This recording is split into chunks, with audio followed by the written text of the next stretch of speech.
stream yesterday, and maybe the day before. I don't know. We had like a horrible storm around where I lived at, so we lost power for a bit. So couldn't get a chance to stream. Anyway, I'm here. By the way, I'll shout out to everybody who's going to be tuning in or already has tuned in on the Academy page.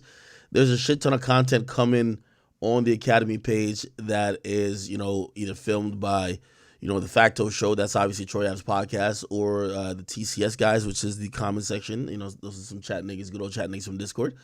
And I appear on a few episodes. So if you guys are looking for additional content, you guys should check out that channel, especially after stream or before stream.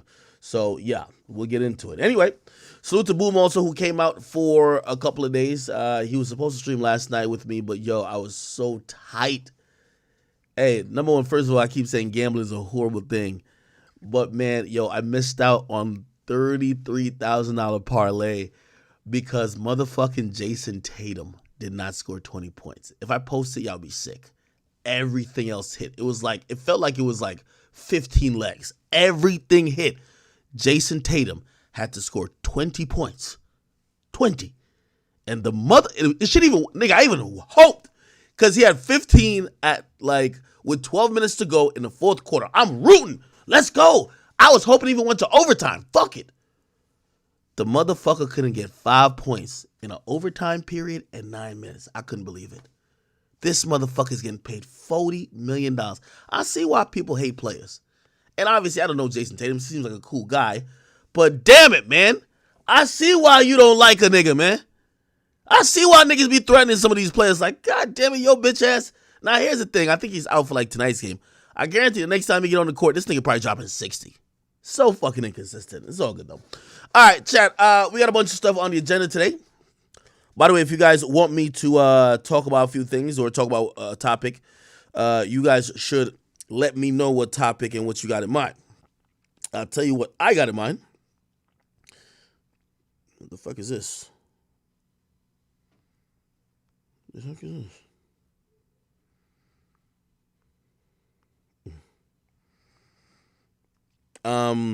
Okay. I'll read you what I got. Oh, no, it's right here. My bad. Oh, I got two topic lists, actually. Give me 1 second. Cool.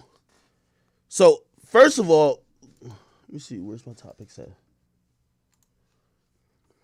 Obviously, you can see by the name of the stream that we're going to be talking about a few things. Example, Drake and Metro. I think the beef is now finally out there. People could talk about it. I'm going to talk about my recent appearance on Flagrant 2. By the way, that video is going crazy. Once again, we've done it. Y'all got to help me figure out, am I full of drama or does drama follow me? Because I feel like every time I do a podcast or any podcast, I go to any show, it feels like that episode is always filled with call-outs, bullshit, beefing. It's kind of true to the brand, but am I bringing that energy or is just coincidence? I don't know. But I do want to review my Flagrant episode. There's a few things that kind of happened from it. A couple good debates, I think, that happened. But also, Fresh and Fit, they're like fully on beefing with Flagrant 2 now, okay? We're going to talk about Charleston White getting arrested for animal cruelty, okay? Omi and the Hellcat, that was kind of surprising.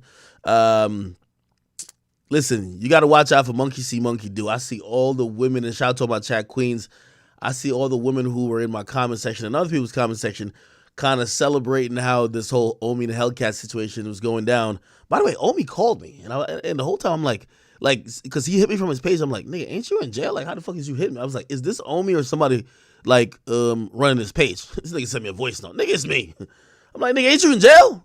He's like, yo, act. Man, send me a number. I'm finna call you right now. I'm like, what the hell? But I forgot, the thing about financial crimes and crimes of that nature where you ain't got no gun sticking people up, shooting people, they basically put you in a low security prison, and it's not that you got a little cell phone in there. It's like they let you get an iPad. They don't care. You know what I mean? As long as you stay there. It's like camp, right? YoungBoy's modification in terms of his house arrest terms. He has scored a minor victory, not all the way, but still a little bit better than what was happening before. And according to what he claimed he needed for, this would be a good thing. He said that, he's been going a little cuckoo, and he basically needed therapy. And the judge had previously said, or the prosecutor was arguing, this nigga's rich. He could bring therapy to his house. He's not been approved for some additional visits to the doctor, and these visits seems to be dealing with mental health. So we'll see. I'll talk about that in a little bit. Okay, yeah, I mentioned the Metro Boomin thing. Anthony Edwards. Holy, man. Anthony Edwards, you know what I mean? My boy dropped off a bag of nice little 100K. You know what I mean? Shit, he had to parlay his damn self. You feel me? He cooked up a parlay, except his was an abortion parlay. That shit was kind of crazy. But listen, oh, by the way, the girl who had the abortion, she's trying to come on here. I don't know if it's tonight, but she's trying to come on here. They want to spill the tea. Pause. Blueface and Soulja Boy, I think that's about wrapped up by now. But I think, we kind of touched on Blueface kind of getting his new, attack dog, which is Jaden, to like just beat women up. I think that behavior is just kind of just really pitiful. And we'll talk about that a little bit. My man Bad Bunny, man, he's finally done with the Jenners. He's one of the other people that's on the short list of people who have dated a Kardashian or a Jenner that has made it through unscathed, no rumors, no derailing of his career. And we got to say, this is why Bad Bunny's a GOAT, okay? Not only, number one, well, first of all, people kind of think he's on some buy shit, but still, he dated a Kardashian or a Jenner, and he's broke up with him, and his career is still on the up and up. Shit, that's an accomplishment. Look what it's done to every other person, especially people of color. Let me see. Oh, Bad Baby posted like some fucking pregnancy pictures. I thought she was capping about being pregnant. She really pregnant. She pregnant, okay? Cameron Nia Long. Cameron finally linked up with Nia Long. Apparently, he wanted her for a long time. And this is apparently some really good 4D chess by motherfucking LeBron James. Salute to LeBron, by the way, on that. Young Thug, okay? Young, truly humble under God. His father's blasting Lil Baby, saying, yo, baby, nigga, shut the fuck up, this and Gunna, nigga. You don't even show up to court. You know what I mean? Like, how y'all acting like y'all hate snitches, this and third? Y'all really not involved in the whole process. Y'all don't know what's going on. We'll talk about it in a little bit. Jeannie Mae. So ironic, and we got to get into, like, the now brewing custody war, and we're going to see what happens with prenup and alimony, because this is going to be nasty. It's clear that they're not going to get back together. Jeannie Mae at first was like, oh, my God, I don't know why, like, this nigga wanted to divorce me. He's out of there, okay? But what's going to happen now is a really nasty divorce, and I could tell. You see why sometimes when I see some of these relationships, I call bullshit from the get-go? Because these women who date these guys, remember I was telling you, I'm like, yo, why would you date a nigga who is like, you know what I mean? The nigga said he's a snowman. Like, you know what I mean? Like, come on, bro. Like, nobody dates that guy and expect faithfulness. Like, come the fuck on, bro. Nigga says Mr. 17.5. You know what I mean? Like, he was averaging 17.5 bitches a month. You know what I mean? Like, come on, chill out. So, what's happening here now, they're going through a divorce. And this is why sometimes when you date people from other cultures and other races, they act like they're all inclusive. Oh, they get you. They love you for everything that you are. Until it's time to disassociate, then now they're coming out with a different story. Like, for example, 6ix9ine ex. Like, shit, me and 6ix9ine's ex was, maybe I played some of his voice on. I was cussing that bitch out. We were going back and forth on DMs. Because I really thought she was hacked. It's the first time I heard her voice. Like, it's actually her. Anyway, she was like, yeah. She was like, yo, you think I'm mad because I left a rat? Ain't nobody want to be with a rat. And I was just like, bro, you can't call 6ix9ine a rat. Like, you tatted a rat name on you and his face on you like 50 times. You can't call that nigga a rat. Like, yo, you tatted his name. Like, you can't call him a rat. It's the same thing with this. It's like, Jeannie Mae, you dated Jeezy, right? You know what she's now filing in court? She's claiming that she's concerned over custody of the kids and she wants the kids to kind of be away from Jeezy because she's scared of guns. How come none of this never came up when you were with the nigga sucking his cock every night? Like, how wasn't that a thing? Like, hey, how about you? Like, now she's bringing up his gangster past while when she was with him, she was loving it. She was dating Mr. 17.5, the snowman. Now she's breaking up. Yo, by the way, my baby daddy and former husband, like, yo, he be into a lot of guns. He a gangster. Niggas want to kill him. Let's keep the kids away from him. It's typical female shit, okay? We're going to get into it. I saw some interesting story. I think it kind of broke last month, November. Some female rapper who started to rap because apparently their dad blew like $63 million. And it's kind of eerily like reminiscent of what's happening with that nigga Joe Smith, but it was actually his wife who just started OnlyFans because he got broke. And I'm really trying to figure out how to help people blowing $63 million or over $60 million. We're going to have to figure it out. Other than that, we might touch on a little bit of politics. They're trying to stop my man Uncle T, Uncle Trump in Colorado. They don't want him to get on the ballot, and I ain't going to lie, man, it won't work. I could tell. They're getting desperate, man. Uncle T's definitely coming for the White House in 2024, and they're just making shit up as we go along. Now, if I missed the topic or I didn't mention something that you guys would like for me to talk about, please let me know. Also, I'll probably talk about the G League dude who strangled the woman with the HDMI cord. That was a fucking weird story, right? Apparently he admitted it. That's crazy. By the way, Kodak Black is also in federal custody, and I still haven't understood the charge that he's in federal custody for, but we're going to get to that. We'll read a couple articles and figure it out. This other nigga whose name is Christian Keys, this is why some of these like abuse niggas, just file a lawsuit, my nigga, okay? Like, this nigga over here thinking that we're playing, like, Jeopardy or some shit like that, Blue's Clues. Like, nigga, who the fuck touched your booty hole, my nigga? You get what I mean? It's like, this nigga comes out, like, teary-eyed. Oh, my God, he's a billionaire. He tried to molest me when I came in the game. They're like, all right, who is it, nigga? Like, who the fuck, like, shoved his cock down your throat? Who is it? He don't want to tell. Like, nigga, God damn it, bro. Like, go soak in peace. Some people thought it was Tyler Perry, seeming like he's trying to clear Tyler Perry's name. Now people think it's Lee Daniels or Diddy. I don't know what the fuck is going on. But this Christian Keys nigga, you a grown-ass man. If you were a female, we would have a little bit more tolerance on like, oh, you don't want to name your accuser, but you a grown-ass motherfucking man, okay? Get it out. Pause. Get it out. Which one of these niggas was fondling your booty hole? Tell us if you want help. If not, like, don't try to do a public extortion campaign where you're like, I'm going to name the name, hoping that you get the payday that you don't name the name. That's like some Roger Bond shit with the Diddy shit. Didn't Diddy security act like he was about to expose the shit out of Diddy? Diddy security act like he was about to fully expose Diddy? That nigga must have got paid off. He's switching it all up. Yeah, Cassie was loving them free cuffs. It was her favorite thing to do. Come on, brother. You was over here acting like you was about to expose Diddy. Now you're over here switching it up, saying basically most of the shit was consensual and that she could have left. Come on, dog. Which one is it, dog? Clearly, when the check clears, the story changes, all right? But this Keys nigga, come on, bro. Like, we're on to a different story next week, bro. Like, you got to tell us who it is. Did he name him? Talk about Beyonce nephew dropping a sex tape. Like, bro, like, my nigga, you'll never hear me checking for a man dropping a tape of him fucking. Like, come on, bro. If it was like Beyonce's niece, if it was Beyonce's, let me not say nothing about the queen like that. They get mad at me. All right, cool. Also, Meek Mill has kind of given us, Meek Mill and, hanging out with Michael Rubin and the billionaires. He's told us that pretty much the end of times are coming. And you might want to invest in an underground bunker because that's what the other billionaires are doing. And I could imagine him reserving his spot, or he's online right now to reserve his spot in the bunker of Michael Rubin or Robert Kraft. So he's basically saying that, some shit is coming down the pipeline. All right. Also, some Jeffrey Epstein shit is actually coming out. We're going to get all this 170 names. I believe these are the names that were on the manifest of the plane. Well, I thought we had those names already. There's going to be like names released that were previously redacted on people who seemingly have some association to Jeffrey Epstein and all of the shenanigans he was doing, which obviously was some pedophilic, sexual assault shit, right? So, okay, that is the agenda for the day. Damn, I gotta scratch my back. What the fuck? Okay, all right. I think we got a table set. Oh, 6ix9ine's property being repossessed. Okay, that's a good one. Let's add that. Let's add that. 6ix9ine property repossessed. Hey, Shorty, whoever you are, man, 6ix9ine put everything in my name, man. You ain't getting none. I'm sorry.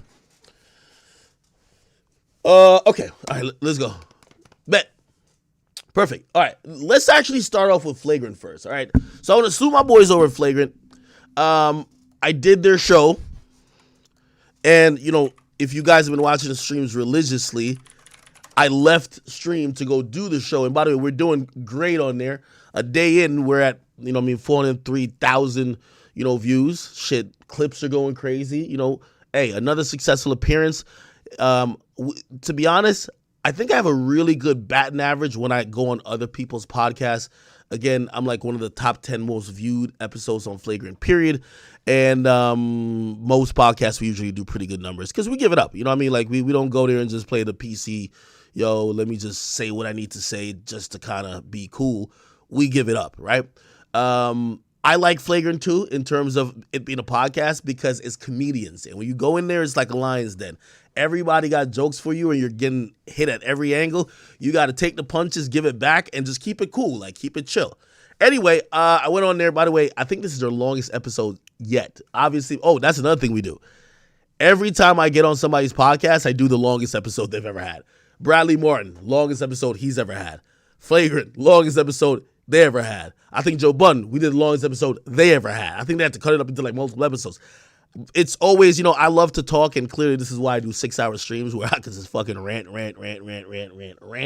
But it's all good. Anyway, if you guys haven't watched it, please go watch it. Go drop like, a scorpion under the comment section. We got to show strength in numbers because they always try to play with us, act like we ain't shit.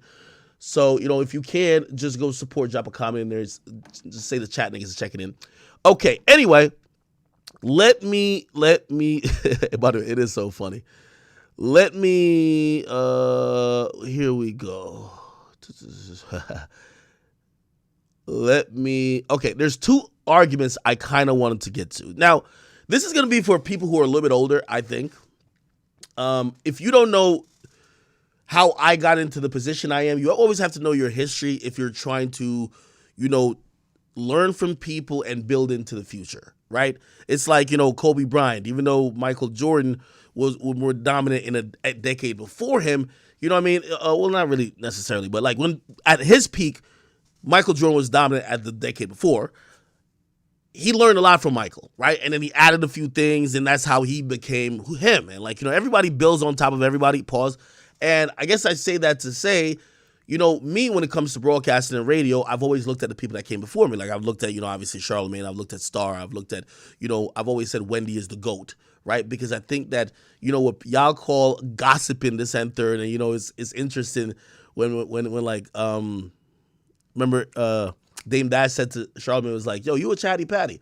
Well, I don't give a fuck what people say I do. Like, I'm just talking. I don't give a fuck what you call it. Gossiping, chatty patty. I don't give two fucks. And neither am I sensitive about it.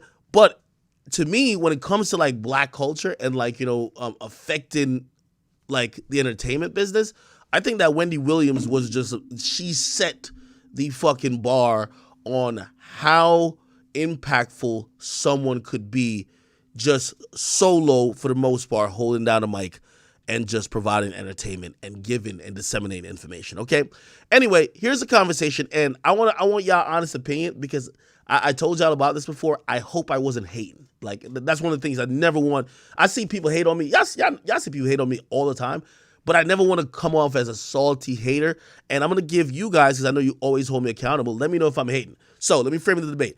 Obviously, I have a vast knowledge of people who came before me in terms of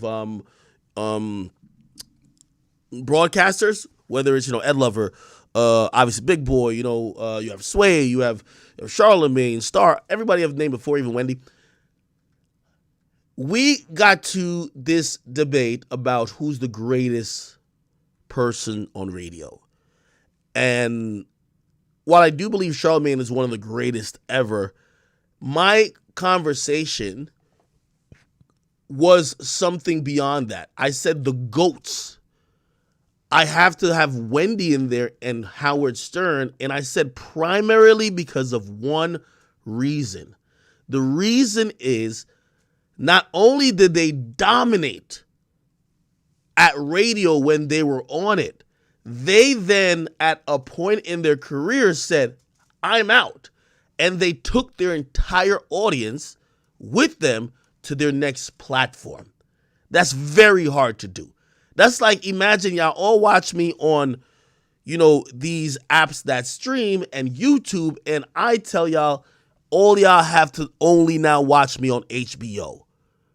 I think some of y'all will go because we got some loyal people in here, but not everybody gonna go. They're gonna be like, I'm gonna catch you, my nigga. Right? Let's be honest, right? Kind of the same way even with the Spotify, right? Like, hey, some people, and by the way, a lot of people already had Spotify, so some people went to Spotify, but some people like, yo, we'll wait till we see the YouTube clips, gang. We love you, though.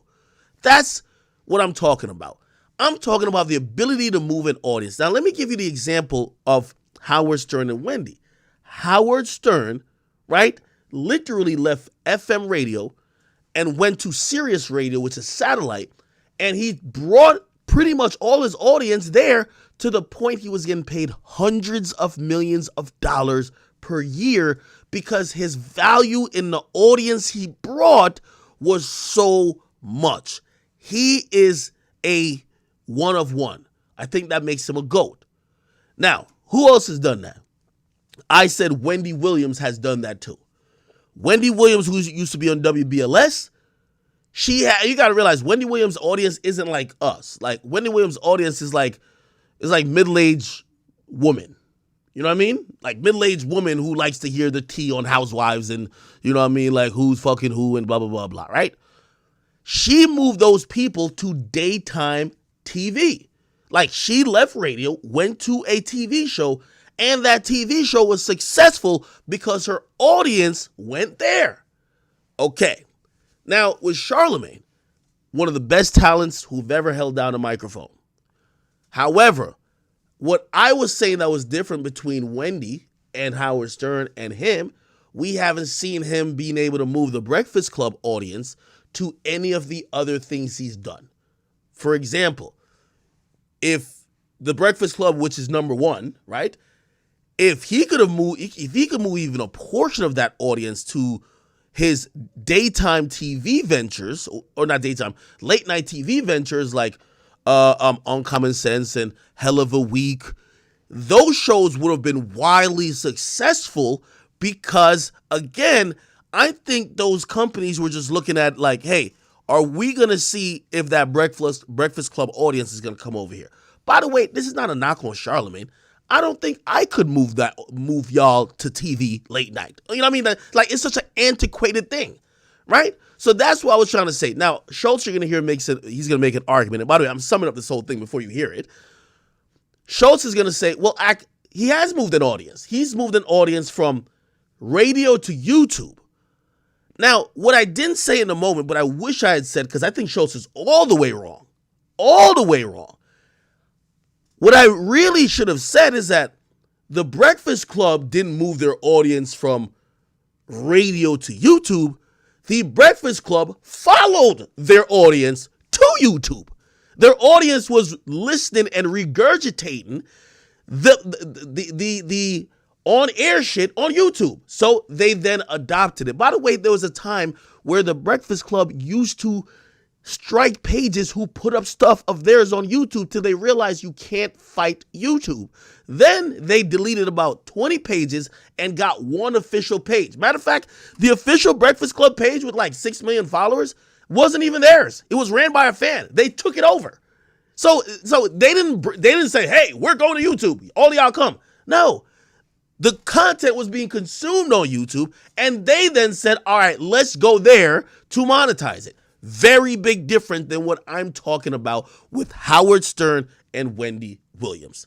Let me play. Get a Charlamagne. Exactly. But Charlamagne's the greatest radio host. Let me grab some water. Our generation, without a doubt. Other than Wendy. Nobody's. Yeah. No. Wendy doesn't come close. What? No, Wendy doesn't come Charlamagne close. has had a longer run than Wendy. Charlamagne when he was here. Charlamagne is the greatest radio host. Right now? Charlamagne is the greatest radio host in our generation, is not a question. And probably, I guarantee objectively speaking, probably the greatest ever, if you really wanted to look at it. Probably the greatest. It's him or Howard. It's only him or Howard that you can talk about. Wendy is the GOAT.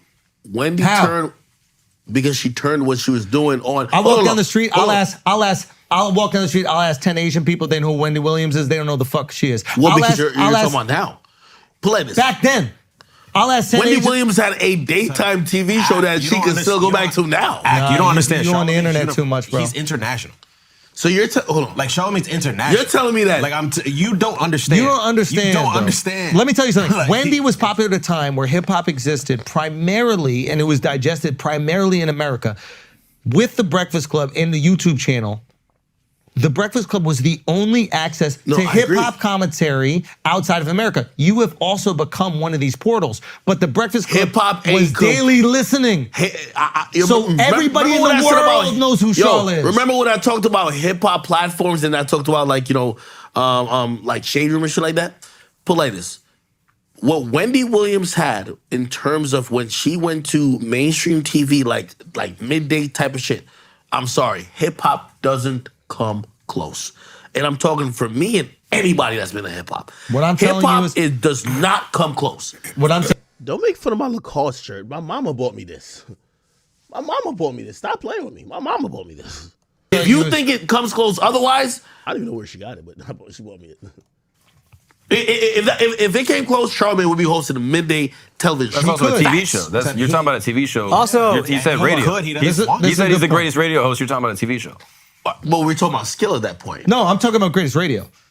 So, but we're probably only talking about skill. Or we're talking about numbers. But why not bring up Oprah? You bring up a bunch of other like black TV personalities. No, are we talking about skill? Or are we talking about like if we're talking about skill? I agree with you. I'm talking about skill. Yeah. Oh, okay. If I'm talking about impact and everything, that's why I say nobody top Wendy. The only person you could compare Charlamagne to is Howard Stern. I'd probably give it to Howard, but that's now here's not the a diss difference. at all. Here's the difference. Howard came up at a time Well, I want to know what you guys think about that. where radio was And we're doing a hater alert or a hater watch. Am I coming across like I'm hating or am I kicking facts? Let me know. It's very important. way more dominant. Charlotte found a way to take radio programming and compete with everybody on the internet. He turned radio into TV. Now, Howard had a TV show on E. That's kind of how most of us knew Howard. The only thing I would push back with that. Let me say this, and this is with all due respect to Howard. Put Charlamagne on radio at the same time as Howard back in the day. Nobody says the name Howard Stern ever I'm again. going to be honest. No one says the name. No, with the freedom to say whatever you want, like Howard said, nobody says the name Howard Stern Let me ever bring again. up a counter. That's cap, bro. Like, by the way, I appreciate Schultz's perspective because this is the one topic he should be biased in, right? Like, what Charlamagne has done for Schultz's career, he is immeasurably thankful for, and he's always been so grateful despite him achieving his own, heights and peaks as well. So he should be biased. But like, Howard Stern, I ain't gonna lie to you, when I was a kid and I wanted to see naked bitches and I guess porn wasn't that accessible, you had to go find like the unedited version of Howard Stern. He used to bring naked hoes in the studios with like rappers, like Snoop Dogg would be there and he'd have two bitches in the studio like fucking and shit like that. Like Howard Stern was like a G. Like I'm telling you, like Howard Stern was the guy. I ain't even gonna hold you. Hold on. There's a fucking movie about Howard Stern's life that was probably made hundreds of millions of dollars. You're not doing that for just anybody. That's a radio guy who wrote a book that was a bestseller, and then they made a movie out of it. It's because radio was the dominant. But what other radio person ever had? All right, guys, we're gonna take a break for a second. Oh shit is to added it. That's what I'm talking about. Stern. Now we got to talk about the ability to move an audience because Howard Stern said, "Hey, I'm going too motherfucking serious. Everybody come there." Now we got to talk about impact in terms of that. So now you have to equate anybody you're going to mention with Howard Stern in moving an audience. And the only thing, that's why I said Wendy, is because Wendy was operating on daytime or whatever her slot was, and she brought people to TV. You now have to tell me anybody else beside Howard Stern who has brought an audience from A to B, which is a different meaning. Charlamagne. Yeah. Where to where? YouTube Radio is to TV. internet. YouTube is TV. Like, are you crazy? And not only did he bring it to TV, See, that's cap. Again, restating that point, I felt I should have interjected and said, and I think I said it in a roundabout way, the reason why an academics existed is because the audience went to YouTube. Remember, I was trying to get to radio. Then I realized the audience was going the other way. So I'm driving to the path of getting to radio. My dream was to get to radio. So I'm driving like, let me see how I could get to radio. And I'm watching the audience all come to the place that I am already at, YouTube. That's why after that I said, peace, I'm good. I never want to be on radio. So that's disingenuous thinking that one man or Charlamagne brought people to radio. No. Or people to the internet. No. Motherfuckers came to the internet. They came to YouTube. They started listening to creators like myself and others. And then other platforms that weren't on YouTube, they acquiesced. Oh, okay. All right, y'all listen over there. We'll put our content over there too because we got good content. Meaning it was on the TV at that time every single day, and there was 8 other channels you could fucking watch. Yeah. There was millions other channels you could watch, and you tapped in on YouTube. Son, no, you can't brand that. So you, of How all can people, you know not how see hard YouTube it as is to- TV? YouTube is Okay. Yeah, I don't want to play too much of it. I want you guys to go watch it. But that was essentially their point that, you know, the impact is still felt like a Howard Stern or a Wendy in terms of being able to, you know, just move an audience. I disagreed. I definitely think Charlamagne is a really talented. He's really talented when it comes to being a personality on the mic. But if we're evaluating at the top about bringing audience, to equate it like this, it would be like, yes, is LeBron James the best basketball player? Yes, right? But there's been other really good players as well. Like, for example, I'm not going to say, clearly he doesn't belong in the same realm as like LeBron James. But let's say Paul George, right? Like Paul George is a really good basketball player. Or let's say Kawhi Leonard is a really good basketball player, right?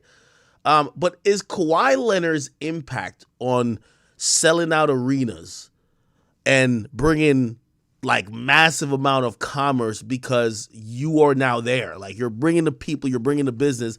Is it like LeBron? Hell no. Like if LeBron goes to any mid-level city and that city is now like booming off of basketball because LeBron is there, right? He's bringing the market, right? He's bringing everybody there. He's bringing the eyeballs. He's bringing things to him. I think that's rare. You don't see a lot of people that do that. Anyway, that was one disagreement that we kind of had, and then we got into the fresh and fit stuff. Okay? Here we go. Where's the fresh and fit stuff? Come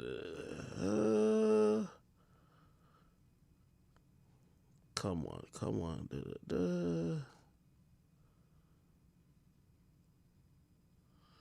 Where is the fresh and fit stuff?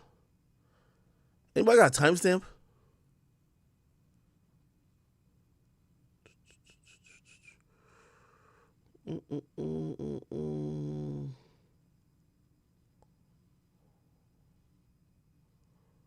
Okay.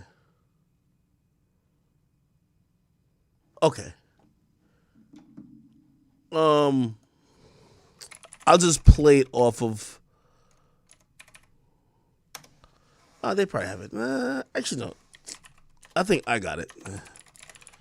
By the way, as soon as my boy's running the DJ Academics TV page, I know you guys probably put it up here somewhere. Is it here where they talked about fresh and fit?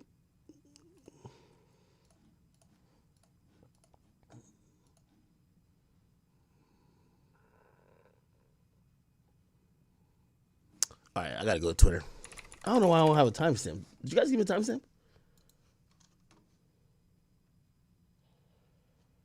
Holy shit. Oh, it's an hour 21. Oh, thank you. Hour 21. Here we go.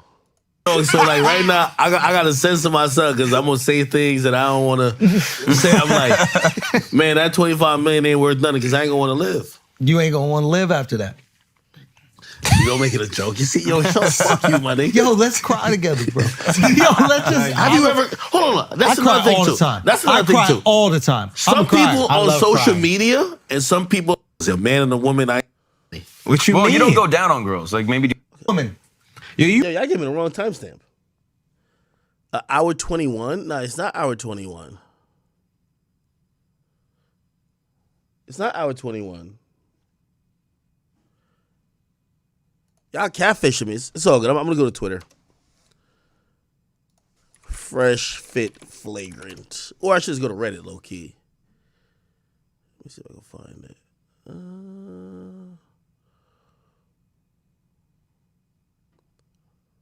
I can't find it.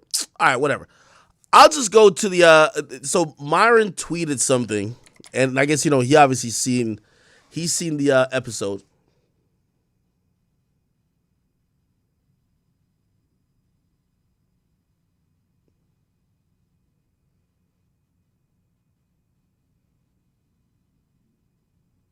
Oh, Myron Twitter has it?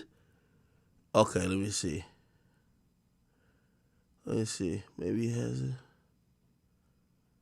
Where is it? Let's see. Let me see. Oh. Where can I find it, yo?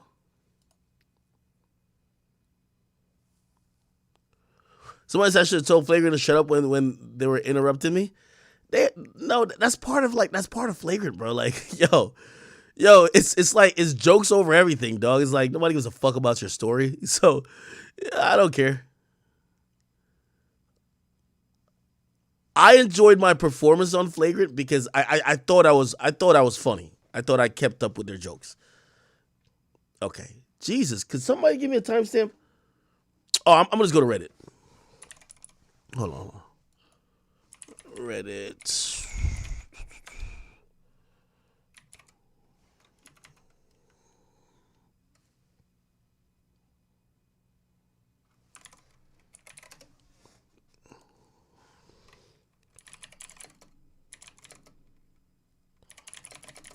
Okay, here we go. All right, here we go. Oh man, so What's up with Fresh and Fit? Are they still doing it? They cooling. But are they still doing the pod? Yeah, of course, you mean they're still doing it. You not watching? I didn't know that they're still. Yo, that laugh was Kosh, you wildin'. That laugh was disrespectful, man. But are they still doing the pod? Yeah, of course, you mean they're still doing it. You not watching?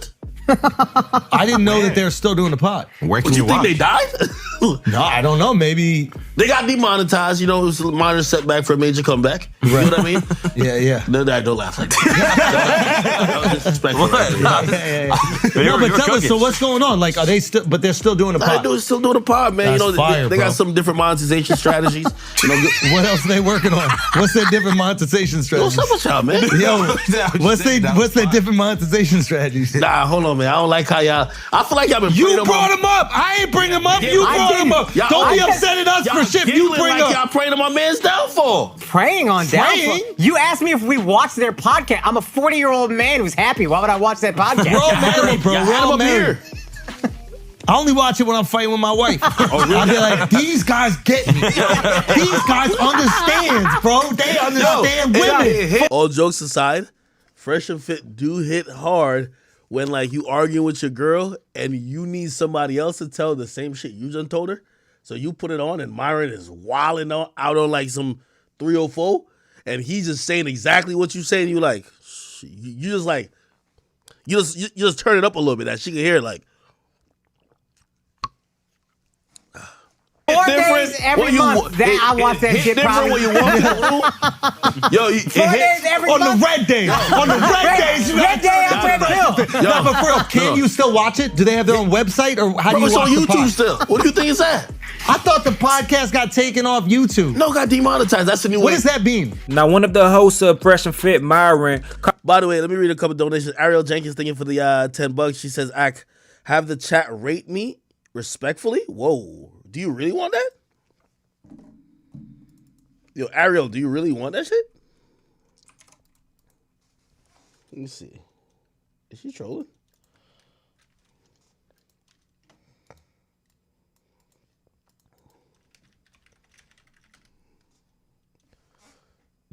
Is that her? Oh, maybe it's her. I can't scroll down too crazy on it. And, chat. Someone sent a $10 donation. It's a chat queen. She says she wants y'all to rate her. This is her at name right here. I think this is a real page. I don't know. You never know these days. But they want you to rate them type shit. Feel me? So go to this page over here and then spam in the chat what you think they are. I don't know. Okay? My bad. What the fuck? Other than that, Kirk, he says, yo, Act, they were playing with you on some comedy. You're right. Charlotte is culture. Wendy is media, period. I agree. Facts. It says Charlamagne has definitely transformed hip-hop media. That's true, too. Right? But your point on your following versus the Shade Room prove the point. Yeah, of course. Duh. Right? AB Kirk, thank you for the 2 again. He says, yo, shows has me tight when he says white moms no Charlotte. Mood Music, thank you for the 5. It says, respectfully, Act, Star is the godfather of radio. At one time, his ratings were better than Howard Stern. He's a blueprint, not Charlamagne. I think Star is a blueprint to Shock Jock. And I think there's a part of the shtick that you could associate with Charlamagne that you would say he's a shock jock. And yes, I think that would be star influence if we're saying it as that. Like the prototypical shock jock in black, black radio to me is Star, right? Like obviously you have Opie and Anthony when it comes to like white radio broadcasters and other people, but Star definitely deserves its credit. Definitely got to give it up to Star as well, right? Robbie Atkins, thank you for the tweet. Says, "Yo, paint on his nails, and he's calling you gay was crazy." Nah, that was crazy. Yo, Alex got like colorful like decorations on his nails and shit like that. But I did I ask him? I was drunk. Did I ask him why he did that? I forgot. Anyway, let me just get back to this. Let me get back to this part. Wait, I thought there's a longer portion of it. Sorry. Tell us, so what's going on? Like, are they still, but they're still. We're not happy No, but tell us, so what's going on? Like, are they. after the podcast on. Okay. So, essentially, they started, there's another part that I gotta play, man. Where is it? Why can't y'all like tell me the original timestamps in the video?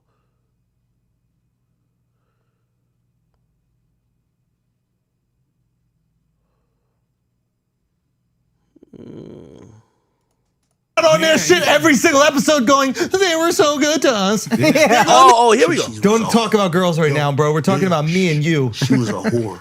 Wait, paid for? No, of course not. What are you talking about? I'm not fresh and fit of these guys. Oh, you see, you put it on Fresh and Fit first. You see what your donations are going to. Do you see what your donations are going to, ladies and gentlemen? No. Did he make class? How much is he paying? How much is he paying exactly? You accuse Fresh and Fit of doing so, which, by the way, I know my mans, they never pay for sex. What you told me? No, they said that. Which is true. They're like, Fresh and Myron don't pay for sex. They've used a sugar daddy website, which you would assume that someone's going on there to pay for sex, but they finesse the bitches on there. I ain't gonna lie, that's what they've told me, and I believe them. No, they never do. Yes, they did. Who said that? They said it on air. Liar. They said it on air, son. Really? Yes. Cite your sources, nigga. He did say the website that they on. What was this shit? Christian Mingle, that's not paid sex. No, the ones that when you looking for sugar daddy sites. That's whores. Yeah. If you on a sugar daddy site, you're paying for sex. Yeah, roundabout. Whoa. Uh-oh. Yeah. I mean, you could say any relationship where a guy pays. Shut up, but, but you're right. I'm gonna be honest that's with way you. closer. You gotta listen to my guys. Yo, shut up, Al. Fresh Fit are the coolest guys ever. My guys, my guys. Yo, their sorry. game is so extreme. They'll get on the sugar daddy site and convince the bitches who want money to not want money. Facts. You don't gotta convince me, bro. I was funny on this shit. Hey, by the way, on the King Academics page, thank you guys for some of the comments and the donations. Bozo, thank you for the 10. He's still talking about the Charlamagne thing. He says, yo, Charlamagne just can't compete. He tried TV and his show barely got views and it got canceled. Also, Howard Stern's channel on YouTube posting old clips is getting more views per month than The Breakfast Club. Is it? Yeah, no. Howard Stern's just a whole beast. And that's why I hate about these conversations because, we revere Charlamagne and he is a Mount Rushmore guy, right?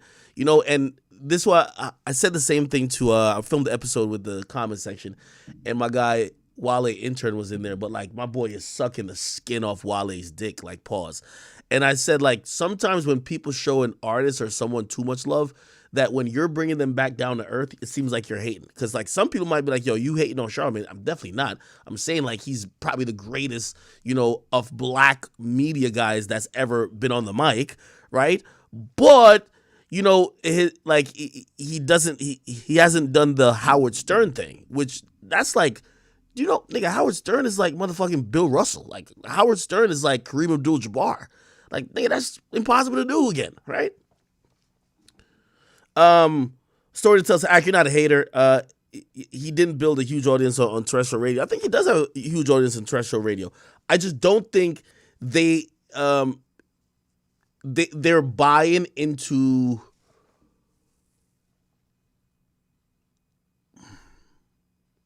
I think it's for the platform more than it's for, hey, listen, we love you so much, we'll go wherever you tell us. Which, I guess that's the point I was making. Also, he said he built a following on YouTube and internet, though simultaneously posting terrestrial radio clips. He didn't transfer audience. He built the same house in 2 different neighborhoods at the same time, which, by the way, still is good. Just a question. Thank you for the 10. It says, you're correct, Ack. Charlamagne himself says that there will be no him without Howard and Wendy. Charlamagne hasn't been able to sustain in TV. He's successful in his own right, but a big difference. Yeah, like, again, I'm telling you, if you ask me my personal opinion, if Charlamagne hit big, like, for example, he's doing a Daily Show now, right? If Charlamagne hits big on the Daily Show or any of these TV opportunities he has, I think the Breakfast Club, he'll phase the fuck out. I'm being honest with you, because that is the next step seemingly for Charlamagne, right? I think Charlamagne is looking towards a route like a Ryan Seacrest, like a Nick Cannon, like a Steve Harvey. And all of those people were on radio, really successful on radio, but once they got on TV, the bag got bigger, the notoriety got bigger, and they went up even further. So I think that's where his trajectory and where he's aiming it to be. He's just trying to find the thing that hits. And by the way, it's hard. It's super hard. Like, I'm not even, like, you know, and this is what I'm saying. I'm hoping I'm not coming across like a hater, because I'm not even saying that I could do it, right? I think this is something that's so hard that we're only naming 2 people that have really done that, right? That, you know, are true broadcasters, right? You know, obviously, like, you look at Steve Harvey, comes from comedy, right? You look at Nick Cannon, like, he was a child star that was doing music, all that type of stuff. If we're just talking about straight radio guys, Wendy, Howard. Just also sent another donation. She said, Schultz knows Charlamagne gave him his start, and he's now surpassed him. I think that's a question that, you know, I don't know if surpassed Charlamagne. What would you call surpassing Charlamagne, right? Like, Schultz is a comedian. Charlamagne doesn't do comedy.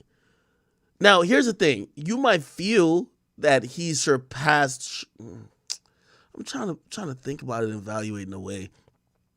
Well, I guess what I'm trying to say is that the easy thing to say is that Schultz surpassed Charlamagne, because, like, for example, Schultz is doing state arenas for comedy tours right now. But here's the thing. Charlamagne is a broadcaster. Like, he's not going to do an arena for anything he does, right? Like, that's not his, like, medium. His medium would be more of, okay, I'm gonna go build another successful talk show or morning show or some type of show to a certain extent. You get what I mean? But what Schultz is kicking on all cylinders with right now is that you're seeing his impact by the numbers, right? Like, you're seeing people buy tickets. He's selling out arenas, which is definitely huge, right? Somebody says, everyone says it. I think it makes Schultz uncomfortable. Radio's dying. That's what Justice says. Next King, thank you for 5. It says, Ack, you dead on. They don't want to admit it, but his TV shows don't work out, and even know he's having trouble in the content space.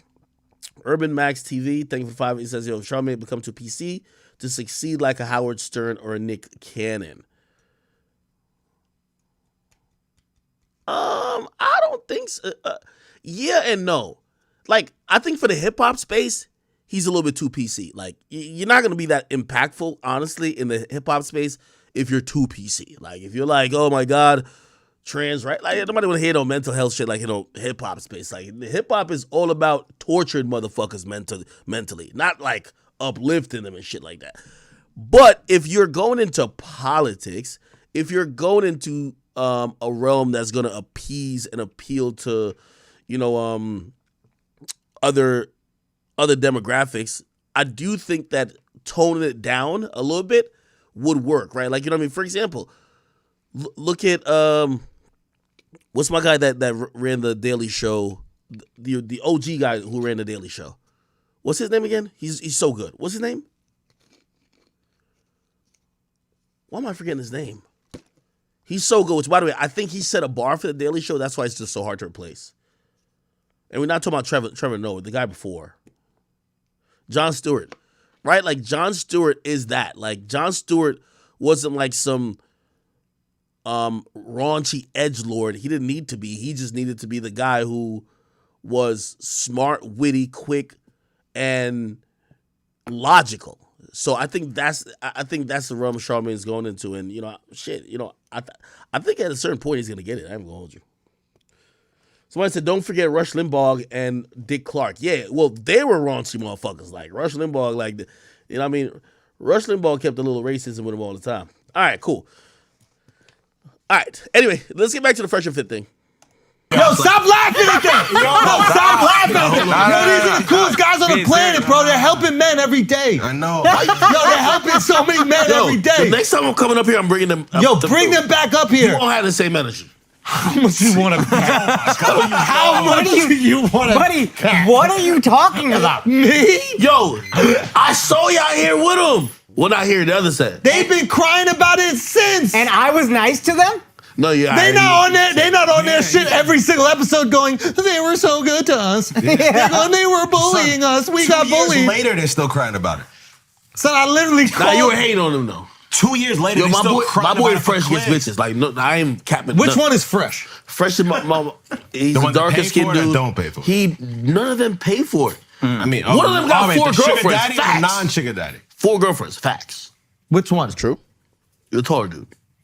Has 4 girlfriends. Facts. He's fit, Damn, correct? Is that an accomplishment? I'm just telling you what they got going on, man. Like, I ain't here to How like, do they look? Huh? Oh, there you go. That's how they look. And you said, huh? I don't know. I'm just saying.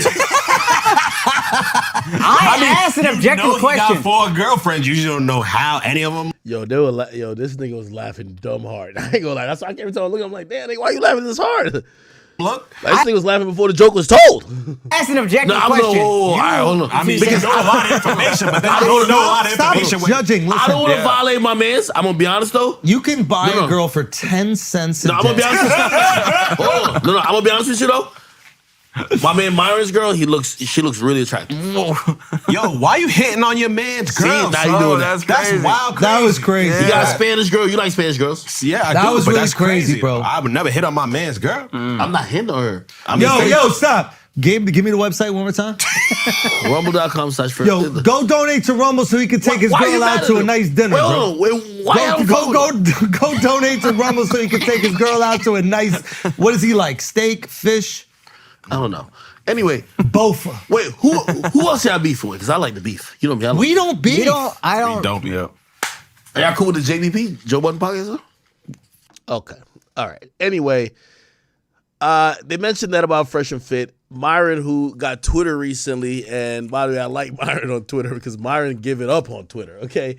Myron responded to Andrew Schultz, and he said this. He says, Andrew Schultz and Akash are some of the biggest snakes on YouTube. Fuck them and their whole team at Flagrant. All right? After he said that, Andrew Schultz responded to him with a quote tweet. And by the way, I ain't gonna lie, I've never seen Schultz like be this harsh. I thought it was harsh to like it was like stymy, but this was pretty harsh too. And it's funny because like, you know, obviously when Schultz says something, like it's always like draped in comedy. This didn't feel like it was comedy. This felt like it was, I think you fucking suck. He says, Myron, you are a sensitive, talentless, bottom-feeding grifter. Your life work is renting women and regurgitating other people's talking points. Your arms aren't even developed enough for the shirts you wear, and your co-host is pimping you. Merry Christmas. Now, Myron fired back by saying, huh? Grifter? I saved thousands of men from suicide, help them to get in shape, invest to create wealth, attract their dream girls, and live better lives. What have you done? Be born with a silver spoon in your mouth and tell shitty jokes with your pussy co-host? We have the same platform size, and we only have been on YouTube for 3 years. Unlike you, we didn't have to suck any industry dick from Joe Rogan or Charlamagne to grow. Since my arms aren't developed enough, how about you stop being a internet tough guy and put on some boxing gloves? Let's see how many jokes you can make with a swollen face. Damn. Okay. There were more comments because I think Akash also jumped in. And can I find Akash's Twitter? Akash Twitter. He basically tweeted at Myron as well. And he says, I said everything I had to say to your face. I guess you couldn't do the same. Was it hard to talk because I was skull fucking you and your co-host the entire episode? Wow. I'm gonna be honest with you, like this got a little serious. This wasn't done there. Myron then reposts this video where he's like, Schultz says I regurgitate talking points. So what is this, Andrew Schultz? Now, I haven't seen this video, so let me just see what it is. Let me see. And what is the girl's response to do you like that? It's like, deeper. You're like, sweet, like that? Like that? Is that deeper? Deeper. Like if I make this face? Like, ladies, you think we're holding out? Like, stop and think what deeper means. Deeper means you think there's a chance we have more. Deeper means you feel mine. No, okay, is it? Oh. No, that would not. It don't go deeper. That's the end of the dick. There's no more dick after the end of the dick. Okay? That's it. All right? Once you reach the end of the dick, it's just body. That's where the body starts. I could tuck some stomach in there if you want. I don't know. I don't know what biology class you... I don't know if this is a stolen joke. I guess he's trying to say this guy stole his joke. I'm gonna lie, and by the way, I'm not no comedian by any stretch of imagination. But look, just that this is a popular scenario for men who are coming up, and especially when you get into self-deprecating type of conversations or jokes. Like, I told y'all that's a real story I told y'all happened with me. I was fucking a whore, and she said deeper, and I really had no more penis to give. Like, it was over. Like, you know what I mean? Shit. That's the reason. At that point, I had to come to terms with either this bitch is just a whore or my dick ain't big enough. It's one of them. You know what I mean? And I obviously chose the one that said she's a whore. Okay. You took where they told you say deeper. We go, oh, deeper? Let me crank out some more dick. Always keep an extra foot of dick on me and all. Well, you thought this is a beer belly? It's a penis pouch, man. That's where I keep my dick at. A penis pouch. That's hilarious. I gotta store it somewhere, you know. All this fucking extra dick I got flopping around. I need a storage unit. Not gonna lie, Andrew Schultz is funny. I don't know if this is a stolen joke, but okay, I get Myron's point because this guy Owen Benjamin is basically kind of essentially accusing Schultz of doing that. By the way, this is an old Schultz, you know, stand up. I'm guessing because Schultz don't look like this these days. Anyway, Myron then retweets Pearl, and you know, Pearl says Andrew Schultz is a failed comedian. And Myron gets men to stop killing themselves, and he calls Myron a grifter. The audacity. Hey, yo, y'all got us. Yo, Pearl, I fuck with Myron, so I agree with this half of the statement, but you're wildin' if you think Andrew Schultz is a failed comedian. Andrew Schultz is the next up in terms of the next big comedian. By the way, I think he's already there. The dude sold out Scotiabank Arena, the place where Drake does motherfucking OVO Fest twice. Like, where Drake does the OVO Fest, he sold it out twice. He's doing the Madison Square Garden. I'm sorry. Like, Schultz is the furthest thing from failed comedian. If anything, he is the new prototype of comedian that has turned content. Because what comedians used to do is they didn't even like doing like podcasts and stuff like that because they felt like, you know, it's awkward because they don't want to give away their material. And they obviously have to still be funny. Schultz made content that enriched his stand-up, and ever since his show Flagrant, which by the way, yeah, we could say Charlamagne put him on, but Flagrant these days is like 10 times bigger than Brilliant Idiots, and that is the reason why he's touring everywhere. He's selling out arenas. So this guy is, you know, he's the next big comedian. I think the only thing left for Schultz, you know, to really cement that is, you know, and I don't know what medium that this is because he did do something with Netflix, maybe like some sketch comedy stuff, maybe him starring in like, you know, I don't know, like some, I don't know, maybe some Pineapple Express movie, like whatever. I don't know what it could be, but like he's at the point now where his stand-ups, Like, he made millions of dollars selling his stand-up independently. Like, I'm sorry, Pearl. This was a horrible take. Andrew Schultz is the guy. Andrew Schultz is the guy. I'm sorry. You can't, like, put it like this. And not only do I think just talent-wise he's fucking amazing, I think he has the closest trajectory to be the next, not saying he will, Joe Rogan. Except I think he's just way funnier than Joe Rogan. Like, I think he's a natural-born comedian, while I think Joe Rogan is more of an orator and a broadcaster, and yes, he's funny at times, but Andrew Schultz is just, I'm sorry, yeah. And I might be glazing a bit, but, you know, shit. I'll call it a spade a spade. Somebody said you might be glazing, bro. King Kwame, thank you for the 10. It says, yo, Act, did Andrew Schultz tell you about comedian Corey Holcomb? I know y'all were talking about comedians with great following. By the way, everybody knows, why are you saying that he hasn't told me about Corey Holcomb? Everybody knows Corey Holcomb. What the fuck? Like Corey Holcomb is like, you know, what the fuck? What website that's right going just now? Corey Holcomb. Like, who doesn't know Corey Holcomb? Like, this guy's like, Corey Holcomb is a fucking legend, right? You know what I mean? Legend. I'm sorry. Legend.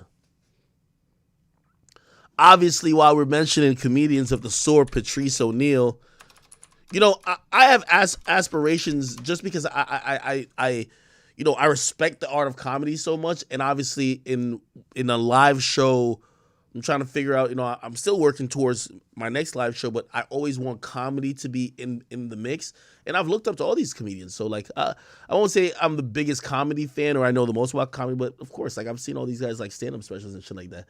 Like, this one here is fucking classic. Rest in peace, Patrice O'Neal. Okay. Molderine, thank you for the 5. It says, yo, 100% correct, Act. Brilliant Idiot's lack of success proves that Andrew blew up outside of Brilliant Idiots, not because of it. Brilliant Idiots had no pull even with the TBC audience. I guess he's talking about the Breakfast Club. Dello, thank you for the 5. It says, okay, y'all still talking about the Charlamagne thing. It says, yo, what about the Black Effect and the podcasters he put on? Well, we're gonna see how those materialize, right? Like, hey, if we're talking about actually putting on like brand new talent that materializes or something, well, like, I don't know. I wouldn't know the people. Like, I know Nori and them was over there, right? I know established names were over there, right? But brand new people. Well, actually, Taxstone, right? Yeah. Taxstone. Yeah. Taxstone.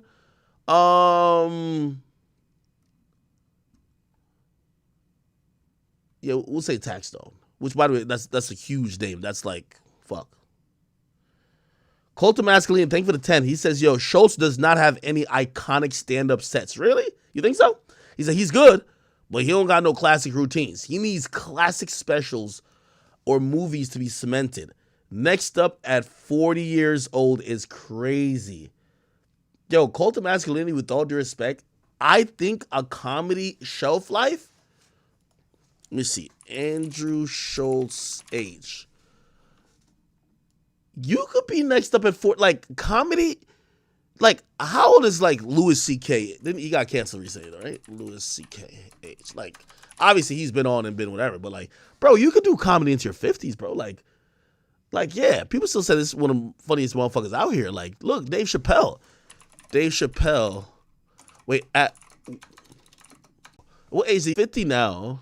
Let's do some math, I guess. So Dave Chappelle is currently 50. He was born in 1973. When was the Chappelle Show shot? So Chappelle Show, because that's really what put Chappelle, you know what I mean? Obviously he had some stand-ups, right? Which, by the way, epic and classic stand-ups, but still. When was the Chappelle Show? Chappelle Show. What the fuck? Oh, 2003. So it was 2003, and he's born in 1973. So, that was when he's 30 then, right? 2003, 73. Yeah, that was, okay, he was, okay. So he was 30 at that point. Okay. Yeah, I don't think that Schultz is too old to be next up. And when I mean next up, he's on already. I'm saying he's gonna be the next Rogan. Like, how old is Rogan? Like, how old is Rogan? 50 like put it like this, and I'm being objective. You know me, men lie, women lie, numbers don't. Flagrant 2, by pure and raw numbers. I know all about YouTube, man. By pure and raw numbers, okay? There's no hip hop podcast that gets these numbers. None of them. I'm sorry. Matter of fact, these numbers are like he usually does 1 million. They've been on tour for the last 3 months. Anything before 3 months, every episode is like 1 million. Every episode is 1 million. Every episode is 1 million. I'm sorry, like these are astronomical numbers.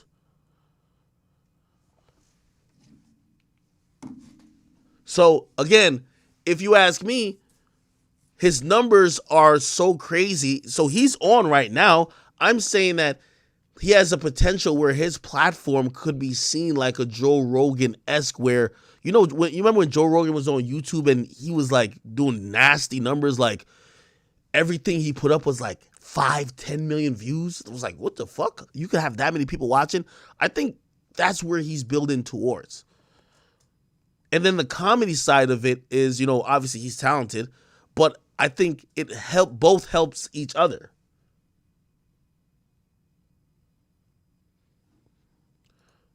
Now, somebody say he's not funny. Nah, I ain't gonna lie. I think that nigga's just hilarious. Anyway. Okay.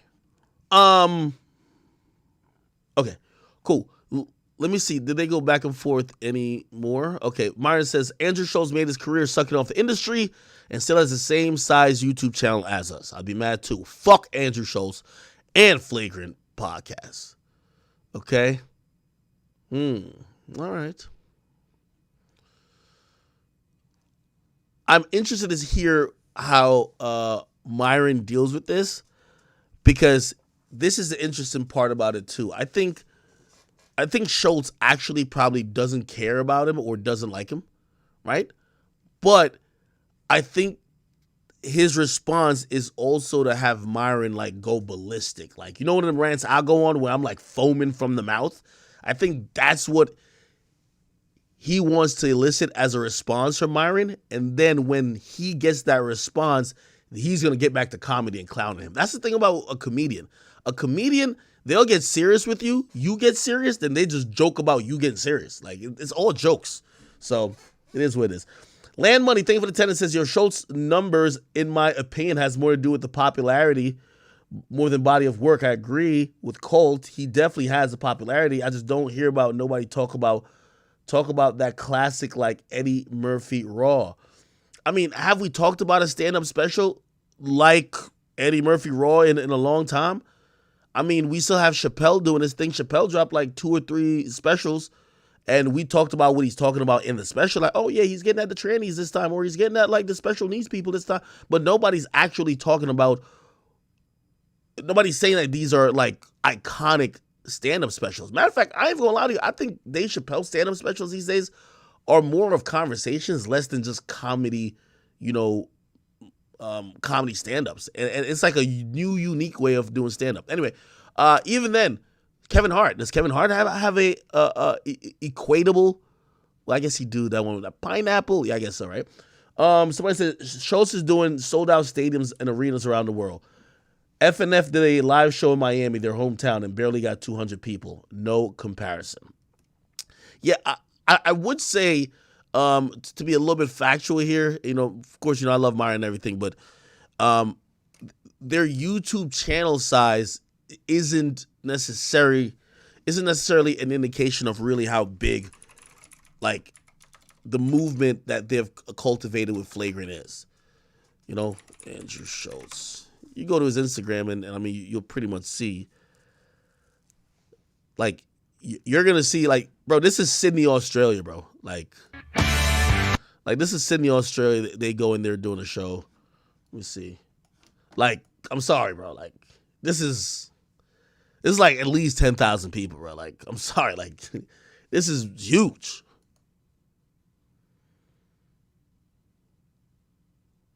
Yeah. Anyway. Okay. All right. Well, we'll see what happens. If I'm Myron and them, I'd probably, don't get too upset because I'm telling you, Schultz and them are gonna clown you or try to clown you or make you look stupid. I would try to hit back with a couple jokes, couple facts here or there, and keep it bouncing and keep it moving. Again, even if Flagrant doesn't fuck with you, doesn't mean that you guys aren't successful. And by the way, just to let everybody know about Fresh and Fit, those are my guys, man.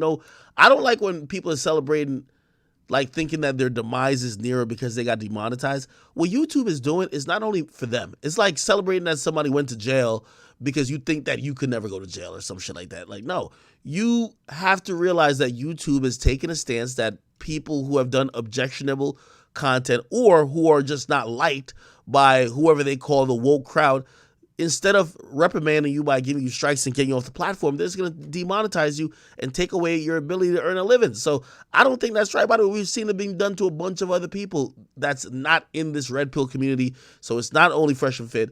So again, I wouldn't celebrate that type of thing or celebrate we finally got him type of moment, right? All right, people, I think we're done with all those topics. We should move on, right? By the way, a story to tell. Thank you for the 5. It says laughter helps with thoughts of depression and suicide as well. Schultz is good, but no stand-up sticks. But no stand-up that sticks to your ribs, though. So you're saying that he's good, but you don't feel like his stand-up does the same? All right. Cool. All right. Let's go into. We had a bunch of shit that we wanted to talk about. Where's my list? By the way, we're an hour and 33 minutes in, and I think we're only through 3 topics. So we're going to have to speed it up or figure out what the fuck is going on. So Charleston White, and we should probably start here. Charleston White recently got arrested for animal cruelty. And I thought this was really odd because I was trying to imagine in what scenario could he have gotten arrested as it was listed by the charge. Okay, here we go. Charleston White was arrested for animal cruelty and aggravated assault with a deadly weapon, which is it was a crazy combination because you don't know if maybe you try to shoot a dog or you try to shoot an animal. That kind of seems crazy, right? It says cruelty to non-livestock animal. Now, an animal that would be livestock would be like chicken, pigs, something like that. It could be animals that you would be meant to be eaten type shit, right? So it's cruelty to non-livestock animal, which gotta mean pets, right? You gotta mean maybe a cat, a dog, something that is somehow domesticated to a certain degree. And by the way, it says aggravated assault with a deadly weapon. So these are all felonies right here. I'm wondering if they probably also confiscated his gun, because usually most felony cases where a weapon is either involved in, or in a lot of cases with say domestic violence, whether the weapon is involved or not, they'll take your guns until you fucking clear your name, and then they'll give it back type shit. You feel me? Anyway, this was his mugshot.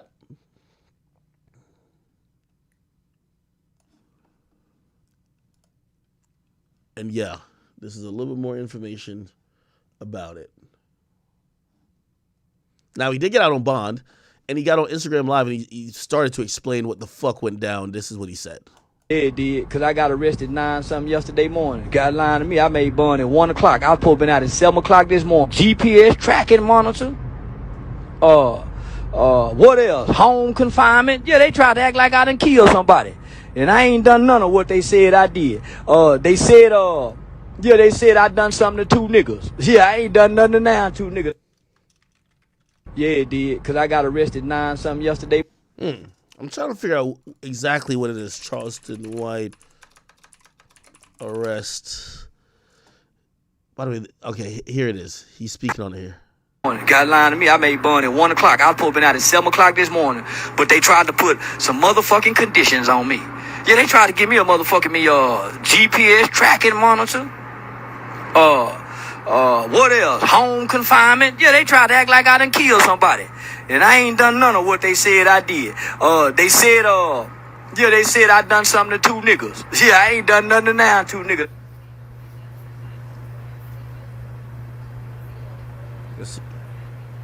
Did his phone go out?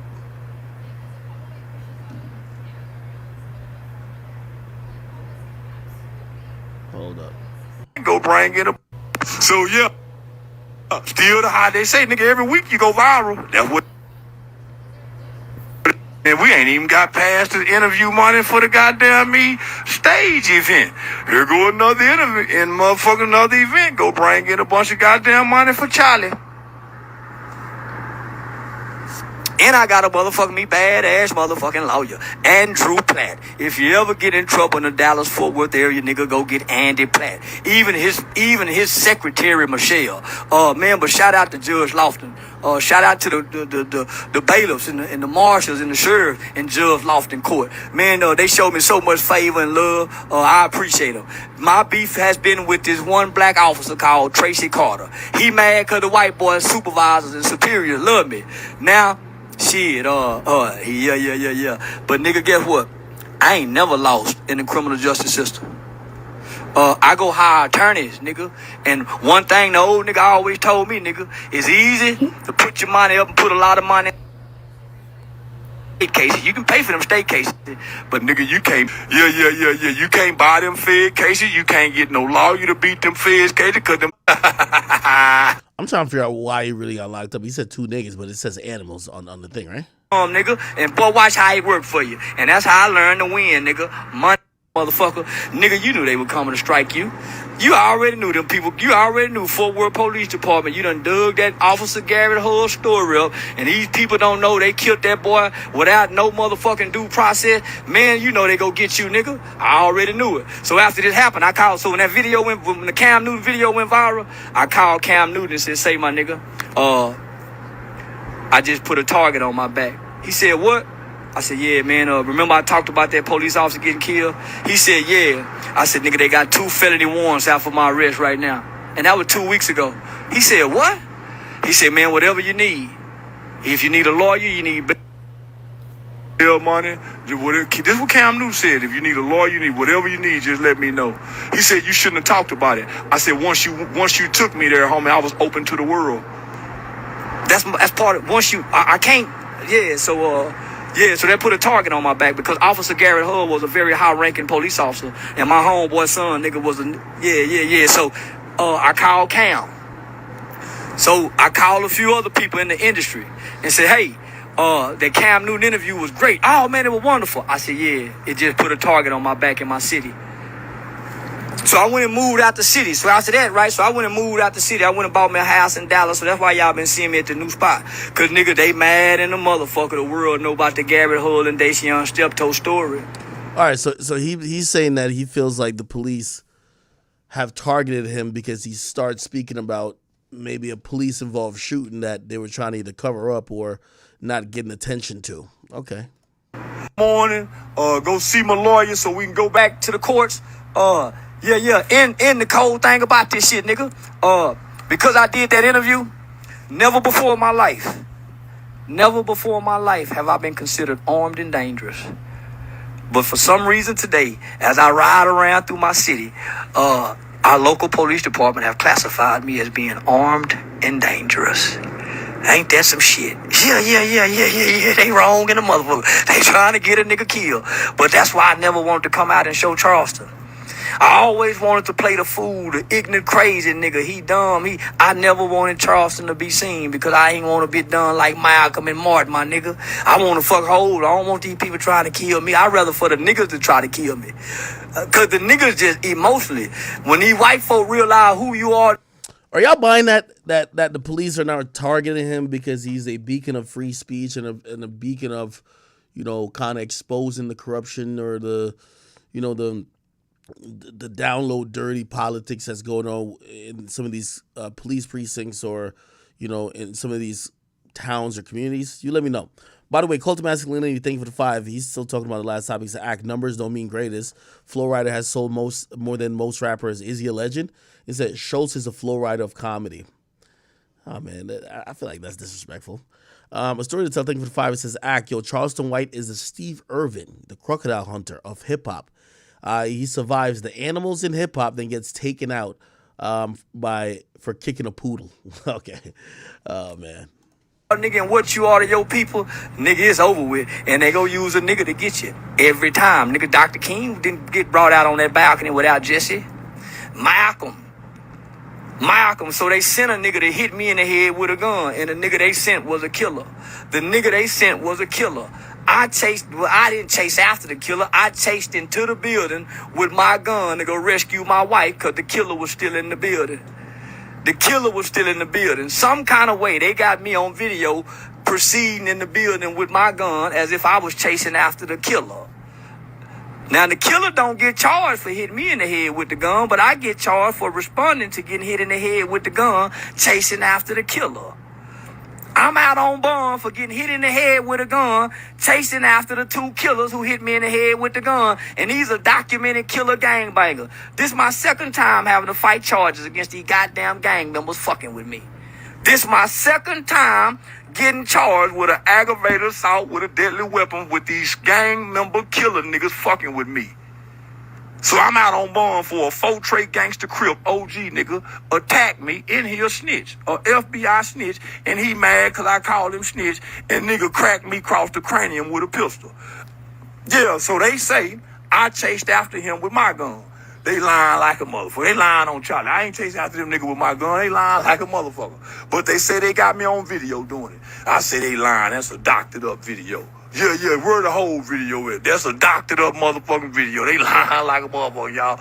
Yeah, they lying. I ain't chasing after no nigga. I went to get the license plate number and rescue my wife out the building.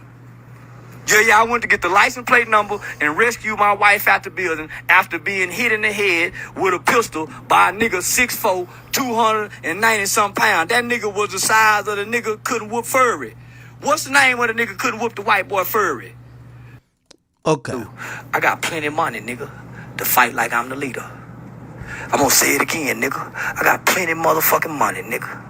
I make plenty motherfucking money, nigga. I'm the hottest motherfucking nigga on the internet, nigga. Yeah, nigga, send me an extra sandwich in jail if I needed an extra sandwich, nigga. Yeah. No. I keep telling you niggas, I'm a god to you niggas, nigga. I'm the most talked about human next to Jesus, nigga.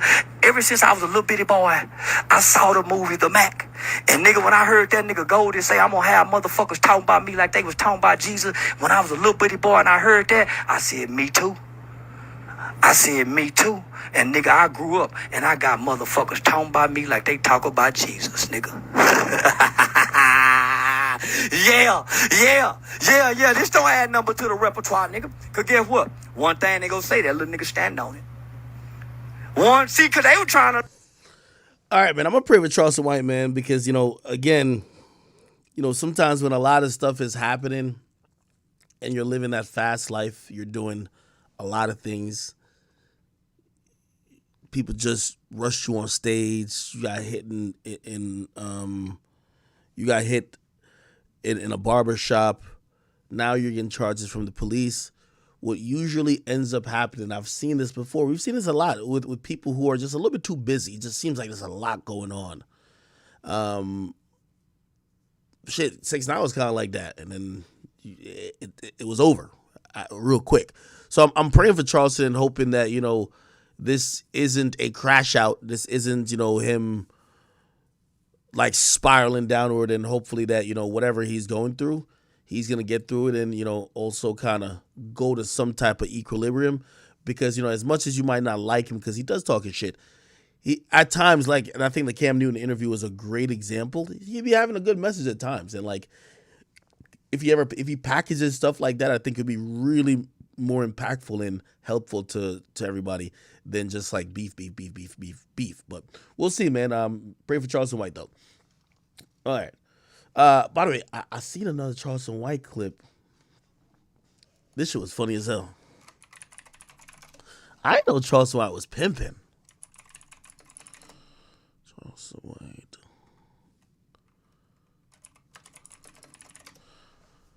Y'all seen this?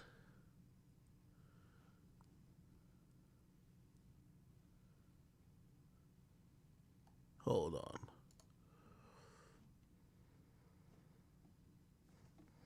Charleston White and his wife are too funny together. He was asked on live if he still cheats on his wife, and this is how they responded. Yeah, still cheating on your wife? Baby, somebody want to know, am I still cheating on you? you hear that number? Boy, we happily married. Stay out, I married. You hear my wife laugh like a motherfucker when I asked her that question. Yeah, I'm still cheating, motherfucker. Stop, get out my motherfucking head, nigga. Hell yeah, I'm still cheating. And go keep cheating. I got all the goddamn money in the world. You think I'm just gonna stop cheating? Yeah, I'm still cheating. Man, what's wrong with you, bitch? Yeah, bitch. Fuck you trying to get a nigga in trouble for? It's like she gonna stop fucking me because I'm cheating. She know when she married me, I was a low down, dirty, rotten motherfucker. I'm just supposed to stop being a low down, dirty motherfucker because we got married. Don't work like that. Charleston White and his wife are too funny I ain't together. gonna lie, He was man. at Charleston White's a legend, man. We gotta protect him. Okay, all right, bet. Let's keep it going. We gotta get to this whole Drake and Metro Boomin thing, right? Now the Drake and Metro Boomin like beef is like one of the ones that are, it's a if you know situation. And they haven't seen eye to eye. I don't know exactly why the case is, but they haven't seen eye to eye for a while. I've told you. You know what I mean? Listen, I used to get it from the chicks he used to be pillow talking with. Like, they used to be like, yo, this nigga really don't fuck with Drake. But it was confusing because Drake would appear on his songs at times. I believe that even recently, last year or this year actually, when Her Loss dropped, Drake and 21 appear on a beat that's produced by Metro, except they don't like each other, right? Now, we all could go back to Metro explaining taking Drake off trans, and when he did that explanation, you could tell, like, while everybody was like, yo, like, everybody's looking at it's Drake, like no one takes a Drake verse for granted, and he was very nonchalant, like, yeah, I took that nigga verse, so I don't give a fuck. Trans record, because Drake, obviously that his verse leaked this week. Why did that version not make the album? Really, it was a song I had did with Travis and Thug originally for my album, and I was just in the studio with Drake one time, because we were gonna do some stuff for my album, and he just wanted to hear some songs from my album. Then he heard that one and really wanted to get on it, but like I was letting him know that it was really just done for real, and I was really just set on how it was. I was like, bro, I ain't even trying to sell you no dream. Like, it's really like just locked in. I'm locked in where it was, but he hit me and was just like, man, let me see if it's just anything he could add to it. And he was like, if you don't like it, then whatever. So he did some stuff. A couple parts was cool, but like I just felt like just even with like Slime verse and Trav verse and the outro, it was just already like it just really wasn't no room. It was just wasn't no room. It wasn't nothing personal. It just wasn't no room. So I just ended up using the original, and I guess the other one just leaked or something. Yeah. Do y'all think there's ever been anyone who's told Drake, I think the song's done? Not that I know. In the history of music? Probably not. If I had to bet money on it, I would had say to be somebody no. else. Bro. Come on, don't make me the first for that. You might be the Soulja Boy. Might be the first. Maybe you're the second. Yeah. Now, after that, basically, Drake supposedly had addressed him even on the album. What was the name of the song? No, it was on the recent album, 4 a.m. in Charlotte, or 8 a.m. in Charlotte, which a lot of people believe this was going towards Metro. So anyway, he says, yo, listen, I got you on camera bowing down, but the footage is safe. Thank God, another USB to put in the safe. Thank God, at your crib, dipping my foot in the lake. At the crib, dipping my foot in the lake. I swear, y'all turned me into the villain I couldn't escape. Which, by the way, he dropped an album, or the Heroes and Villains song. It looked like he was talking about Metro Boomin, which, by the way, if you kind of read between the lines here, it kind of feel like maybe he pressed the shit out of Metro. That's what it's seeming like, right?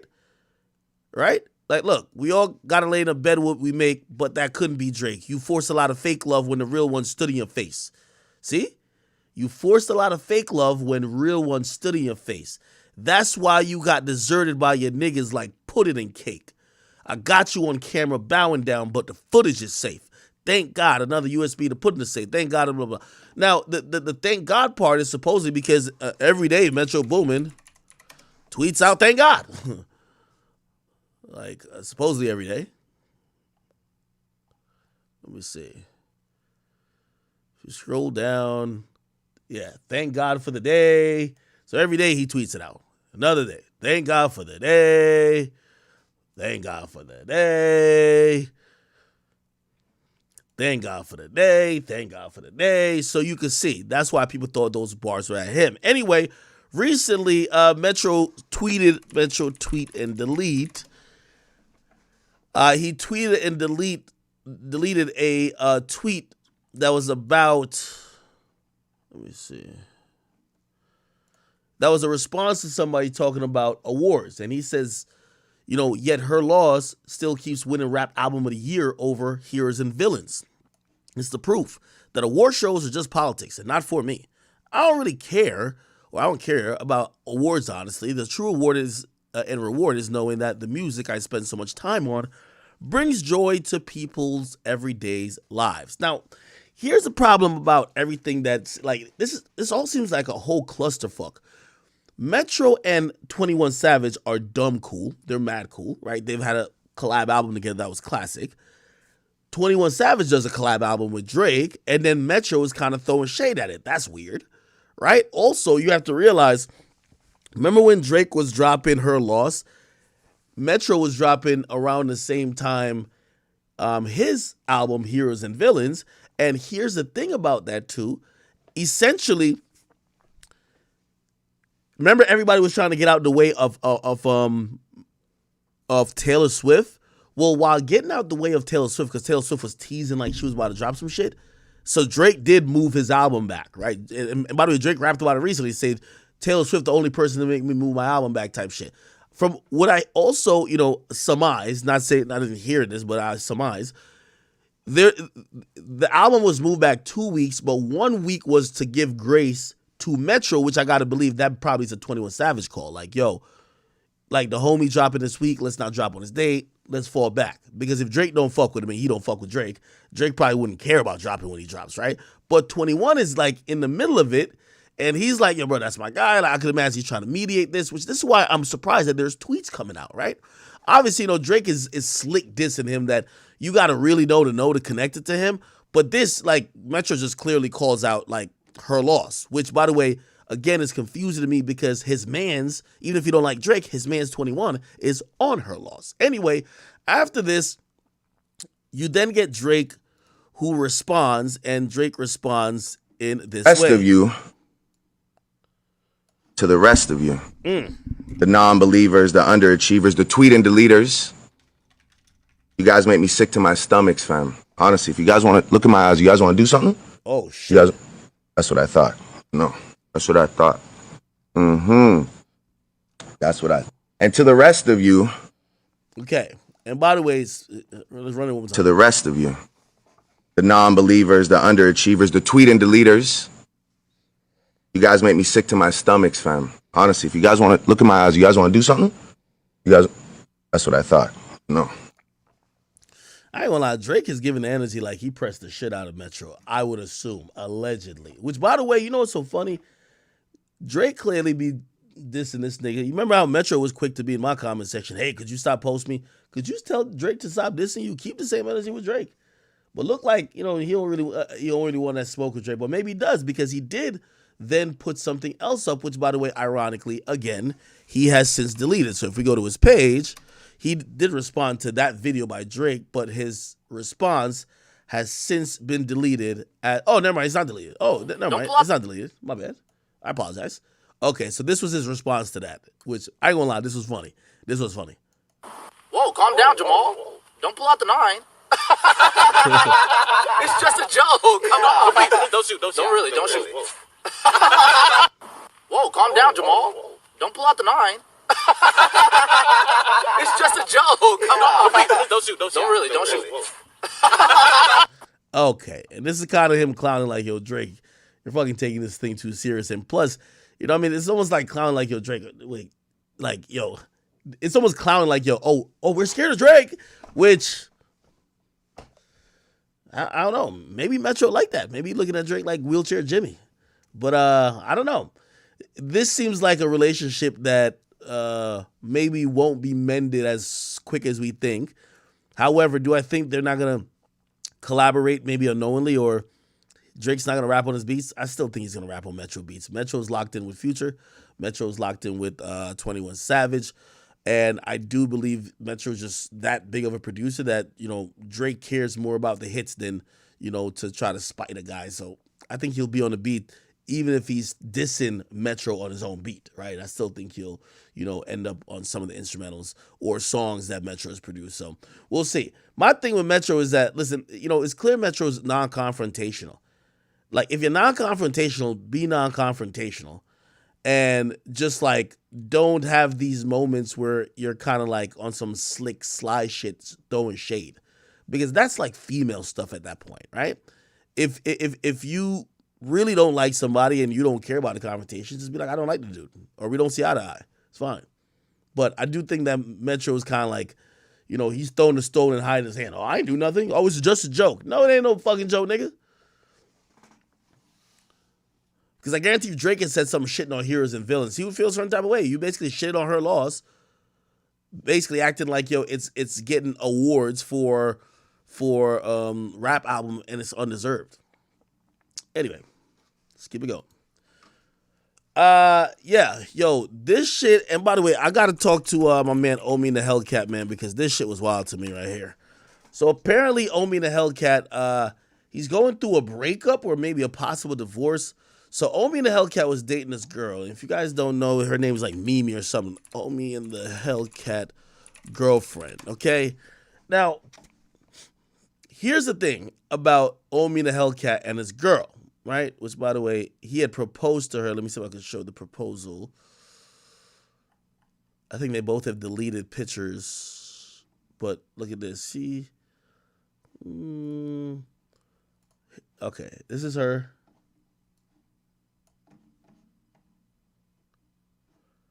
I could probably find some videos of them on YouTube. Omi and Hellcat proposes. Let me see. Okay, yeah. This is him proposing to her.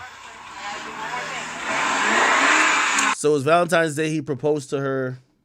He said she thought she was getting a Lambo. Which, by the way, clearly this is true love. I'm so nervous. Mimi, will you marry me? You marry me?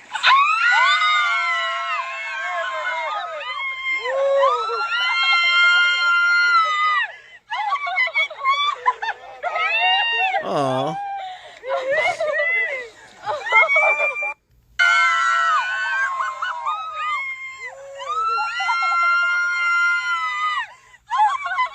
Now, I know what you're probably thinking. Your initial inclination is like, yo, she's winning for the bag. This and third. Damn, he's stupid as fuck.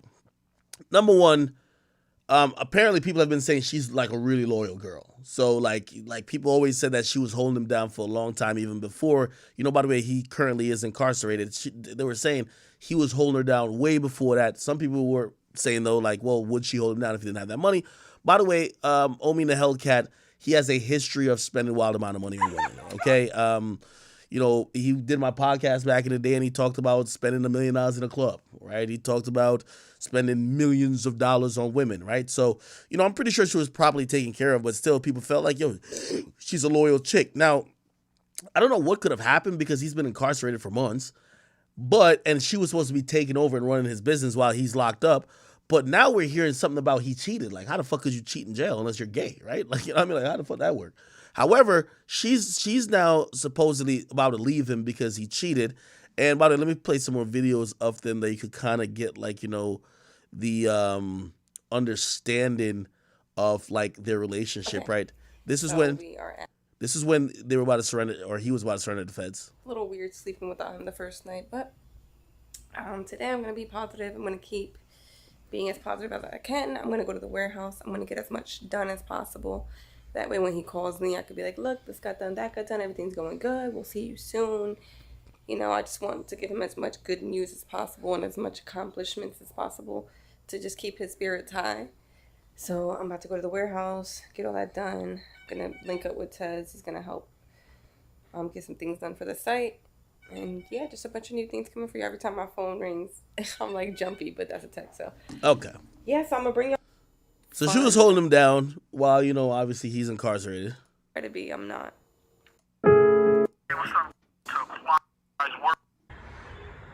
So much hurt. From a federal prison.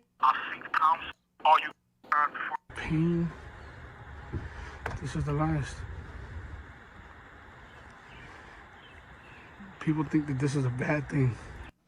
That's right before he, essentially, gave himself up to the feds. By the way, recently I also told you about his cars getting auctioned off. These are all his cars that were getting auctioned off. Like, that's his Lambo. All these cars got auctioned off by the government, right? They try to collect as much money as they could from him because he was, accused of, doing some shit that include money crimes, and obviously they're going to liquidate his assets to try to retain or get back that money no matter how they could, right? Okay, yeah, watches, all that type of stuff. So she was holding him down while he is incarcerated. Let me see.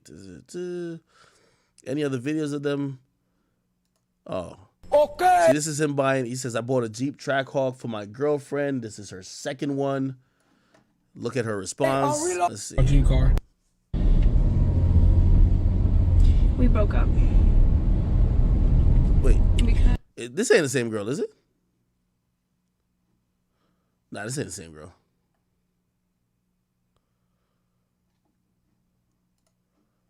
All right, so we got the news got out, sorts of smash the like button, and then okay. By the way, I think her Instagram is now down. Let me see. Me. Yeah, I think she deactivated. Regardless, the news broke and came out that Omina Hellcat girlfriend, Mimi, has now broken up with him while he's in the feds after finding out that he cheated. Now, after she found out that he cheated and is breaking up with him, he's offered her $18 million, 8 properties, and 100% of his company to take him back. She could also fine him $10,000 for every time he gets on IG. She's reportedly refusing to sign this contract. Like, literally, this nigga has offered this chick a max contract to basically still be with him after he's, he supposedly got caught cheating. Which, by the way, I think it's rather sad because, he's in a very interesting position. He's in jail. He's locked up. And, of course he wants to keep his girl because, like, that's probably his sanity while he's locked up, right? And the thought of her leaving him is probably, like, just fucking torturing him, right? Anyway, he did get in the comment section.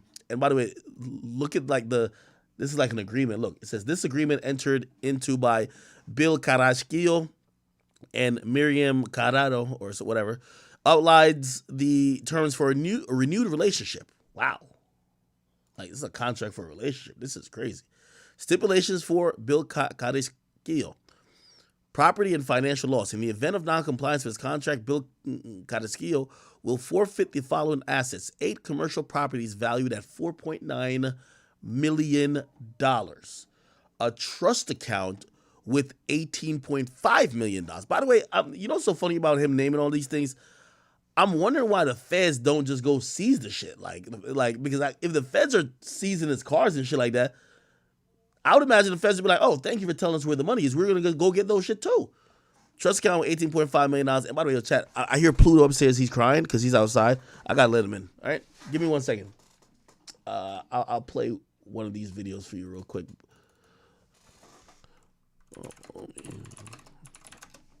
I just got to let Pluto in. Just give me a little bit.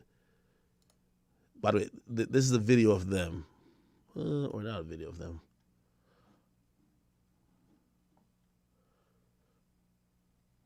All right. How could I? Okay. All right, here we go. So this is a girl, by the way. Let me show you what she did. She got a bunch of weird stuff. So you know what? Come explain all this.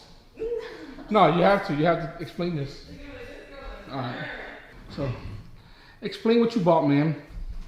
Well, Oh, by the way, there's been a lot of guys hitting her up too.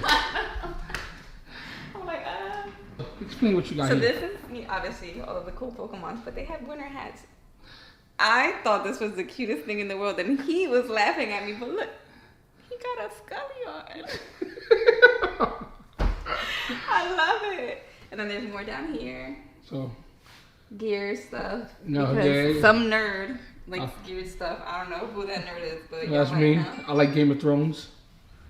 And then of course Super Smash Bros. Oh, and I got him this because what you guys may not know, he's always singing Britney Spears songs. I do like Britney Spears. So I got him the Britney Spears one. And these are like mystery ones, so I'm gonna unbox them because you're not as fun as me. And then I don't want to be as fun as you. your brother is Fierce. Oh look, Red versus Blue in Gears of War. Let's go, baby. That's why you like Red versus Blue? Yeah, like in Gears 4 they came out with these controllers. They were like I brought them from my old house. They were like a red controller and a blue controller. It's Cogs versus Like a red color? yeah, Cogs versus Locust. So it's red versus blue. Yo, look. Ninja, why you look like that, Ninja? And then you have it there for Yo, I had it here for a few hours. creeping me So I've been looking at this dude's videos, right? He started following me.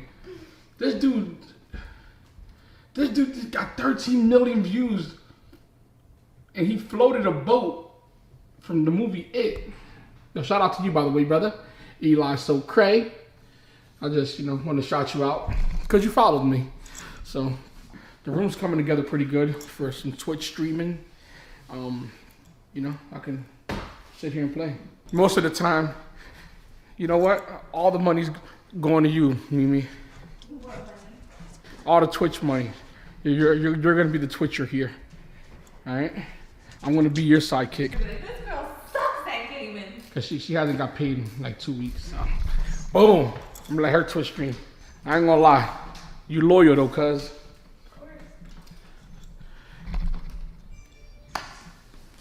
Hurry up and build this. I ain't gonna lie, I'm hungry. What do you want to eat? I don't know. I'm hungry.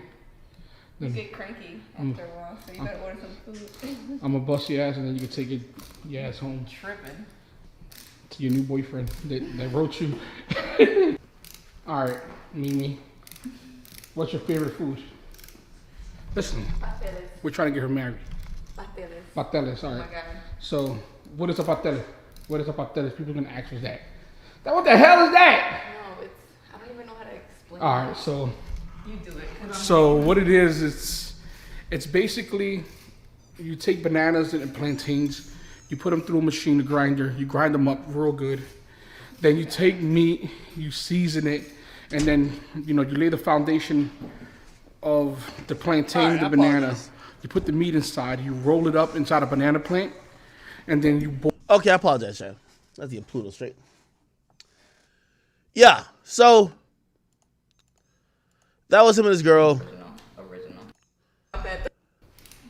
She wasn't like one of these girls that was just like bougie, running around, swiping a credit card. She seemed to be helping out with his business, working for him. He used to buy her gifts, but it seemed like love. Now, we at the point that this is going on. Let's keep reading. 8 commercial properties valued at $4.9 million.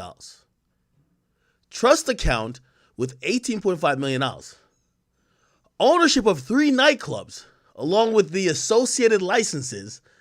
Liquid assets totaling $620,000. Ownership rights to trademarks and buildings under the Reloaded brand. By the way, that's his new company. And here's a social media restriction. Bill Cadasquillo agrees to refrain from using YouTube. That's crazy.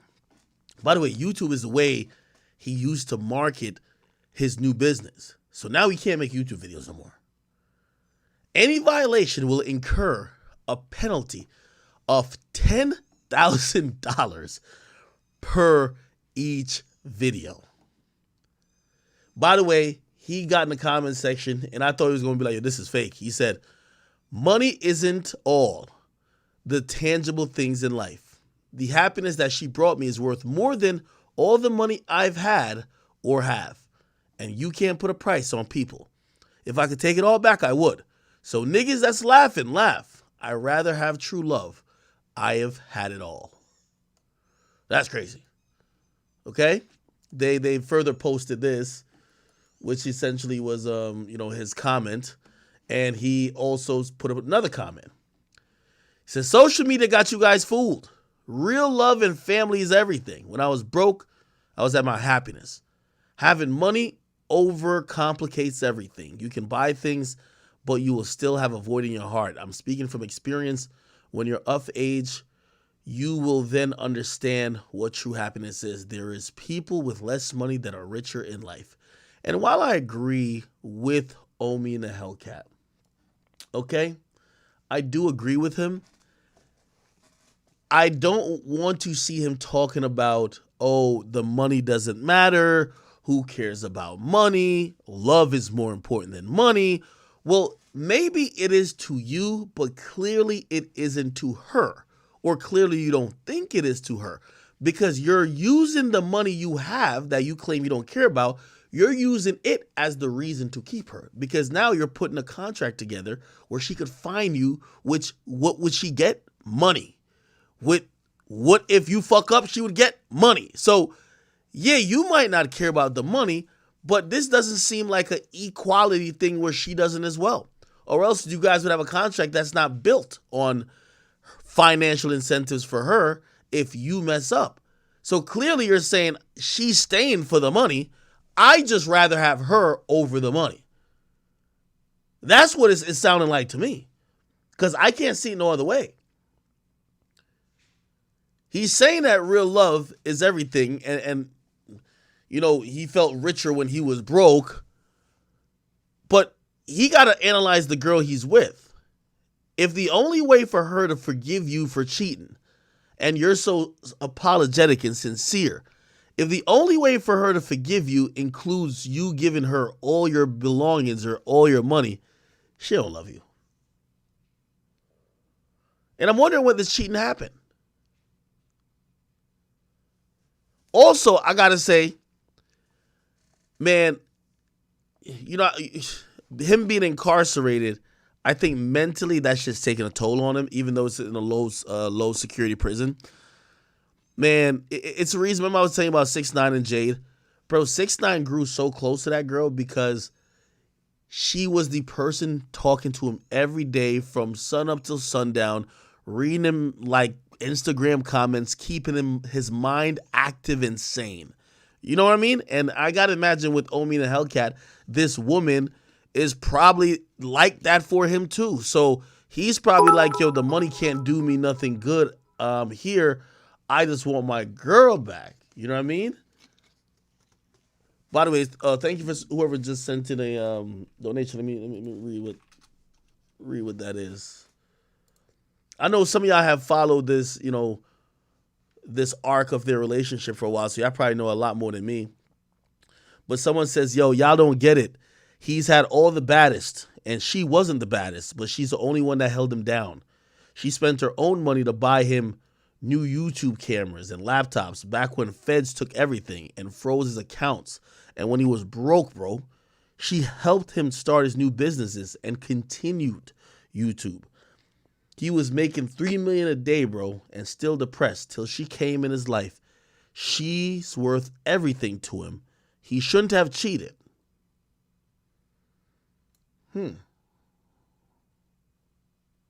That's interesting.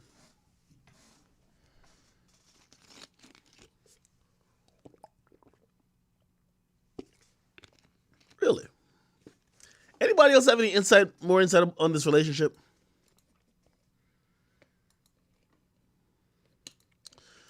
I know a little bit about Omi and the Hellcat's like history. He's like, apparently there was some like New York stripper. I think she worked in Starless or something like that. And he bought her a shit ton of stuff.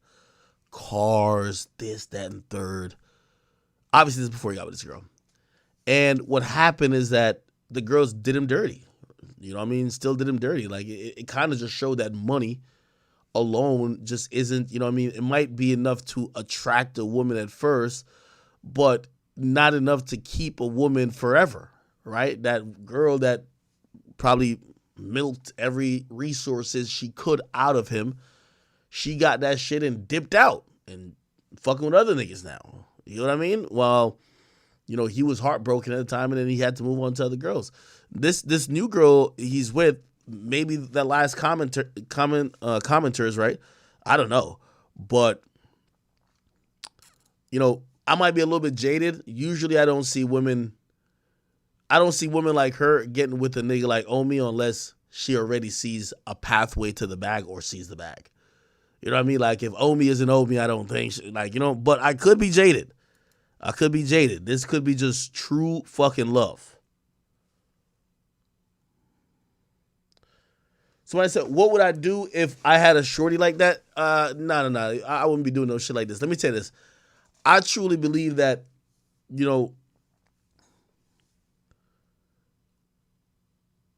this is cap. That if you don't have the money, and if first of all, ain't no girl want you if you don't got no way to make a living, bro. Like, let's keep it a beam, bro. Like we're grown ass people at this point. You feel me? Like, we're grown ass people, man. If you don't got, this contract to me sounds dumb because you're basically telling her she could take her entire livelihood and ability to make money. I just think that's stupid. Because if you didn't have it to begin with, I don't think she would stay. Like, maybe she would be interested at first, but like, okay, let me see if, because sometimes women will get it with a nigga with like ambition or a nigga who's like on a mission, like, and yeah, you already had like social proof already that you got rich one time. You like, this nigga is like, I won't call him necessarily a finesser, but this nigga is a hustler. Like, this guy is one of those guys where like, the feds took like maybe $100 million or froze all that shit from him, and that nigga still built back to get tens of millions. This nigga's a hustler. So I do think that a girl probably looking at a nigga like that is like, I'm gonna fuck with this guy. This guy, even if he loses, he'll get it back. So that's why I think they're fucking with you. I don't think, man, I ain't gonna lie, man. I'm so jaded. I just don't think these chicks is, like, at the level you are where a bitch could Google your name, my nigga, these chicks ain't like linking up with you just because, like, you got a great personality. I'm not saying they don't end up loving you. I'm not saying that they don't have feelings for you. But the thing that's attracted to them, to you more than any other regular Joe or Schmo out there is like, bro, you're the guy. Bro, she's seen the motherfucking, she's seen all them white cars line the street and line your driveway, and seeing the house you lived in, and seeing how you've talked on interviews about spending all that money, even if you did lose it, but she knew you was a hustler. That's what I would say. Now, granted, also, here's the thing too, and this is a trick. So that commenter saying, she spent, let me tell you this, the best finessers in terms of women spend their money too. Like, if you're with a girl and she never ever like tries to act like the best finessers is gonna act like, I would spend on you too, I just don't have as much as you. That's how they get more out of you. So when a woman spends on you, don't be thinking, nah, man. She's giving you the example of, because first of all, she buys you a Hanes t-shirt, she wants you to buy her a Gucci purse. She's just gonna look at you, well, I bought you a Hanes t-shirt, that's all I could afford. Well, you know what you can afford? A lot more. You give me a Gucci purse. Like, this is, like, you gotta realize, like, women are smart. Also, women know how to, like you see with men, because we don't ever really have somebody there to help us financially. A woman earns so much loyalty points from a guy by when she puts down her money. Like, play this. Remember that one ex I told you, like, we broke up and, like, I covered her because actually it was my fault. She moved anyway to the apartment she couldn't cover. I dipped from the apartment. I paid the rent for the rest of the year. One of the reasons why, like, I was okay with even doing that, number one, first of all, we're in a 4-year relationship, and I felt like I kind of dipped out on her when I got popular. But more than that, even, right? When I first linked with her, right, we had just got evicted out of like a spot with me and my homies in college, and I remember when she had realized that, because I was leaving college, so I lost my college job, and also we were getting evicted. I remember she was like, damn, and you keep coming over here to come see, like, she gave me like gas money, and like that stuck with, nigga, she gave me like $40, but that stuck with me for a lifetime. I was like, damn, it's like, it's more impressionable that you feel the idea of you having a partner who seems to want to help out. So for her doing that, I was like, damn, I'm going to pay this back to her a millionfold type shit. You know what I mean? Now, I just don't think if you have to write up this type of contract here, bro, just, and again, I'm hoping it's not a troll or like some type of marketing ploy. If you have to write up this contract, brother, first of all, if you have to write up this contract, you know what keeps your woman. Every nigga knows what keeps their woman. And if you wrote up this contract, you know what keeps your woman is money. And if your woman is kept by money, come on, you in for a long day. And by the way, both things could be true. She could love you and still just want money. Some people think that when women want, sometimes people think that gold diggers are so transparent. They'd be like, oh, a gold digger just don't care if you live or died. No. You have gold diggers who would wash your feet, kiss your feet, lick your balls, massage you every day. They'll fucking walk a mile for you. They're going to dress up what they got with you to be love, right? Like, they're not going to just be cold as fuck like, hey, pay me for this, pay me for this. No, they're going to dress it up like love. That's what the best ones are going to do.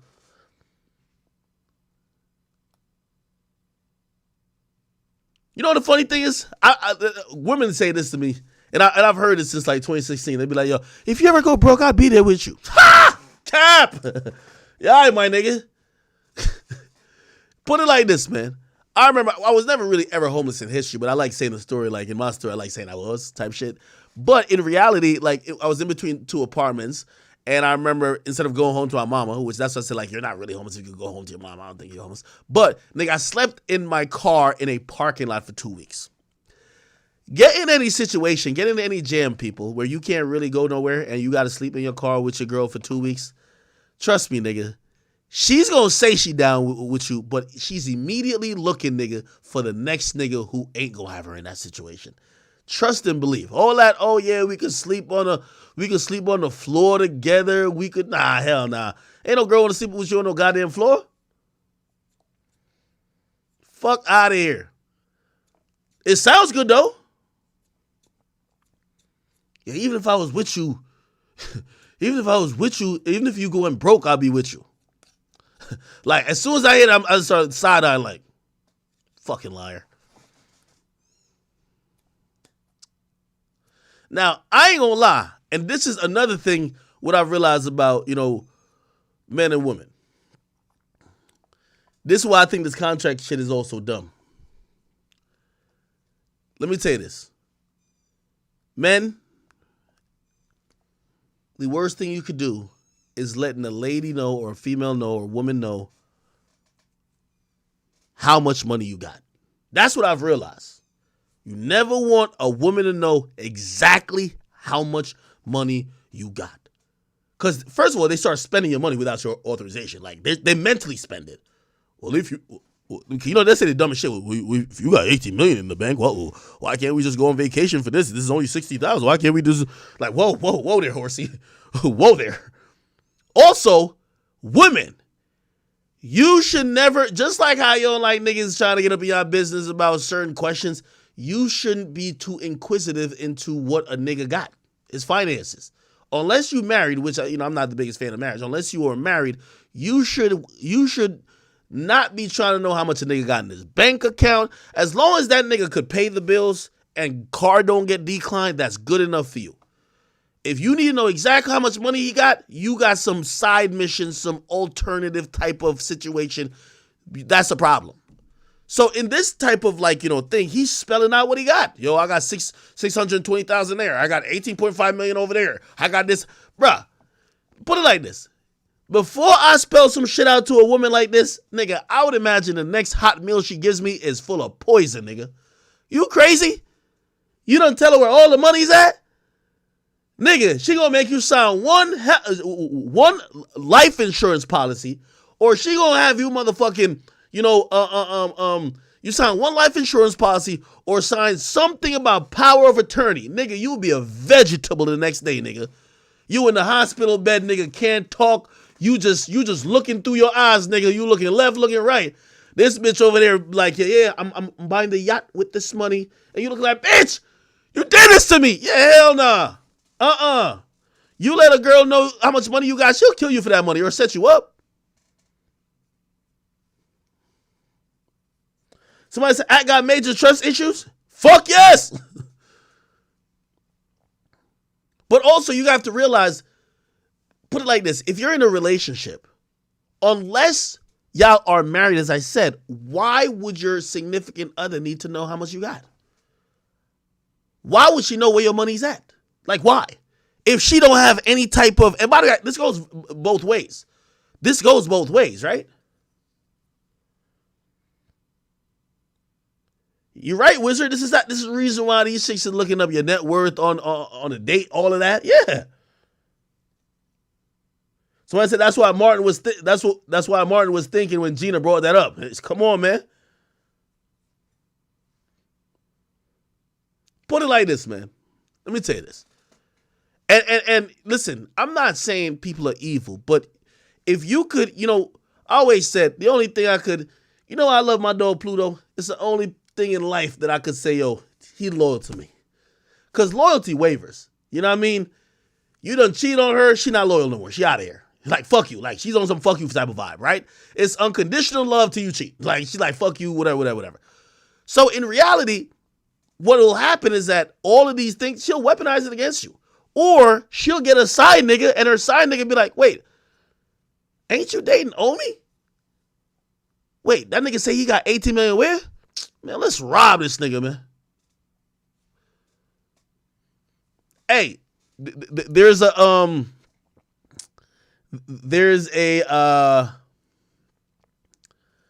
it happened a couple years ago. I don't know if I can find the story. This is to showcase, and by the way, told my chat queens, y'all ain't like this. We talking about the scallies of the world. To showcase the nature of some women. There's a very popular story of almost a perfect crime getting committed. Okay? It was almost a perfect crime. Okay. A woman is with a guy. He's rich. They're married.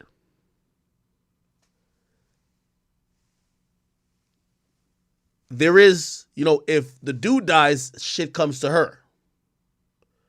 But how you gonna get him killed? She get a side nigga who's her boyfriend that's banging her back out. She comes up with a plan with the dude, come through the back door, come rob this nigga, blah, blah, blah, blah, blah, blah, blah. Okay. The dude comes in, they rob the dude, they both kill him. Like, they both shoot the dude, and they kill him. Now, the woman had no plans of really busting the money down with the boyfriend. She just needed the scapegoat. After they killed the husband in the house, she kills him. Perfect crime, huh? Hey, oh my God, they broke in, they killed my husband. I had to kill the other guy. Perfect crime, ain't it? She kills the boyfriend because she don't want to bust the money down. The boyfriend thought he was going to get the money bust down, so he killed, they both killed the husband. So now she's the only person alive. Money is finna flow. She only gets locked up because it's a backdoor situation. You know what happens? When the police get there, there's no signs of forced entry. What that means, somebody left the door open. Like, it's, you allow it. Like, because when they're thinking in a breaking and entering situation, where they kick the door in? Okay, if something is locked, which you're assuming is going to be locked, how did they get in? Right? Then they figured out that these two were in on it, and they figured out that the guy, the side nigga who got killed, the girl had some ties to him.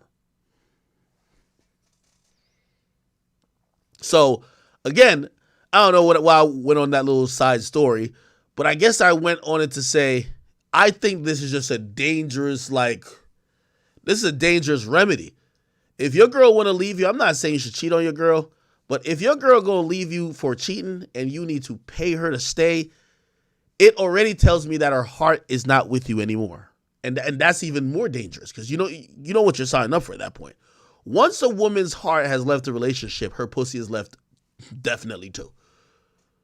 So, yeah, maybe she's your piece and she makes you feel good, but if you have to pay for her to stay at that point, she's definitely fucking a nigga on the side.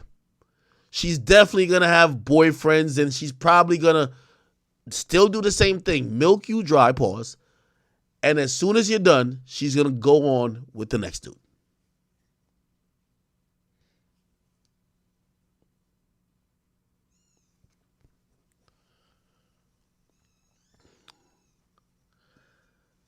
Chat, what's the craziest thing I've ever done? After being caught cheating. I know black men don't cheat, but hypothetically. By the way, salute to all my chat queens. Want to get y'all involved in some of these conversations as well. Let me see here. By the way, I will be hanging out in the chat queen VC. So if any chat queens want to join in, you guys are more than welcome to join the conversation. We're trying to have I want to talk to the chat queens here. Okay, it's a bunch of niggas. Please don't run up in here. Okay. Anyway, I'll tell you. So this is like some stupid shit though. This is like some really stupid shit. So one time, this is like high school. Like, in high school summers, y'all niggas is playing truth or dare. I ain't even really cheat, to keep it real. It's like I had gotten with a girl and our group of friends always played truth or dare. And like we showed up to the truth or dare because everybody just hung out. And the chick I just got with, she was just like, she was playing sick. I think she was really sick. She was like, I can't play. Like, I can't be involved with the game. And I'm like, nigga, well, we always do this. I got with her like the night before, I swear. I asked her out the night before. And I ain't gonna lie, I played truth or dare. I think she watched me kiss another bitch or some shit. She was like, yo, you cheated. I'm like, nigga, we play truth or dare every night. It's like, nah, well, we got together last night. I'm like, what? She's like, you cheated on me, man. I'm so hurt. Bitch was crying, all that type of shit. Then she told me the craziest thing. She said to me, give me 3 reasons. This is like the bitch was telling me to write her an essay. Give me 3 reasons why I should stay with you. And I felt so offended. I said, bitch, I won't even give you one. It is over. It is over. But anyway, as soon as my man owe me the Hellcat, man, shit. He's talking like a man who is going through it mentally. And you just hear these words he's saying, bro. Money isn't all the tangible things in life. The happiness she brought me is worth more than all the money I've ever had or have. You can't put a price on people. If I could take it back, I would. So nigga, I thought this was her typing on his account. I swear. I thought it was her typing on his account until he sent me a voice note. I kid you not. All right. Say less. All right, cool. What else we got to get to? We did the Omi and the Hellcat.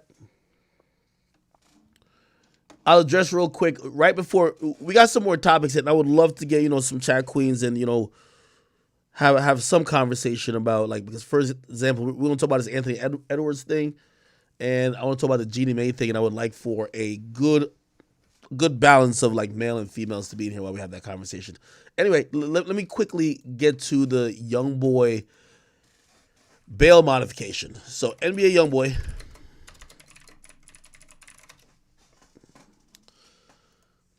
He got slightly some modification to his bail, which means that, yes, he's still on house arrest, right? And it says NBA YoungBoy and his legal team have been fighting to get his house arrest conditions amended as he awaits trial for gun charges in Louisiana on Monday.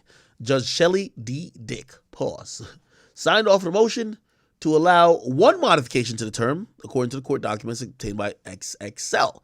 In accordance to the rapper's assertion that he's suffering from mental health issues from being confined in his Utah home for the past 2 years, the judge has okayed him to be able to leave for doctor's appointments. So yes, because he says mentally he's being affected by all of this, he will now be allowed to leave for doctor's appointments. He says the defendant is restricted to a 24-hour-a-day lockdown at his residence, except for medical appointments and court appearances and other activities specifically approved in advance by the defendant's pretrial supervision officer. YB wanted one more thing that they did shoot down, and it was he wanted to request that he could participate in additional employment-related activities without court approval, which means like shooting music videos, doing things maybe quote unquote recorded at a studio that's like in town or whatever the case is. The judge said, nah, okay? This update is a win for Top. Following his initial request on November 1st, he received pushback from the prosecutor late last month. And this is what the prosecutor said. The United States fails to see how the defendant's current condition of pretrial release prohibit him from seeking and obtaining mental health treatment. So they wanted him to say, you rich, get somebody to come to the goddamn house and give you some therapy, okay? That's what they said in opposing paperwork. But it has now been approved that he will be able to do that, leave for therapy, right?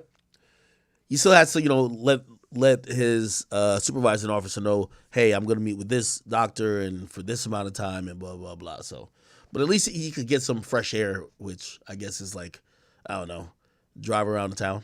I don't know. Okay.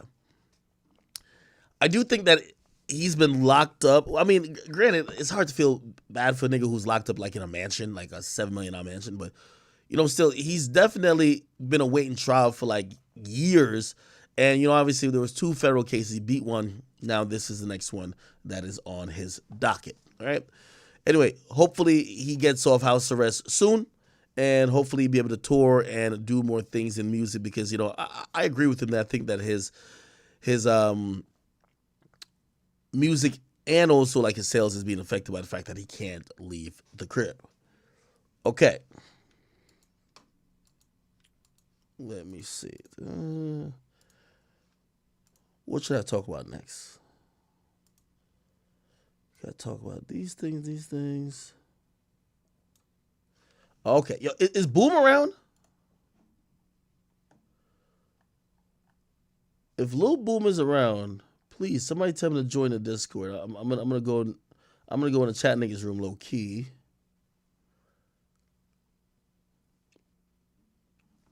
Somebody have Boom join.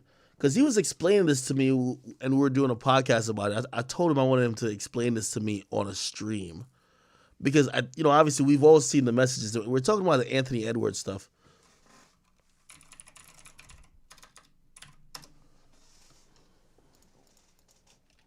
Yeah, give me 1 second, child.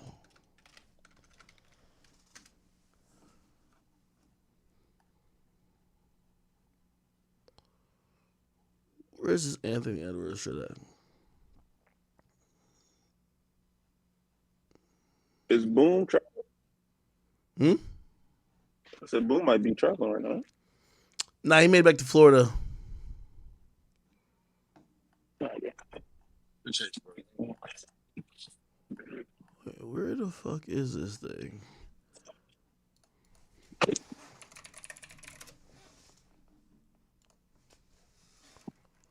Yo, Ak, we got a couple chat queens finna join right now, bro. Oh, okay. What am I typing in? Okay, let me see if I can get a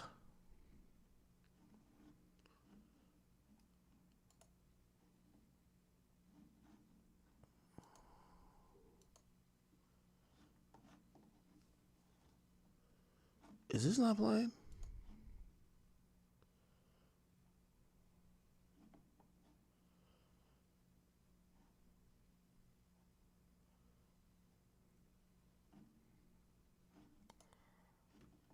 Last subject before I go to break, and it involves Minnesota Timberwolves star guard Anthony Edwards. He's in the news for the wrong reasons, ladies and gentlemen. He's publicly walking back comments he made to a woman which appears to urge her to have an abortion. Now, I don't talk about stuff like this, but he commented on it.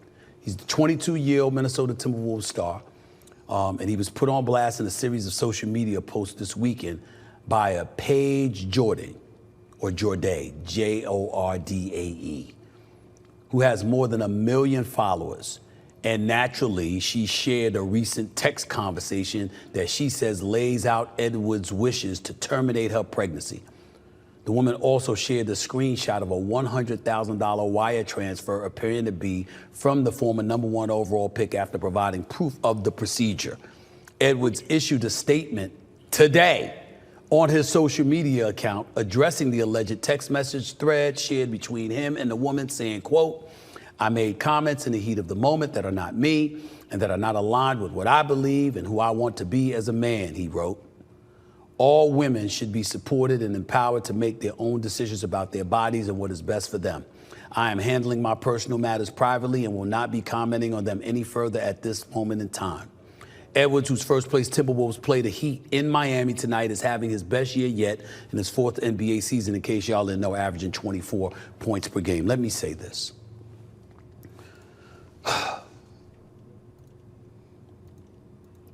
Anthony Edwards had to apologize because he is a public figure. Having said that, once again, here's the bigger lesson to be learned. Guard who you deal with. Once again, I'm singing that same old dance. It's none of our damn business who Anthony Davis is screwing around with, who he impregnated. He has a relationship with this woman, and she put him on blast. She took text messages and revealed them to the public. I'm starting to wonder what repercussions somebody can have for having their privacy violated. Talk about it. That's what I'm wondering about. Talk about it. I'm not casting any... Talk about it. Talk about it, Stephen. You know how much my privacy has been violated by women? You know how many lies about me have been circulating? Which, by the way, if I spread those lies about anybody else, I would be sued. You know, there's a lie going around that I have herpes. Which the people who have said it are broke. And also, the woman who put out a picture then said, well, I didn't make no claims. People made that up. So now my privacy is out there. People are making up all type of things against me. And all I got to do is, well, you're famous. You're rich. Just take it. You become like a fucking perennial victim to most of these things. Even with like the thing with even with the whole thing with Jade. Makes up a complete lie. If you listen to her, and I even asked, I said, why the fuck you made that up? You know what she said? Well, you were talking about Cardi B beating up me and my sister didn't get beat up, so you said some fake stuff about me, I'm going to say fake stuff about you. That's it. They don't care. They don't care. You get what I mean? So it's like, you know, most women now, like, for example, think about that other girl from like last week. She... after couldn't get a laptop from me, and then because she's getting harassed by another woman, which I'm not even telling any woman to harass her, she makes up like, oh, yeah, Ack was fucking with me underage. No, it wasn't. You're lying. You're making up a lie. But there is no type of recourse for the person who is popular. This girl, Paige, she's hitting me up, other people up. She's down to get on and keep talking about this. Granted, like, this may be true, but it should be his personal business and her personal business. Women these days, if they can't weaponize the truth that supposedly should be private, they weaponize a public lie. And here's the thing, too, when people hear a public lie, they don't want to be like, oh, nah. My nigga, like, put like this, they still, and really, like, I ain't gonna lie to you, I'm just waiting until the right outlet says it, and I'm definitely gonna sue somebody. Somebody gotta get sued. I'm gonna wait for the right outlet that has money to say it, right? Because the people saying it now are broke. So, like, when that whole picture came out, and I said, listen, oh, I had ingrown hairs. That's the reason why I took the picture. It was like on my stomach. I was like working out, then I don't know if it was sweat. Anyways, ingrown hairs. Everybody then said it was herpes. So I'm like, all right, okay, fans say it, I can't sue a fan. So now I got to sit here and wait. Like, I got to play the waiting game on some Cardi B shit. I got to wait for the right motherfucker that actually got something. And here's the thing, because I think Tasha K had said something to maybe close to that was she said some other shit about me, that I had women playing in my booty hole with their fingers. Of course I want to sue, but then there's 10 people in line to collect money from her. So she don't care if she get another lawsuit. She don't care. So I can't even sue. Well, I mean, I could. But Cardi's collecting from her. She's racked up a couple more lawsuits. It's like there's nothing to gain. So now I'm sitting over here like, okay, people get to lie on me. Like, then you have somebody like Selena. Just lies all fucking day. This.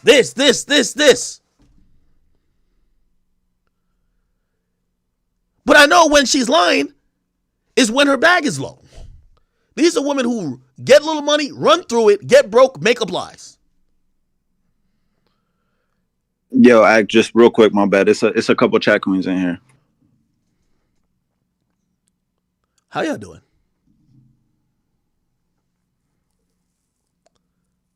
Yo, Sophia, unmute. Yo. Hey, Ak. Hey, what's up? Hey, how you doing? Hey, by the way, somebody says, yo, you did it to Blueface. Oh, yeah. What did I do to Blueface? All the stuff I said about Blueface with the house stuff, like, I ain't gonna lie to you, like, Wack even told me this. Wack was like, yo, Ak, this is a fact. Wack told me, was like, yo, Ak, you know I know you're good? He's like, yeah, we deflected it to save face, but he's like, when you went on your stream with the eviction paper for Blueface's house, he's like, nigga, that's the first time I was made aware that the house was going into foreclosure. He said, actually, if you didn't make the video, we would have lost the house. I think they're doing something with the house now.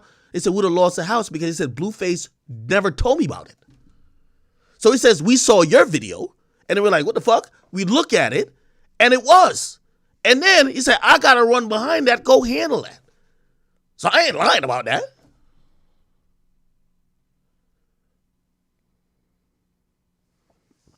Anyway. Burgess, we live in a society, ladies and gentlemen, if Anthony Davis wanted her to have an abortion, respectfully, that's his business.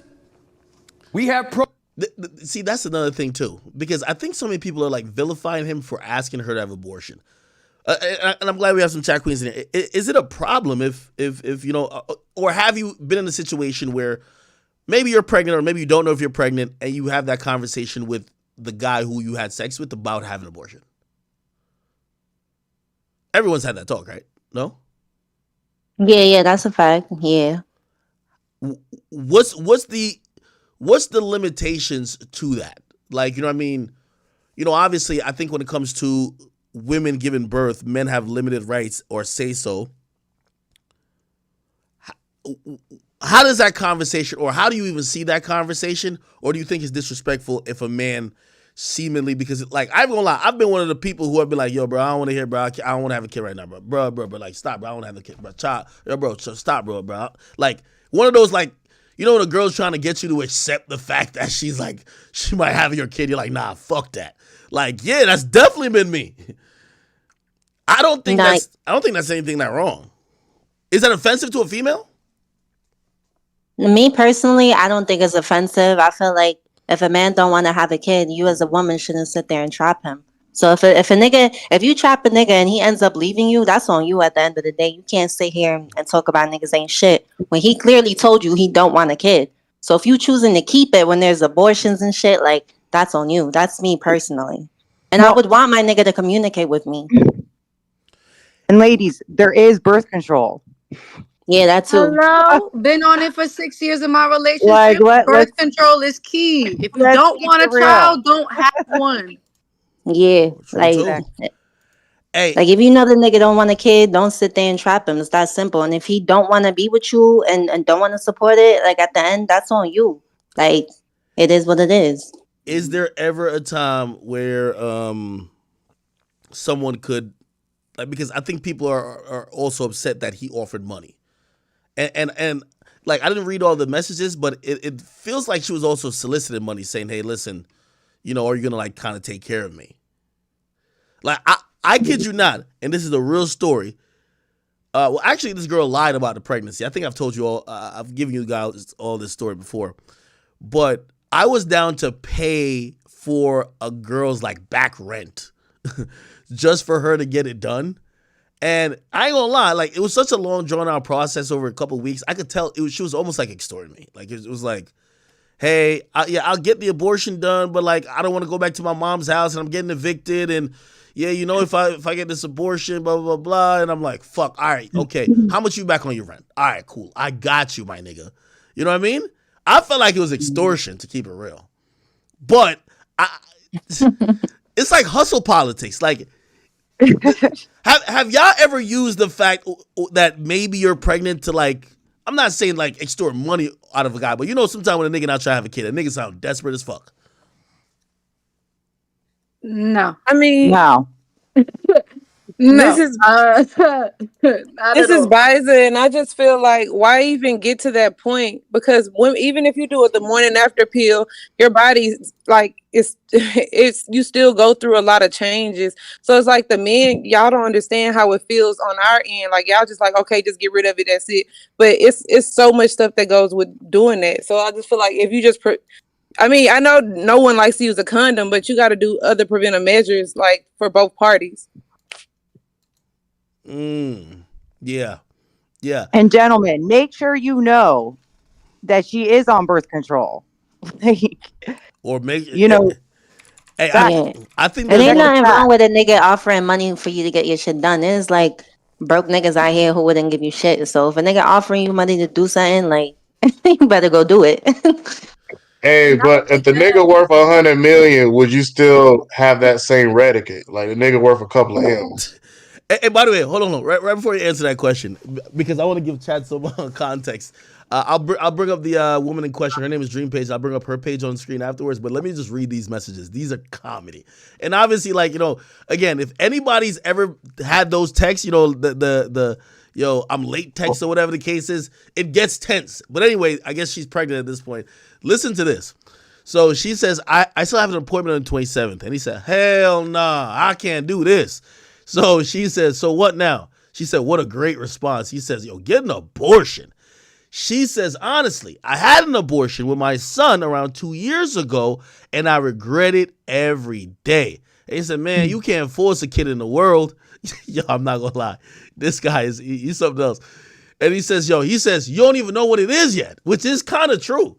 Like, it's true. So she responds back by saying, that's not the point. I said I had an abortion 2 years ago and I regret it. He says, yeah, but I don't want a kid. Then she says, yo, being cool to you is just going to get abortion by myself. You're not going to do shit and going about your day. That's being cool to you. Obviously, you've been through this before just by your reaction. Then he says, I will send you money to help you out. Yo, he's straight to the point. I kid you not. Like me, I'm going to act like I care a little bit. Like, you know what I mean? Because I do know it's emotionally, like, you're going through some emotional shit. She says, I ain't asked for it, but okay. You just don't want a baby? Is that why you're saying all this? Because I've been cool with you. He says, I don't want kids. He said, let's handle this like grown-ups. She says, okay, I'm not trying to force you to be a dad to a baby you don't want. I just don't like abortions. That doesn't make me wrong. If you really don't want to do this, then fine, I won't. Then he says to her, yo, just take the pills. She says, yo, you don't care about no one but you? He says, yo, you got the money. What's the hold up? Yo, because you finna make this a problem. And she says, yo, finna make what a problem exactly? I don't give a fuck. I've been nice this whole time. I don't bother you. I don't cause no problems. I don't speak. They said, don't speak to me like that. I told you I would because you want me to. So that's you talking about a life. Just be somewhat understanding. I told you I'll be home soon. I guess like she went to get the pills. Now he's telling her, hurry up and take them bitches, okay? He want her to pop them shits like Flintstone vitamins. She says, he says, okay, just make sure I get a video of the box with the right pills. And she says, what other pills would they be, Anthony? He said, yo, just making sure. So she sends him the video. Oh, this is crazy. She sends him the video. And then she says to him, so I send you what you asked, then it's fuck me. You're going to ignore me now? He says, my attorney gonna handle it. He says, you said You said we were handling it ourselves, and then when I do my part, you turn. So your attorney hasn't even responded. Just do what you said you were gonna do. I did my part. By the way, I guess he promised her $100,000. $100,000, ladies. $100,000. Are you getting the abortion or not? Hey, yeah. This is me. Cat. If I'm It ain't even getting to that. It's not even getting to that. Hold on, one at a time, please. Oh, I woke up. I'm here. The lawyer. Who's my Wait. Shit. I think I get a banana. Wait. So 100,000. Say like you kind of wanted to have the kid, or let's just keep it in reality terms. You get pregnant for an NBA player. Say you were fucking with him, right? Clearly, y'all fucking enough where he's fucking you raw, nutsing you sometime. This time you get pregnant. It's an NBA player. Homie's making like $100 million, over a couple of years. What are you doing? He offers you $100,000 to get rid of it. Hey, can I go based on that conversation? Yeah. Based on that conversation and that girl's IQ, I'll just shut the fuck up and take the $100,000 if I was in her footsteps, because the way he's talking to her is straight. Like, if she was just straight up or not. Like, I don't know if in the beginning of the relationship they came to terms to, like, he told her from the get, I don't want no kids. So from there, she should have known, like, am I gonna have my pussy on, like, let this dick drill me? She bugging. I'm gonna keep it moving. And she sounds real slow. I don't know how old is she, but yeah. But And if he don't want a baby, why he but nothing in there? you sound like a Exactly. Wait, hold on. All right, that's a good point. You said if he doesn't want a baby, why nut in her? But it goes both ways too. It takes two. Yeah. And by the way, and I'm playing devil's advocate here a little bit. And all my men who are either in the call or in the chat, I want y'all to attest to this.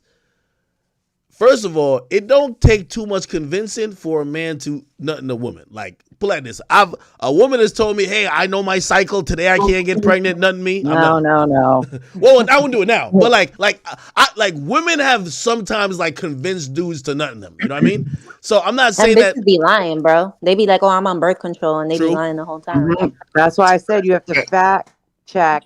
So you're telling me girls be walking around all fertile out here? There's not a chance that you might nut and you might not go swim. Wait. Hey, let's not act like when you nut in a bitch it hit different. Wait. But I feel like a nigga not gonna do that. Wale, hold on. Even when you nut in a bitch, like you still at the end of the day, there's still so many things you can do to not get pregnant. Like you can still sit there and you can punch the bitch in the stomach, hit her with a pan. All right, you wildin'. That's extreme, but you wildin'. But I feel like with a guy, a nigga not gonna nut in somebody who he don't feel like he's willing to take that chance with.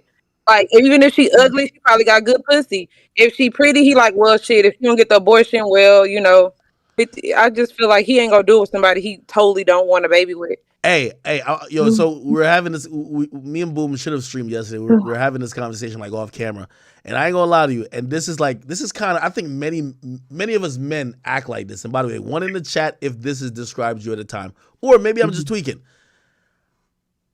Like, at a point in my life, not now, at a point in my life, I definitely used to pick who, like, say on like, well, first of all, I don't know if everybody's nutting chicks on first link type shit, but I would have picked based on how bad. If you bad as fuck, I'm nutting you.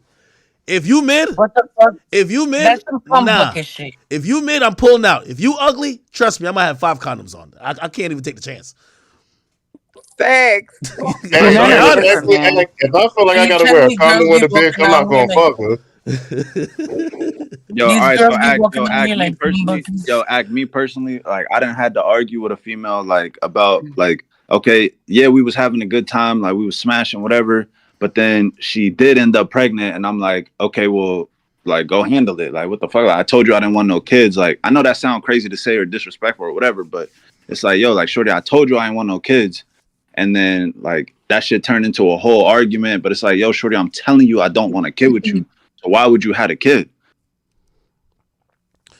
Yeah, I've learned that, you know. Again, condoms, though? why would you nut in her then? Like without You knowing didn't wear no that she's condoms. on They birth should control. with it, so That's it's that kind of big- like, damn.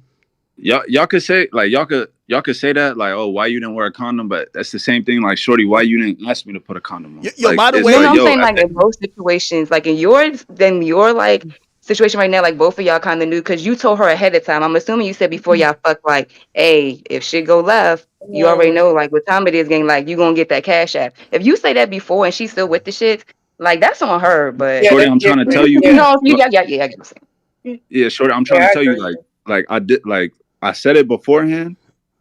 Everything was with happened, and shorty ended up pregnant. And then when I said go handle it, it was an argument. Like, oh no, like I don't want to do that, and like my morals, and like I'm gonna feel bad, my conscience. But it's like, yo, like we had the conversation first, and you still like trying to argue with me about like, oh, I want to keep it. Like that Well, shit crazy. maybe it's the approach. Maybe you need to approach her a little bit more, you know. By the way, let me ask this question real quick.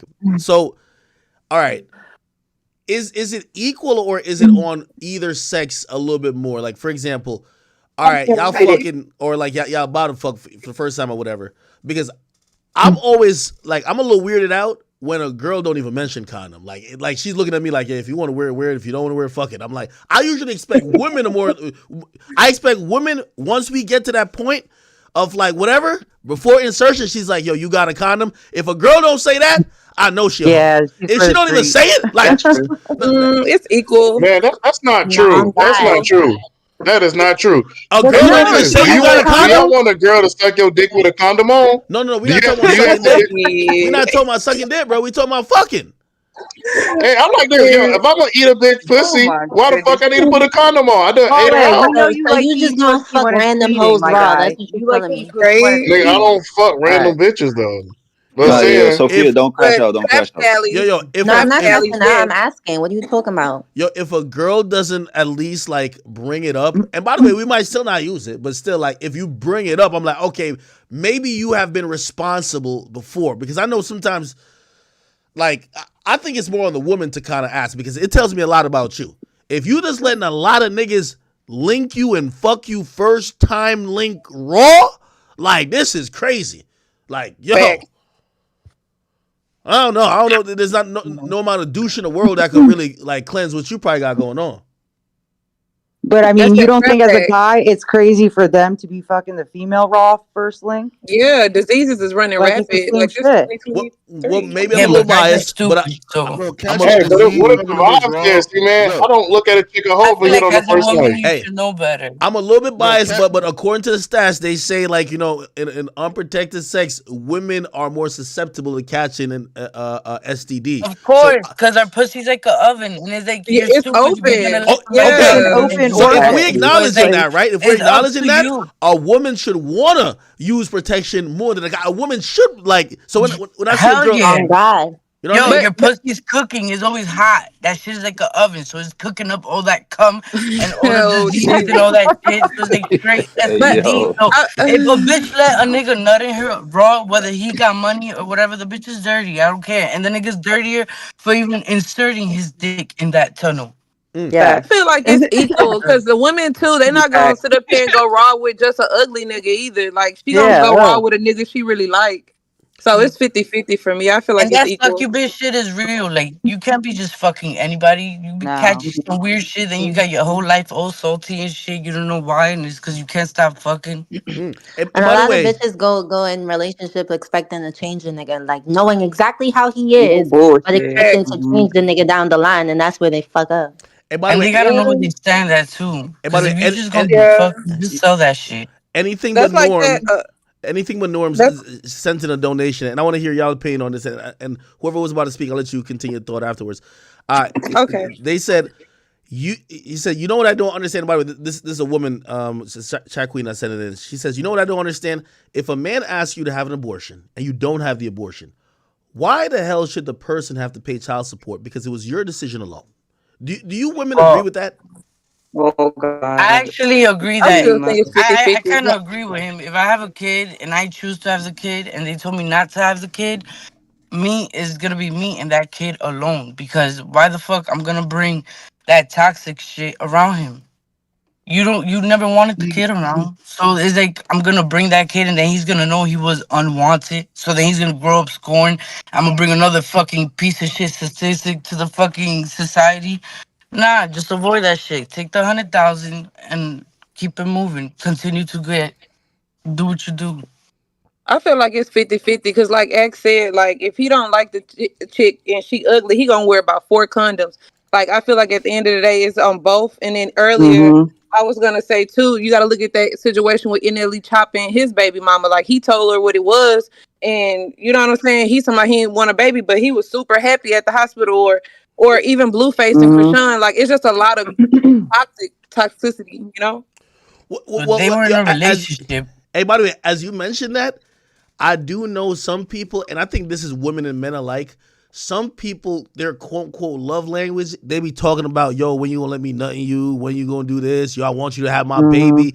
And I ain't gonna lie, that might gas somebody's head up like, yo, this motherfucker wanna have a kid. You know what I mean? Like, I know some of y'all, I know one of y'all women in here have definitely told a guy that, yo, I want when we fuck for you to nut me, and you had no plans of having a kid with the dude. But yeah, you was most likely on birth control if you did that. Yeah, definitely on that next one. Okay. So I mean, being realistic, we all had a man that say that to us.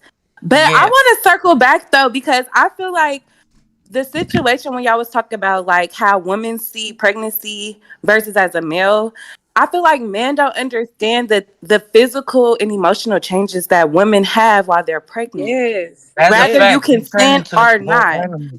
I mean, not whether you consent to having the baby or not, but like you're not a man. They just be like, "Oh, fuck you!" Like, bitch, kill that baby. It's not that simple. Yeah, exactly.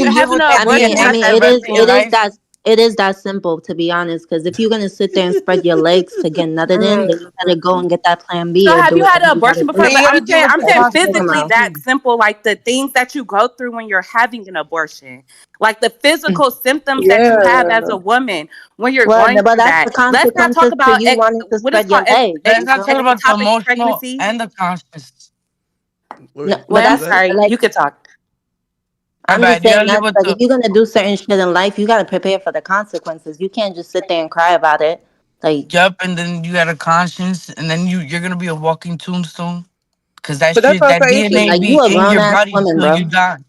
But it should be preventive measures on both ends. That's why I said that. Because even when you take the more than after pill and stuff like that, like the cramps is crazy. Then you get 2 cycles, and you go through all these emotions, and like it's just a lot. And then spiritually too. That's just like don't nobody think about that no more. It's just you should have never not put Sims. yourself in You that just position. don't. You just don't fucking have a baby like instantly. This is not Sims. You know, babies are not created and generated like that. Like you know, there's a lot of stuff that come into it. A female pregnant for 9 months, her physical attraction is her physical body is changing. Like everything is changing. Her mental, she has more hormones. So I just feel like, man, y'all don't go through that. Like y'all don't give a fuck. Y'all fuck like y'all fucking y'all cut. That's it. Y'all a baby on the way. Y'all don't feel it. But a female is just. hold on. All right, so that's the dumbest thing. what I'll ask is Wait, this. hold on. Let Act talk. Let Act talk. At what point? So, for example, like obviously, if I'm pretty sure all y'all are down to take like a plan B, even if it fucks up like certain changes or certain things with your body.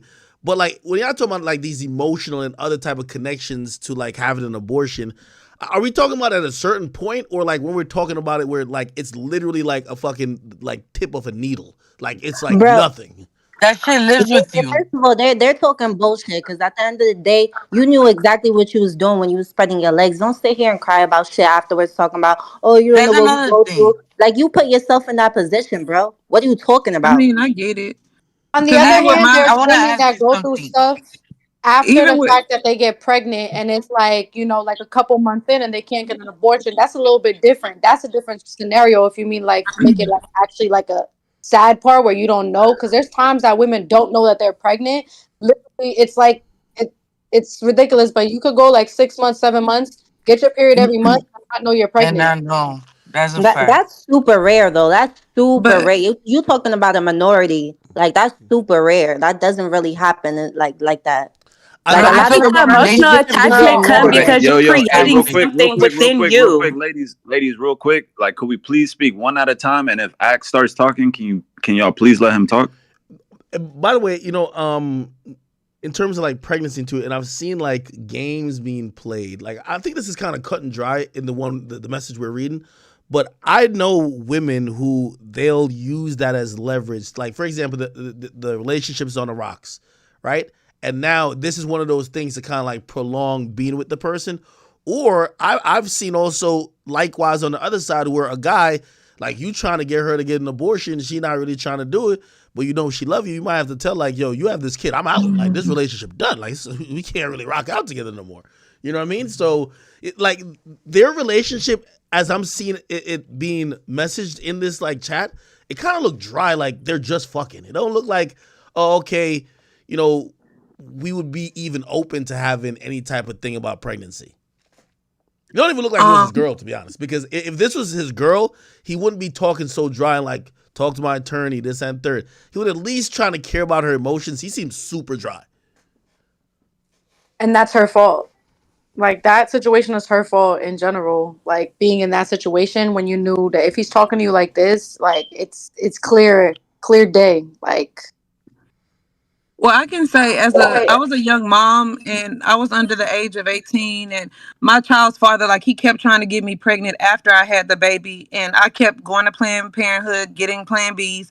And at one point, like even at the under the age of 18, I was like, I can't keep doing this. Like I can't have my body keep going through this. So I put my own self on birth control, and that was that. So I kind of see, like, I still feel like it's 50-50. I feel like it's just preventive measures. But even me just being under the age of 18, I just knew that just wasn't going to work.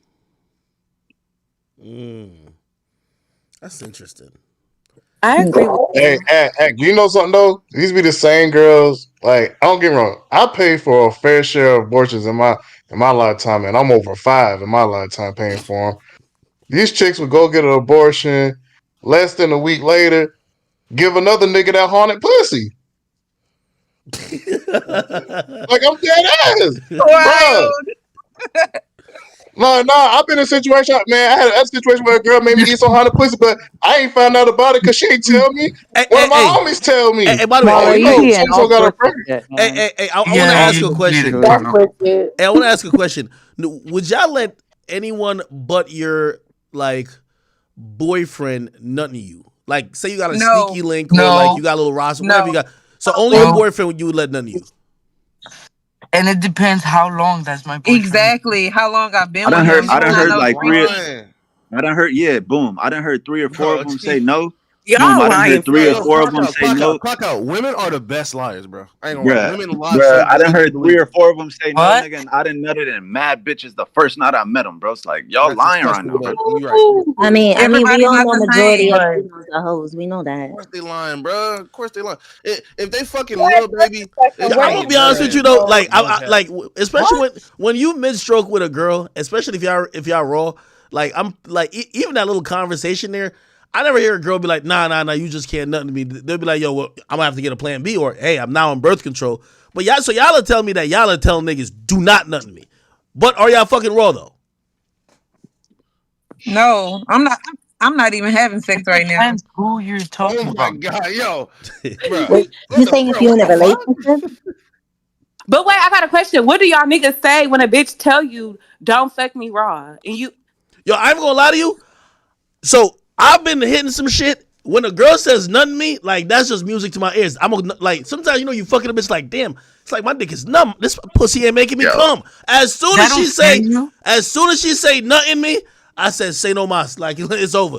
Game over. Sometimes it's just like it's just freaky talk. That, like she don't mean it, I don't mean playing Russian roulette. Yo, act. We gotta get a real whore in here, bro. Every girl in here, they act too classy, bro. They capping it. Chat ain't believing. We need somebody that's gonna be actually honest about this shit, bro. Cause they being too formal and shit. You know what I mean? That we got good-hearted track queens, okay? Yeah, thank you. I'm keeping it being. That shit sound good. You know it's not true, bro. Deep down, you know it's not true. Hold on. Hey, we got a real demon in here. Yo, Mila, unmute, please. Damn, that's a good describer. What's up? Mila. So, have you ever met Have you ever met a dude and had sex unprotected the first night? Yes or no? Please don't lie. No. All right, yo, Boom, you right, bro. They all gonna lie, bro. Bro, I that's thought y'all was forced. that's wild. Like I understand y'all all ladies, y'all all are women. I respect that, but not all of y'all bitches just say, "Oh yeah, I'm waiting 6 months to fuck her all." Like, come on, bro. Like, really, bro? Okay, Hey, that's very I'm like fair. this, yo. If I don't you think- take me I wear a don't think condom to men have take- sex, I don't want the pussy. I'm gonna look at her and be like, if I got to put a condom on, that means I don't need to have that pussy. I don't It's your think business. men take using a condom as serious as women do because we get our pH balance messed up by fucking raw. Y'all don't. So I don't think y'all think about it as much as we do. In a Do you sense. know how many pH balances I done fucking threw off? Like, what are you And that's talking about? you, but your actual body don't tell you. Bitches will risk that pH balance for some dick, bro. They don't give a fuck. I mean, yeah. They don't care, bro. I mean, yeah, there's a lot of hoes out here, but like, there's a few good ones out here. You feel me? And all y'all the good ones happily. Y'all happen all to be the good ones. Every woman. W chat queens, man. Yeah, exactly. Like, what do you want us to do? You want us to be sitting here out here fucking? Like, what do you But want us listen, to do? if you out here fucking, you can still be a chat queen, bro. There's nothing wrong with that. Yeah, but I'm saying like, What if you're not?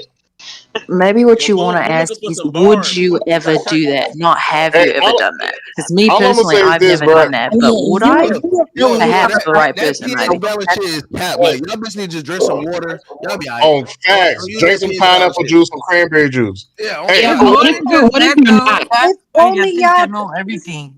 Men This why y'all niggas be having so many babies. Don't blame our dick because y'all pussy stink, bro. Go drink some water, bro. Go drink Bro, some bro, water. Y'all know that y'all. Ashy looking dick and shit. Want to be sending pics in the DMs. Hey, hold on. But this why y'all got all these babies and There's shit no because that's what ashy. y'all think about pH balance. Like you could just drink some water and it'll be cured. It's not like that. The truth is that they are thirsty for untapped pussy. Straight up. And by the way, I want to ask all talk. you women a question in here, and if you find it too personal, you don't have to answer. But I want to see if anyone would admit it. Anyone in here has had an abortion before? Yeah, I have. Yeah. No. I'm wondering why. Some dude tried to trap me. Okay, I was wondering what's the circumstances that you got pregnant, and what's the circumstances that made you decide to get an abortion? On some dead ass shit, I was cheating on my baby daddy. What? And I fucked some dude because he said he had a pearl on his dick.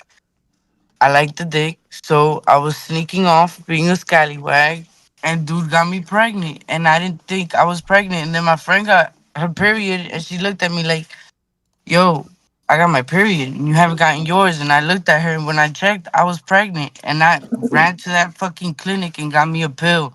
And I thought it was gonna be easy because it was a pill. Like, they didn't have to go inside my pussy. But afterwards, that shit was, like, emotional. And it's something that I regret to this day. So, like, that shit, like, humbled me. I think I was 26 at the time. Wait, you cheated on your baby daddy because you heard a nigga had a pearl on his dick? Yeah, but me and my baby daddy wasn't even fucking I at thought the y'all time. fuck raw. I thought y'all fuck raw. What happened with that?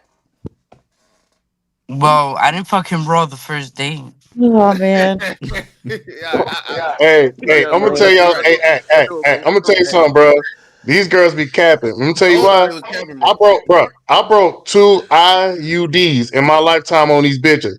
Ain't gonna lie. One bitch hate me to this day because I broke her IUD. So they bitches be capping. That's all I'm gonna say. How you break IUD is amazing. I ain't gonna lie. You broke it. You're struggling to say IUD, mate. That shit You is a could break wire. it by like You moving it really out of pulled place. it out. I don't think he broke it. I think he probably moved it out of place or something. Yeah, like, that shit don't make sense. Like, yeah, that you No, would have to that go bitch back hated and me. get it That bitch was in replaced. so much pain. That bitch hated me. It's life threatening, eh? IUDs are Like you could actually, really, like that's yeah, really you could. dangerous. If So it gets I would embedded in break her it out uterine too. lining, Hey, and she all I has gotta a say is period this: and it next grows time, over instead it. of calling Jesus' name, she call on my name. And by the way, I forgot who said it. Like, so wait, if you're cheating on your baby daddy, I know you say y'all wasn't fucking or whatever. Like, ain't the rules of cheating that you're not to let the guy you're cheating with nut inside of you? Yeah, I guess, but So if you're shit, cheating, there's shit no got out of rules. hand. If you're cheating, there is no rules. What? No, that's a fact. What? That shit was mad toxic too. That shit was worse than Krishan and fucking this dude, Blueface. They said there ain't no rules when it's cheating time. No, cheating as a woman though is so bad. It ain't the same as a man. Especially when a guy pushes you to cheat. Like guys be like, "Oh, bitches be hoes, But what did that girl go through to go Nah, and you like can just do leave. that? Nah, you can you're a just grown leave. ass woman. You know You can right just from leave wrong. at You the end of shouldn't the Like be for day. a afraid woman to to cheat. do that, Bottom you gotta line. really take it to the extreme. At the end of the day, you can just leave. You don't have to go and get revenge with Yeah. your pussy. That's the worst shit you can do Did as you a tell date. your baby daddy that you got pregnant by a Well, nigga? not everybody's perfect. Sometimes you gotta learn the hard way. Hey, did you tell your baby daddy you got pregnant by a nigga on the side, or no? Yeah, I said the side nigga got me pregnant. You told him? He That's found music to a out nigga ears, through the bro. iPad, some app there I downloaded. Damn. What happened? You fuck that nigga off black people meat? You don't even want to know what happened. Oh, That shit was like the worst drama that ever happened. Hey, you definitely found that nigga off a POF. Wait. Did he leave you or what? Excuse me? Did he leave you? And by the way, how did you know that the other nigga had like a pearl or whatever on his dick? Like, how did you know that before fucking him? Cause the dudes was fucking clowning him and shit on the block. Oh, okay. So you fucked the nigga on the block. He's from the block. Well, it's a long story. I used to come through and I used to like see this guy, and they used to tell me, "Yo, kidnap this dude, take him off the block, put some money on his in his pocket." And I used to be like, "Why?" And they used to be like, "Oh, he got a pearl on his dick. You're not gonna regret it." And they was just joking about it. And then one day we just happened to chill, and we chilled like a few times, and then shit happens. Damn. Wait. So does your baby daddy talk to you now or no? Actually, we like best friends now. This shit happened like 7 years ago. Oh, so that dick brought y'all closer. Actually, yeah. He be telling me about all the bitches he be fucking. Like, we not together, but we Oh yeah, that's co-parent. okay. Oh shit! This nigga act is crazy. Nigga said that dick, bro. wait, yo, Cadillac. Yo, hold on. What? Yo, y'all hold it down real quick. I gotta go get That's some get a shit that bottle they of liquor get for when they this. get locked up and they go to the feds. They be letting like these dudes. They slice their dick and they take like a domino and they go on the shop and they like shave the domino into like a heart. Yo, you know And what's they crazy? slice the dick and they put it shout under out the to skin and they BP. wrap So it up. you said like they shaped his dick paws? Like they shaped it into I'm something? surprised that 6ix9ine didn't tell you about this. Didn't he go to the feds or he was in PC the whole time? They Yeah, he do probably this was in in the PC. feds. When you go do time, like the guys, they come back with a pearl. I'll be like, yo, what the fuck? Wait, so you you fucked a nigga that let another nigga grab his dick and shave it up? Yo, I didn't think about this at the time. Yo, that's crazy. So you basically let a gay nigga fuck. Ew, don't put that shit in my head, I mean, Act. I'm this is crazy. what happened. This is what I'll happened. fuck around, got the cake, another case, Act. Don't fuck with me. Yeah, I don't know. I got questions. Boom, said we what? had a nigga in here who claimed he had one of those, bro. Yes, Bro, yes. that's We all know who it That is. got shit to do with me. We all know who that is. Yeah, we not Wait, gonna say Queen, the so name, they call that a pearl? No. Yeah. I still can't, yo, Cadillac, I still can't like imagine like what you say, like shaving a nigga's dick, like tip. No. Listen to me. You see the domino? You see who you play dominoes with? Yeah. They take that little piece and they take it to the shop. If the jail has a shop and like they walk around in prison, let me make it clear because jail is different than prison. They do this I in know. like the feds. So they take that domino to the shop and they get somebody to like shape it up, or they do that shit. I don't know how in the cell. Then somebody gets like alcohol and they dip it in like I don't know how they do this shit. Wait, but where's it I just going? know Wait, where's it going? it's going under the skin, like on your foreskin on the dick. Oh, I it's for don't some know. uncircumcised niggas, bro. Oh, that's I what that don't know shit sound about. wild. Oh, that's I crazy. think even This is dudes. what they're doing in jail, folks. Yo, y'all niggas play with foreskin in jail, bro. Shit is crazy. Yo, boom, niggas be doing implants, bro. Crazy. I'm not gonna lie though, no homo though. Like that's kind of fire though. I would have a nigga do it, but like I'll put like marbles, dominoes, like so it's like hella like it's like a ribbed. It's like I give a bitch a ribbed dildo type shit, bro, because I got hella different objects in my foreskin. You know what I Yo, mean? you'd be surprised. But I would not have a nigga in prison do it. That's crazy. I ain't gonna lie to you. That's crazy. I think it's a self-op sometimes though. Damn. You just admit you let a nigga. I ain't fuck gonna you. lie. I definitely got. What's your name? I got to salute you because at least you admit you got pregnant by the side nigga. Respectable. You won't be able to pronounce my name. What's your nickname? Whatever we could call you. It's cool. Cadillac.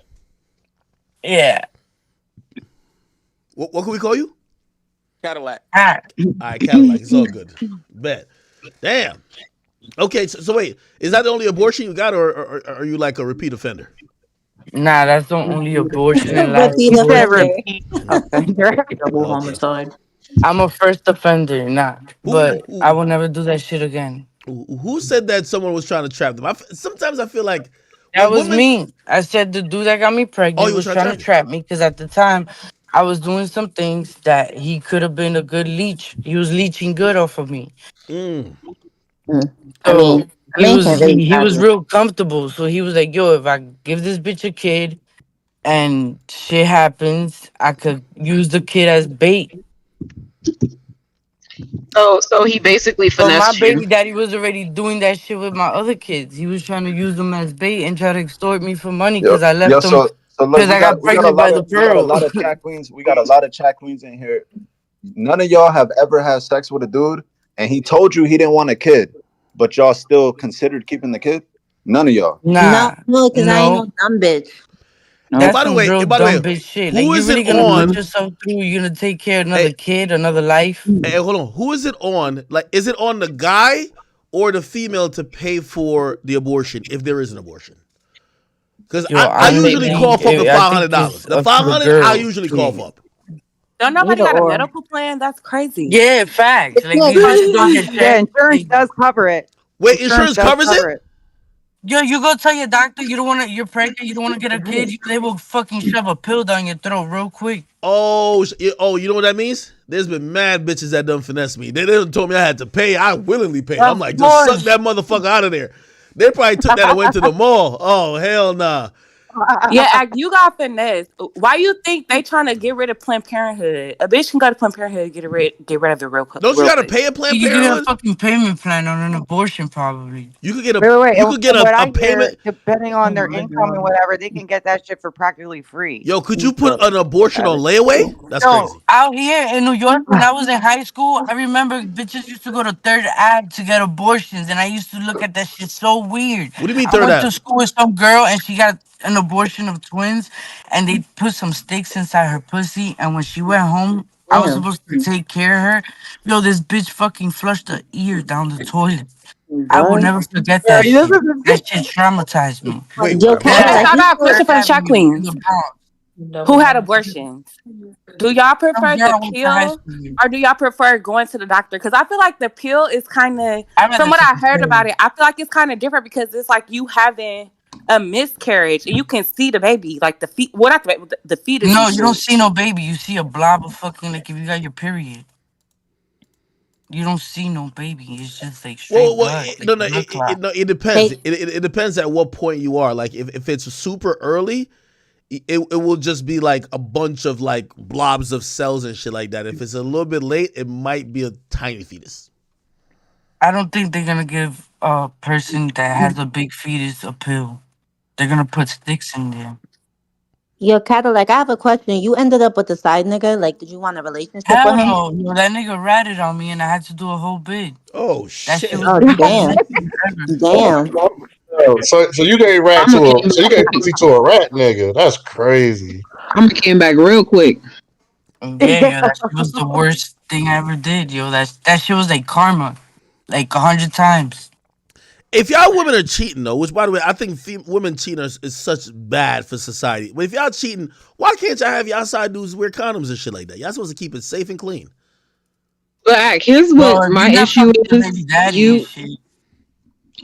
My issue is, why is cheating always a one way situation? What you mean? For women? Because a person gets fed up. A woman can't do what a man does. Like, she's ruining her value. Like, it's not gonna affect the man as much as it affects the woman. So it's gonna affect your future as well, and who's gonna marry you at the end of the day. No man wants a hoe. Talk about it. That's cap. That's cap, though. Like, Wale, let me tell you something. bro. Wale, Niggas love hoes, bro. I cap it. Niggas love hoes. Bro, so you telling me you want a hoe? You want a wife a hoe? That's what you telling me? Nigga, I probably would though.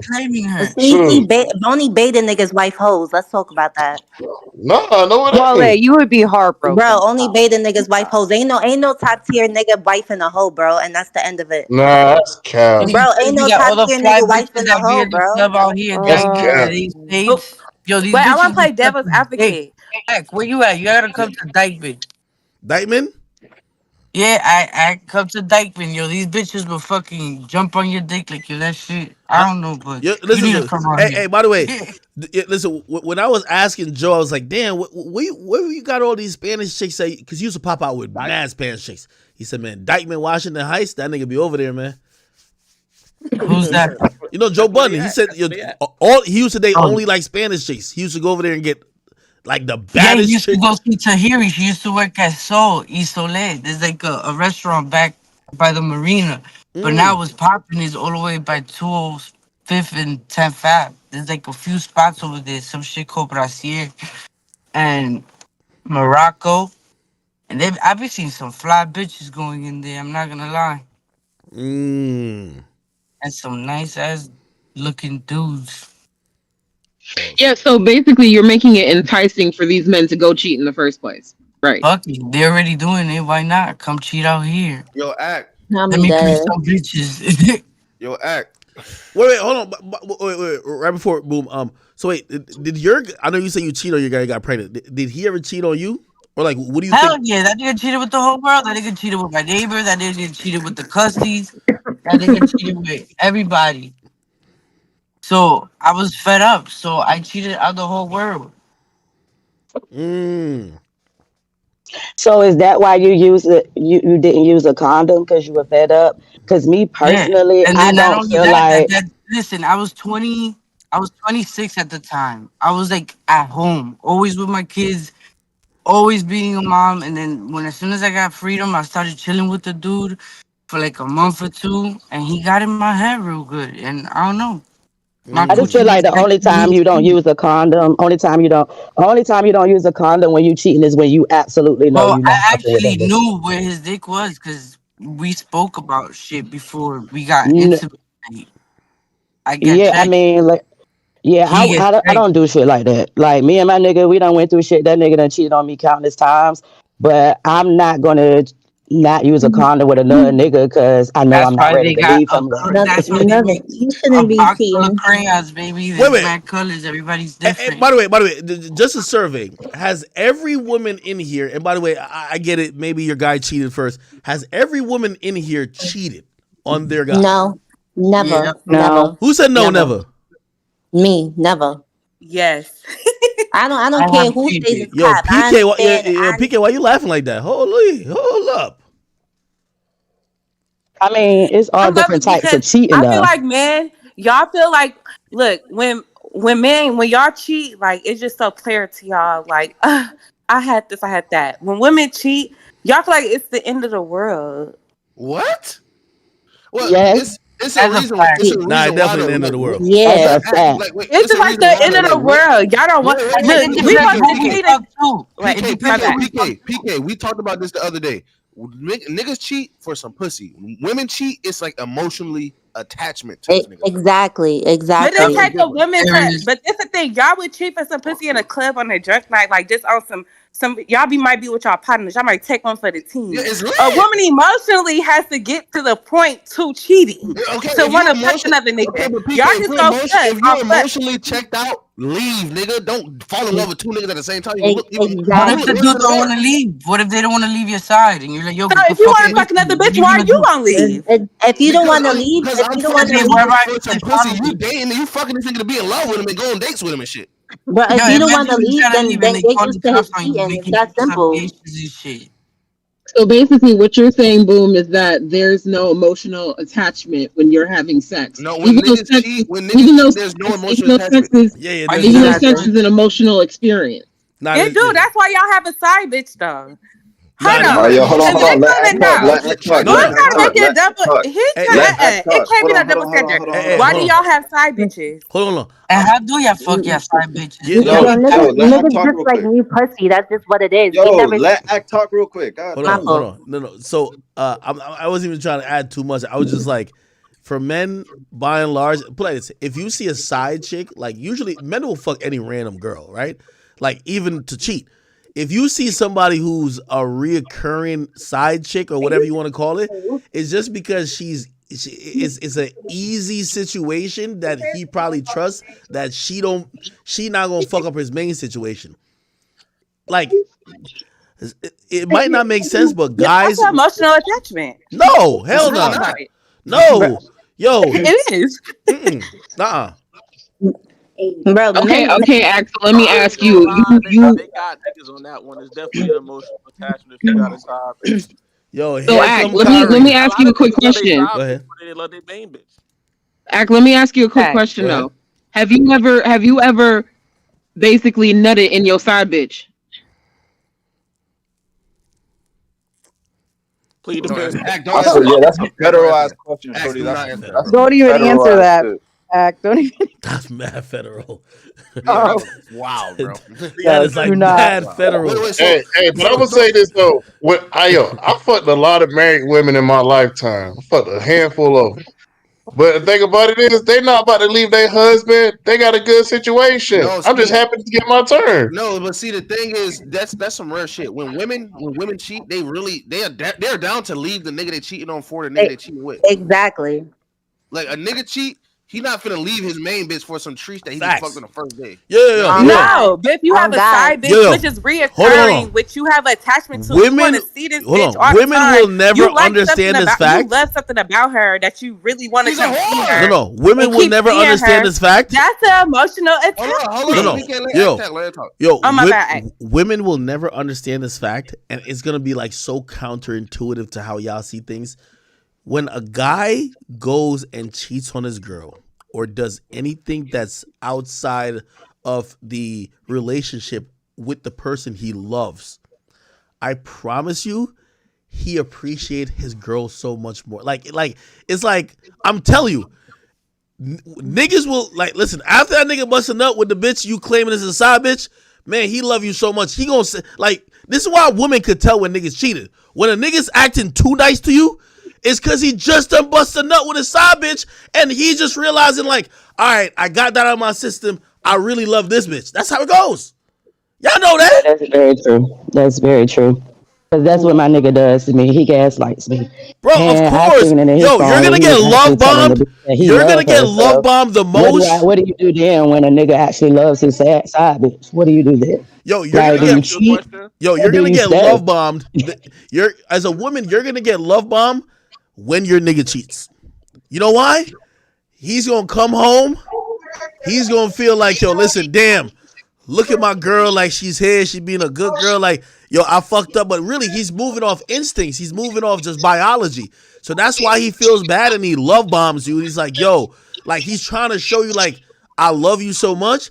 But yes, he did do some fuck shit. So like women can't understand that it's just instinctual, like it just happens. Can I add in a factual point to this? I actually read an article not too long ago that said that whenever women sleep with men, that they actually still preserve their DNA within them.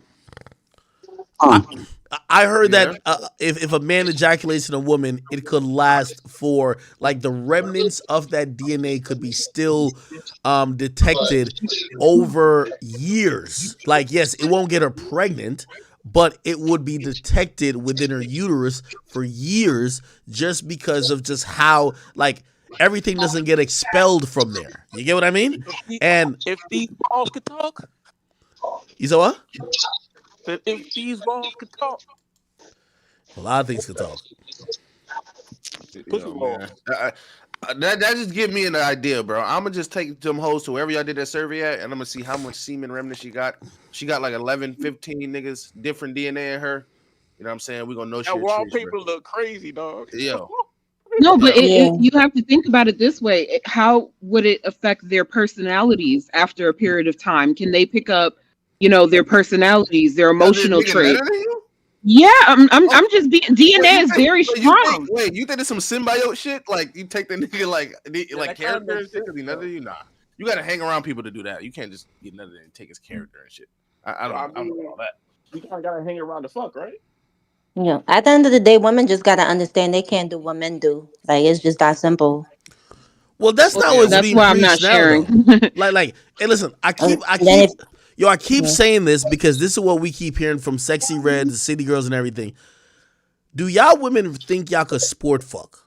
Like men, like I'm telling you, we sport fuck. Like Hell no.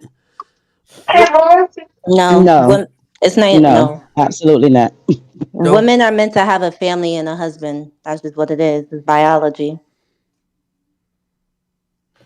Somebody got some sense in here. Sophia right there. If you come to the Discord, come talk to Sophia. She's a nice, beautiful chat queen. I appreciate that, Kyrie. Thank you. If not, you end up single and independent, making hella bread. You don't deal with headaches. Yo, act. Yeah.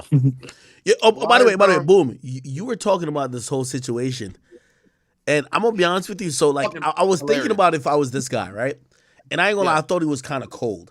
Like, even like, remember you kept saying it was like, yo, send the video. Like, he wanted a video of her taking it. I'm gonna be honest with you. I thought he fucked up a little bit.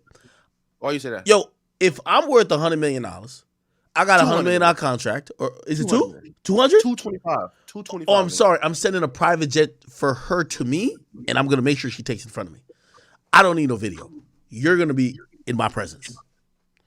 That's true. But nigga, you gotta remember, bro, it's parlays on the line, bro. I'd rather that nigga drop my 30 and have a child than miss my game, bro. And fucking give me a No. You don't gotta miss the game. Fly her to you. Like, bro, like, yo, let me tell you this. I know women who are so slick, bro, they will go to CVS, buy 55 different type of pills and try to match it to whatever pill that really is in the abortion pill and act like she's taking it, that she could fucking pop up on you a couple like weeks later. You gotta think about it. He also got a baby mama, bro. So like he gotta be real slick with the shit. You know what I mean? So you can't just fly a bitch out and meet her up somewhere. Nah, you know I'm flying around. Nah, she gotta come. That's why he got a girl. Like he got a baby on the way. Like he has a baby on the way. Yeah, he has a baby on the way. No, he don't. Yes, he does. You're lying. Yeah, he does. He has a baby on the way outside of this girl, so he can't just fly the bitch here. His bitch gonna be like, "Who you get this jet from? Who you going?" Like, you know how you bitch be. You know what I mean? So that's probably why he did it. Like he wired. Apparently, he wired her 100K. He wired her 100K. Nigga, bitch trying to send baby pictures. Bitch sending poems. That nigga said, "Where the video, bro? Like, send the video." Like that nigga ain't give a fuck about nothing, bro. He trying to make sure this baby dead. I ain't gonna lie. So basically, he's sleeping with this woman, but he does not have an emotional attachment to this woman. Nigga, he saw a fat ass, wanted to nut in it. Nigga, the fuck? He was living on the edge, bro. You know what I mean?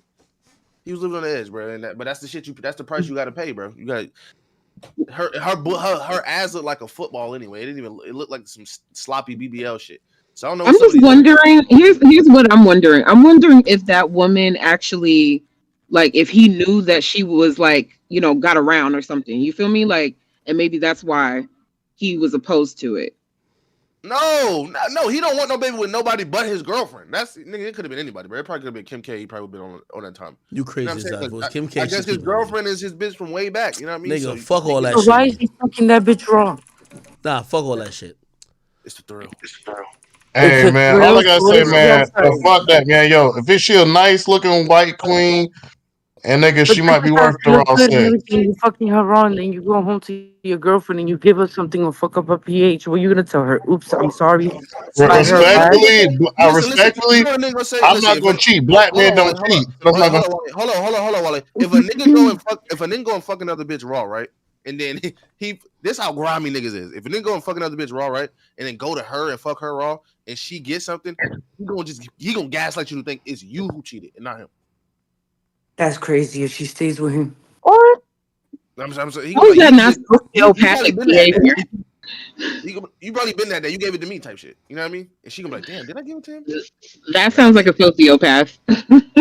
Hey, that's some what's that movie called? Chris Bateman shit. What's that movie called, chat? Yeah, that's some shit like that, bro. American Psycho. That's some American Psycho shit, bro. No cap. Yeah, that's some American Psycho shit. Hey, by the way, Yo, have y'all seen this other story, right? So this popped up on Spiritual Word, right? And that's a blog page. Basically, there's this woman, and I don't know if y'all watching the stream right now. There's this woman. She looks attractive. So apparently, she's basically had damn near courtside seats for the Atlanta Hawks games, and people are all speculating that she's fucking a player.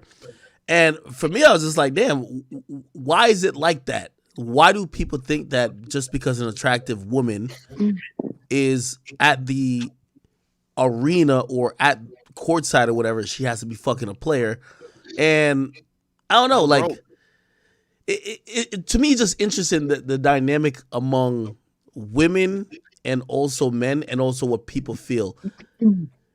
First of all, she's telling on herself by the way that she's dressed.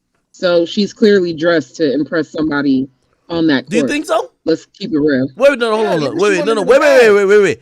I need every woman in here to answer that, because I know some women who will act like dressing like that is just because that's how they dress. Bro, Act, don't be stupid, man. No, I'm asking the women. Stop it. Act, don't be stupid. Go ahead, y'all the women. Y'all, is this how women dress, or do they do this for a man? No, I feel bitches like do. it's A lot better of the way to times look- they do it for a nigga, not themselves. That's a fact. Yeah. Women get dressed for a man. Most women want to be walking around in sweatpants and slides. Like they don't get dressed up. That's like Yeah. why do niggas get fly for the bitches? We don't get fly for ourselves. Like niggas get fly for the hoes to watch. You know what I'm saying? Exactly. Bitches get fat for the niggas to watch. And I hate when bitches be like, "Oh, I'm posting Instagram pictures for myself." Bitch, if that was the case, why isn't it not in your gallery? Like, stop it. Wait, hold on. Because you look so good, you want to share it with somebody else. What's the likelihood of y'all thinking that she may have bought those seats herself, or is it a problem with 0%? Is it a problem with women who might be trying to trap niggas, lure niggas, attract dudes? Yeah, she's trying to attract like an NBA player. You know what I mean? Who plays for the Hawks? Trae Young. All right, he's shorter than her. So like, who else? DeJounte Murray. Oh, DeJounte Murray look like he'll fuck her. I don't think so, because he can fuck any bitch. He can fuck a bitch way better than her. Like, and he can put her in the nosebleeds, nigga. She looks attractive. You don't think she look attractive? I ain't nigga. I ain't got no answer to all this shit. That ain't my point. That ain't my point here. My point is that bitch mid as fuck. Yeah, go ahead. I wouldn't have gave her nosebleed tickets. No, you crazy. Well, you like white girls, but don't count. She's attractive. She's attractive. Don't count. They say like the nigga who flew her out. They say the nigga who flew her out to the game is a smart nigga because they playing the Pistons, bro. The tickets, of course, I tickets probably like $300, bro.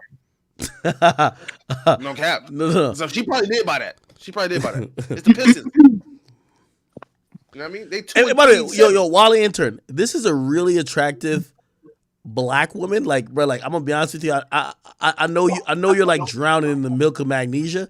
But if you can't acknowledge that this is a amazing, beautiful, melanated woman, bro, you need Jesus, my nigga. Like, I'm sorry, man. Hey, I wouldn't fuck that bitch with your dick, nigga. You're wildin', bro. She's attractive.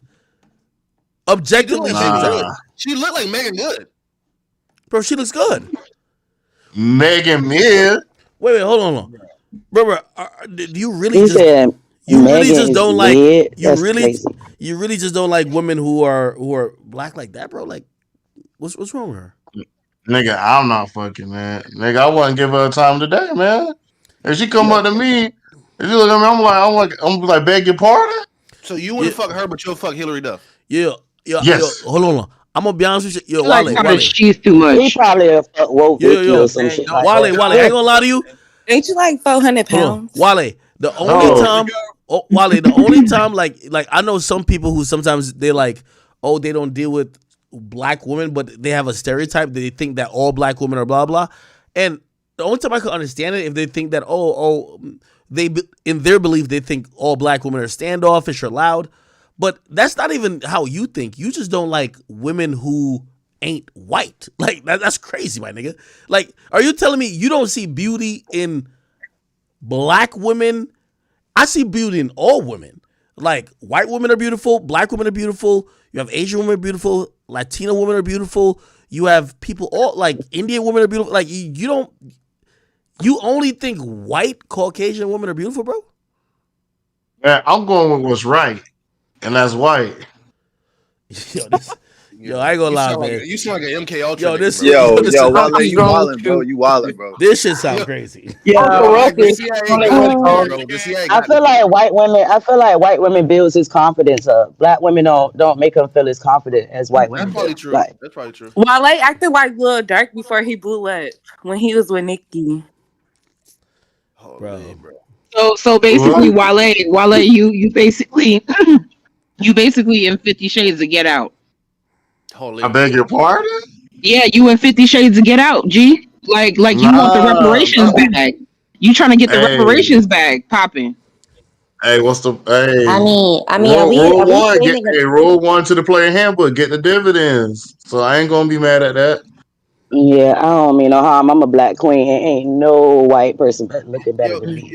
No white women. I mean, are we shaming a nigga for And his also too, I preferences? am not 400 pounds. I am not 400 pounds. Like, No, what the we're fuck? not shaming him. We're not shaming him for his And I'm gonna tell you preferences. something too. We're I'm one of shaming these him for his niggas. judgment. I never body shame a woman.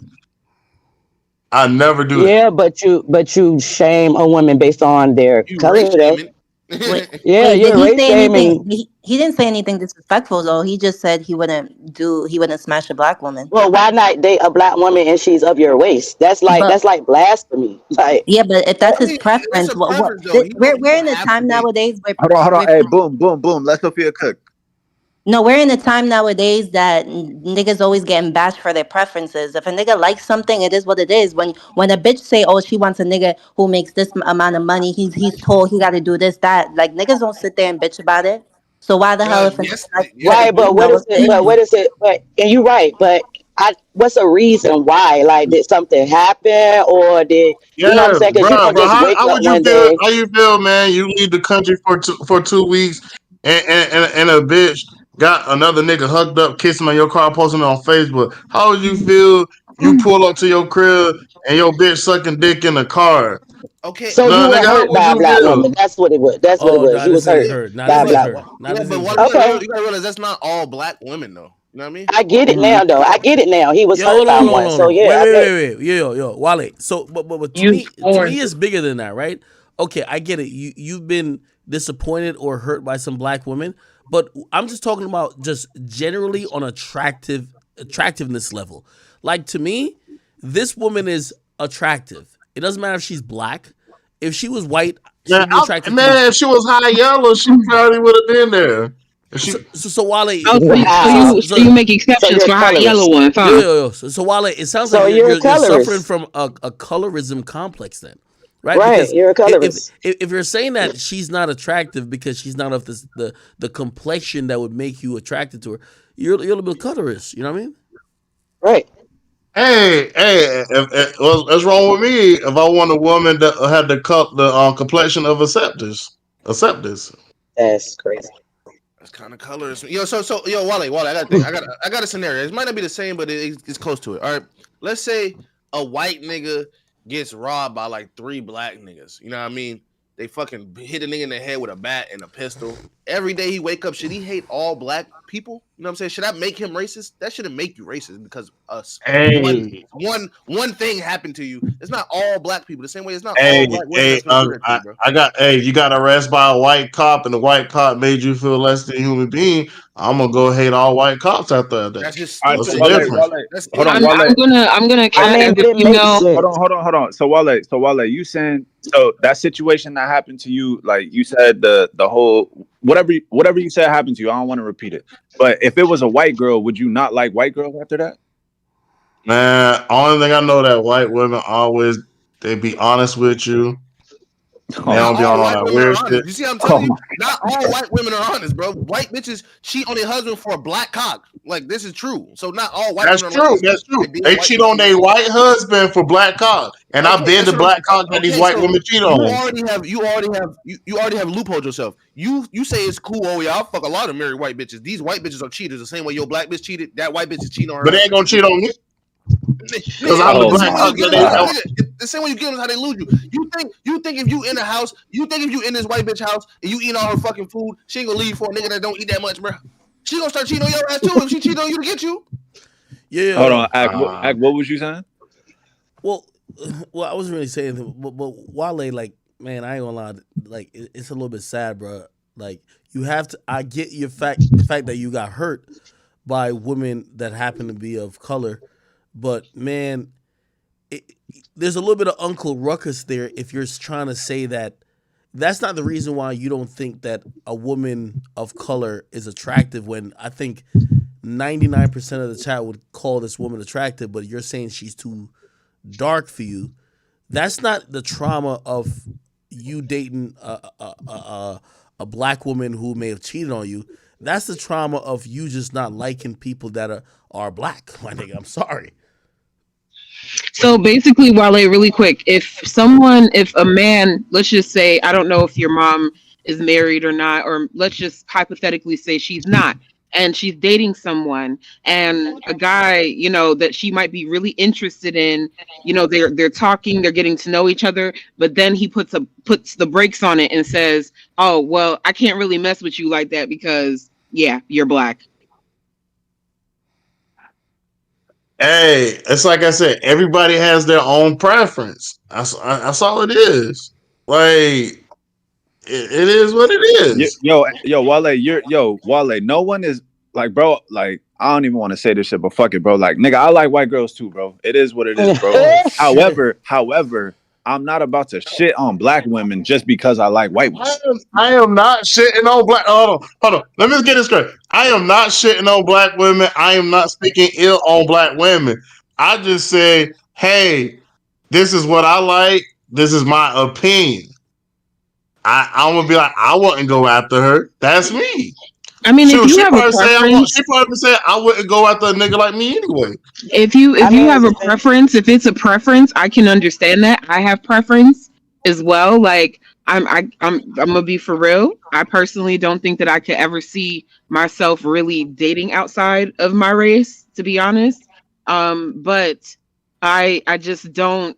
I kind of feel like when men get hurt, it's like y'all take it times 100. Like, I'm cutting all y'all off. Like, it's over. You know, you divorcing everybody. You ripping the umbilical cord out your mama womb. Like, you ain't coming back. Hey, I'm gonna explain something to you, and it'll probably help you out. And it'll probably help you out. It'll probably help you out. Man, you got to, when somebody hurt you, damn, if a nigga hurt you, you need to go listen to some fucking Future and be like, what the fuck will Future do? And that shit will help you. I think Future will fuck already.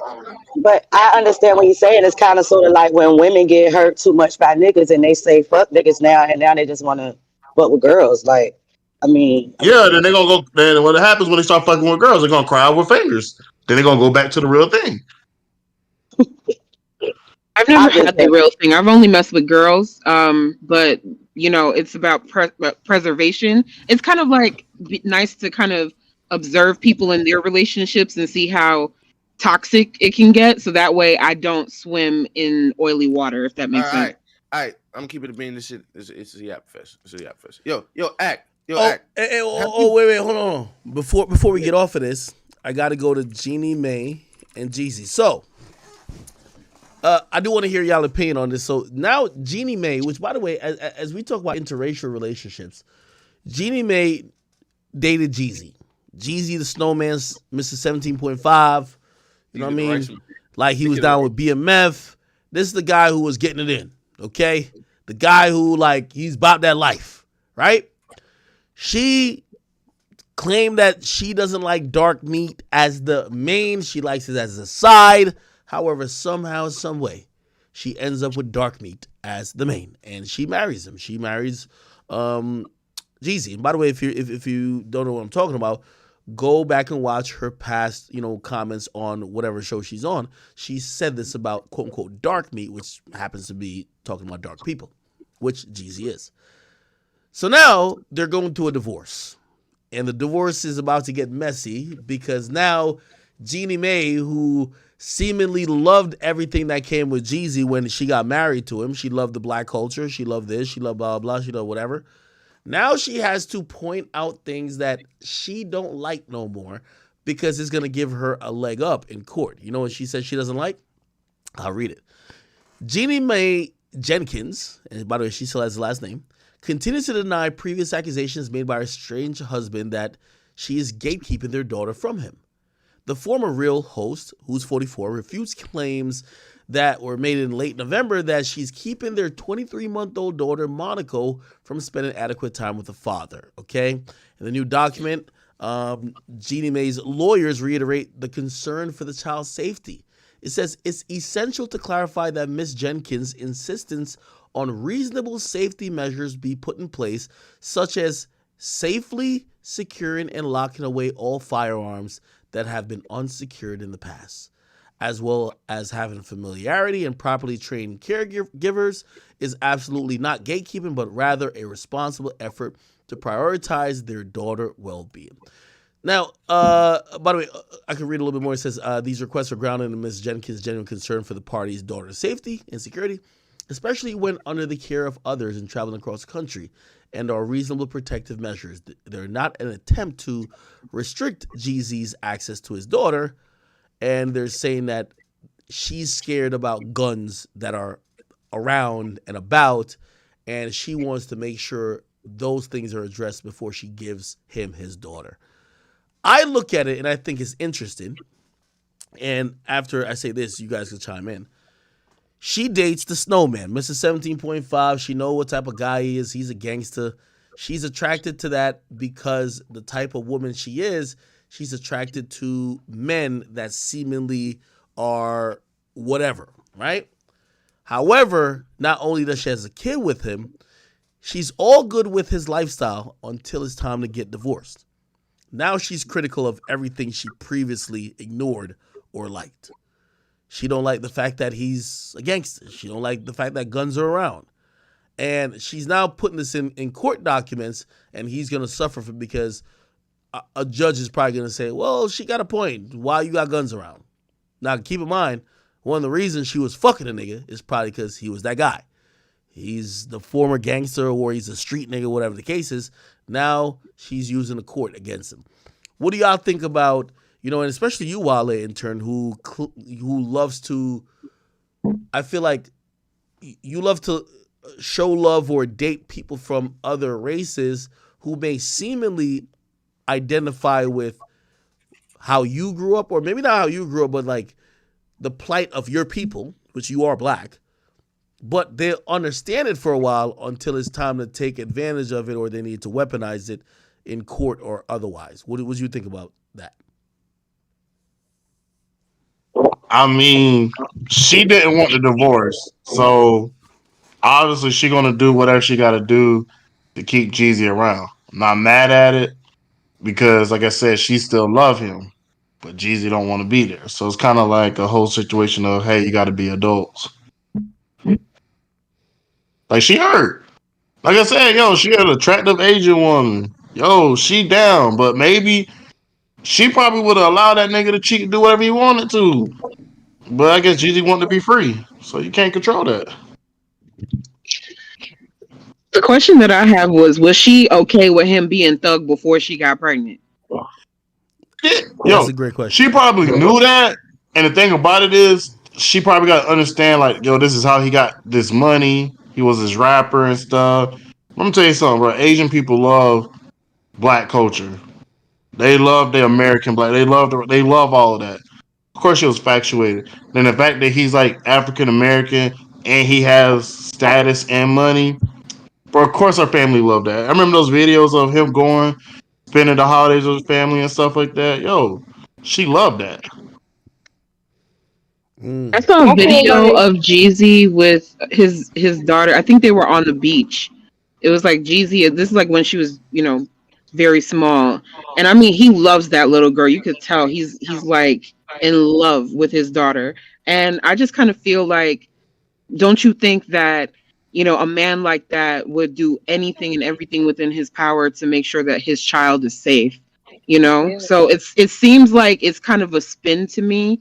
Like, oh, now I have to, pull out all his thug paperwork to protect my daughter. Like, it just seems sus, in my opinion. Man, it's not even about the daughter, bro. It's about her. Yeah, because she's scorned. she losing them. Like a scorned girl, she'll call the police on a nigga.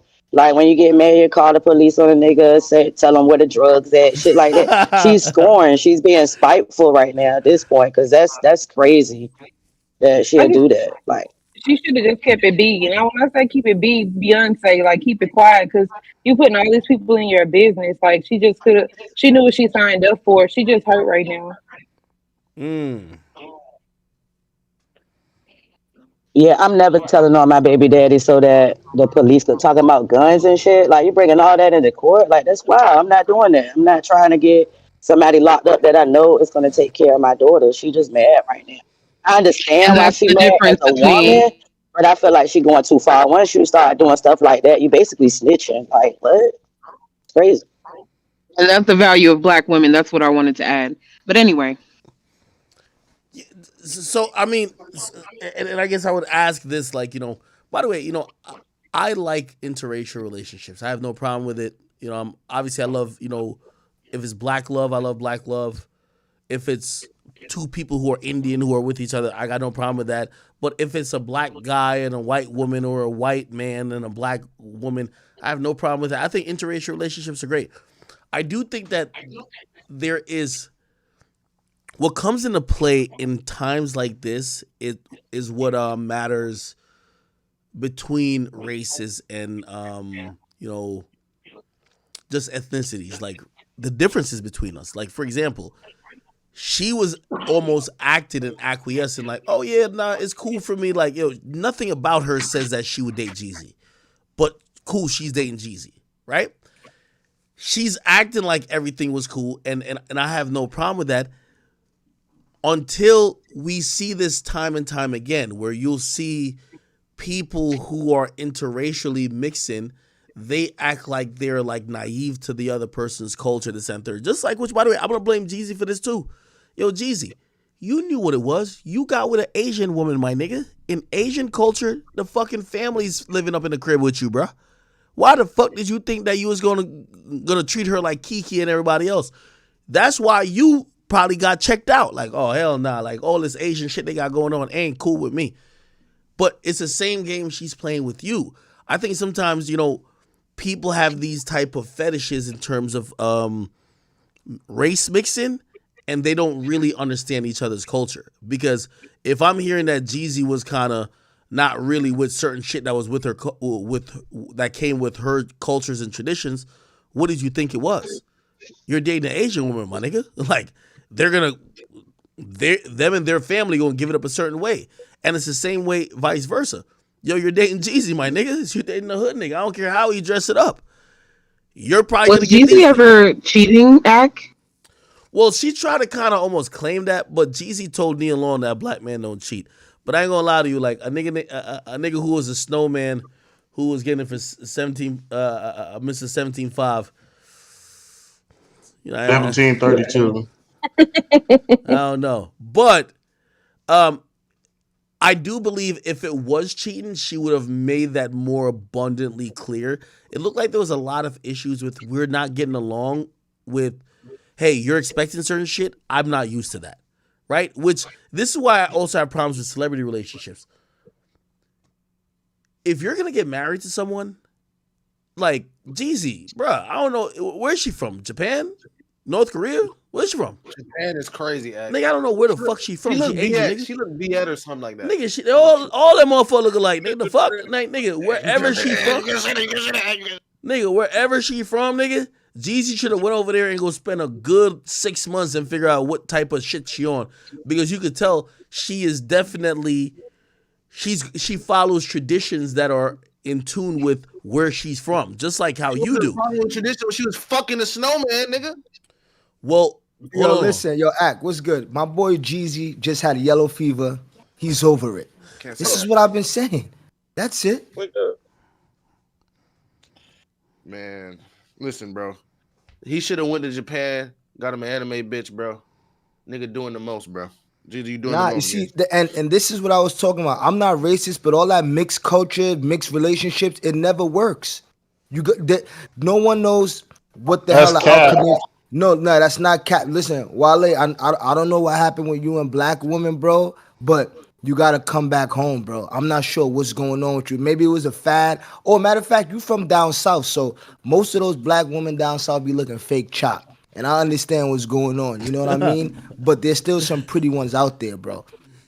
And it all boils down to knowing their history and having relationships with their parents. Wale, if you dealt with a white chick, you think her parents would accept you? You think you're gonna get their blessings? You're not gonna get their blessings. Cause the moment Hey, Swiggy, you know what they tell me? What They they be tell like, me? oh, they say you're not like one of the regular ones. You come from good pedigree. Nah, that's the most racist shit I heard all night, bro. What the? Oh man, son, you see what I'm saying? Like all that mixing is not right, bro. I think that's just something very trendy. Bro. That's my racist. So you come from a good literate. Yo, bro, I ain't gonna lie to you. Let me tell you this. I was in college and I was dating this girl, and she was an Egyptian girl. And even though, people told me, it was like, hey, listen, let me tell you how these Egyptians give it up. First of all, during the breaks, there'd be certain breaks in between college, she would go back to Egypt. And I remember her telling me, she was like so much in love with me, but she was like, yo, I don't want to do this, but my family is putting me on these dates because they believe in arranged marriages. And this whole time I'm like, all right, she still came back and I'll be fucking her. And I'll be like, here's how I was looking at it. I'm like, listen, I know when she's telling me everything I need to hear, that she wants to be with me. You know what I realized over time? What trumps a lot of times, I don't know among us African Americans or black people, but in most cultures, tradition trumps everything. Me and that girl, at the end of the day, that girl who basically told me, she was like, yeah, my parents is forcing me to do this. You know what ended up happening? She said, I ain't gonna lie, I'm not going against my parents. Nigga, she went and got arranged marriage, nigga. So again, at the end of the day, it's not necessarily you. It's like, sometimes people really value where they come from, the system they grew up in, the family. For her to be with me, she would have to go against her entire family, my nigga. And that's the problem with us. Most of us don't have those core values. And when I say us, I mean black people. And it's not really our fault. That was done by design. If you look at a Chinese person, they got their own God, which is Buddha. If you look at an Indian person, they got their own God, which is Krishna or whatever. And if you look at a white God, they got Jesus. So where's ours? What do you mean? There's only one God out Jesus. I understand Ours there's was only originally one God, Jesus. No, we're talking about images. There's a godly image in every race except black people. That's not true. No, that's not true. Not with Islam. We don't believe in idol worshiping. You said I have to rebuttal that because initially you can go to Ethiopia and find paintings, even in Russia, in Poland. Look they where you worship gotta a go, black sister. Madonna. You gotta go all the way back to Ethiopia. I'm in America. But no. What I'm saying is that if you look in Poland and in Russia and in those places, they have pictures of black Baby Madonna. girl, I'm talking about America. From the American depiction, we have no God, right or wrong. From the American view. Because in America, we see Buddha. In America, we see these Krishna. In America, we see white Jesus. But there's never no black depiction. You know what I'm saying? Well, the only time that there was a black depiction was in good times when there was a black Jesus. Okay, now listen. Now academics, let me ask you a question. Could you see yourself marrying outside of your race and getting your parents' blessings? Yes or no? I do think I could see it. I like, you know what I mean? Nah, I can see it. I can see it. I don't know what I don't know. All right, I don't know if you're dating somebody outside of your race now, but no. Here's the thing. So obviously, I grew up in Jamaica, right? So my family would expect me to date or marry a black woman, but I'm gonna be honest, the way how our culture is and how we see shit like this, it's not almost beholden for example, when I was talking about that Egyptian girl, it's almost religious, where it's dog, you're going against the very essence and core of whatever. Obviously, if I bring a white girl to motherfucking Thanksgiving, my mom might be a little skeptical and she might have to get to know her a little bit extra bit, but I do think my mom would be like, okay, I could tell you really love my son. I'm cool with this, right? What I'm saying about that Egyptian girl, it was no way I'm a black male. It was no way. And I'm not, I think she was Muslim or whatever. Whatever she is, nigga. Ain't no way I could have been with her, nigga. And yeah, she came to college and we having fun and we're fucking and we're doing all this type of shit. She would never introduce me to her parents. We could never be nothing more than a thing at college. You know why? Because in her culture, in her religion, no one goes across it just because, oh, you get some good dick or you met somebody else. Like, at least in Jamaican culture, like, we're not like that in terms of, oh, no, you need to marry a Jamaican. No, it's like, you know, obviously, be like you were thinking you're going to marry a black chick, but if it's whatever, it's like, all right, cool. But here's the thing, because my mom is Jamaican. I was born in the Cayman Islands, okay? So may I chop hot talk to you real quick, yeah? So me feel say, on man them, have very, very much leniency for breed whomever you want. You understand? All right. Black woman, we can't do so. We can't do so. No, sir. You think so? I really do. So translate. I think everybody kind of got that, but she's saying that like in the Caribbean islands, especially like Jamaica, and like, you know, she said part of her family's from Cayman Islands. Men, it's okay if we go outside the race, but women are kind of frowned upon. That's kind of interesting. Even if I believe you on that, put it like this. It's only among black people that I feel tradition isn't so strong that it will dictate our entire dating history and who we end up marrying. Like, if you ask me what probably is an issue, and this is me just guesstimating, Jeannie Mae and Jeezy, I think she has certain cultural values that cannot be avoided or cannot be moved. And he either has to acquiesce or it's over. Us niggas, we don't got that type of shit. Low key, I know some of my homies, anytime it come to, you know, like whether it's Christmas, Thanksgiving, or certain shit like that, man, they feel good about bringing like a chick who ain't black to the Thanksgiving. You know why? It's almost like they stunting. Yeah, I got an exotic one. Like, we actually call people who ain't black exotic. Like, that's like an exotic car. That's like a Ferrari over there. You know what I mean? So I get that.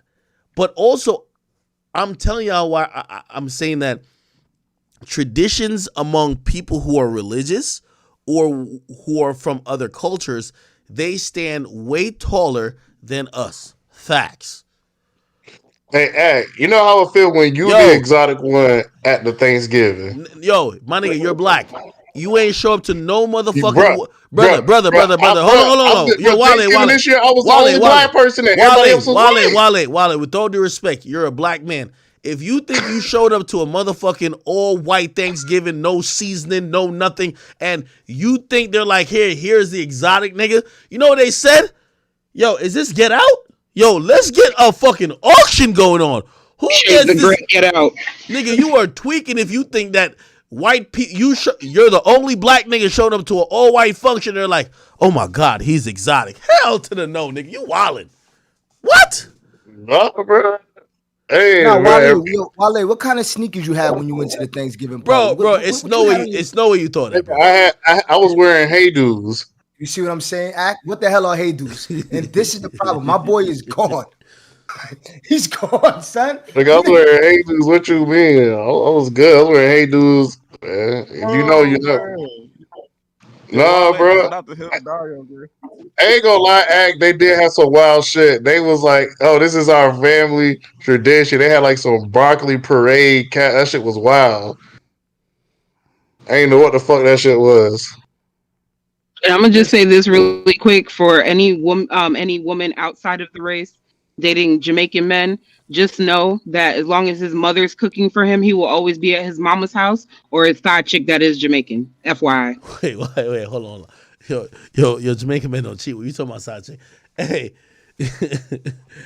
Or the Jamaican baby mama if they got one. Yo, Wale. So you say you showed up to the white function and you didn't feel weird at all, nigga? No, I was chilling.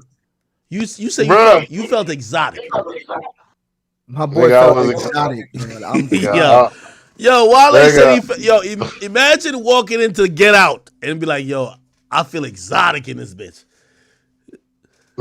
Yo, could somebody put what hey do? Hey, could you tell me what hey do's are? Do you know what hey do's are? Hey do's are shoes. Wait, how do you spell it? How you spell it? I'm gonna Google it right now. Yes, hey dudes. Exactly what it is. Hey dudes. Hey dude, shoes. Yeah. Because my boy Wale is he's not even representing for the black culture. You know what I'm saying? Nah, that shit fire. Hey dude. That shit fire.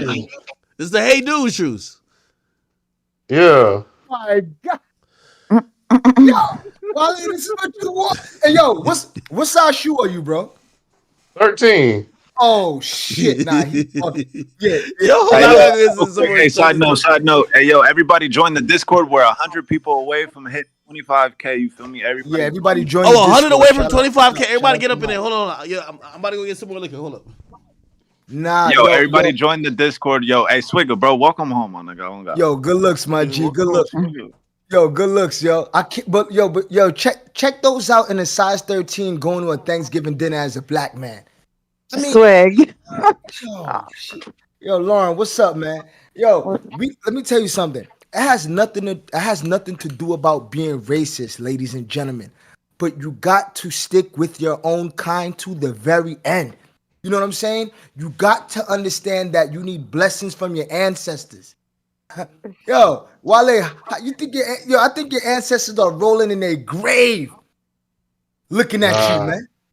To be honest, it's like I feel like I tried to express that concept to somebody that's in the game or whatever, but they are kind of like stuck in this colonialist ideology of superiority, even though they treat Latin Hispanic women like garbage anyway.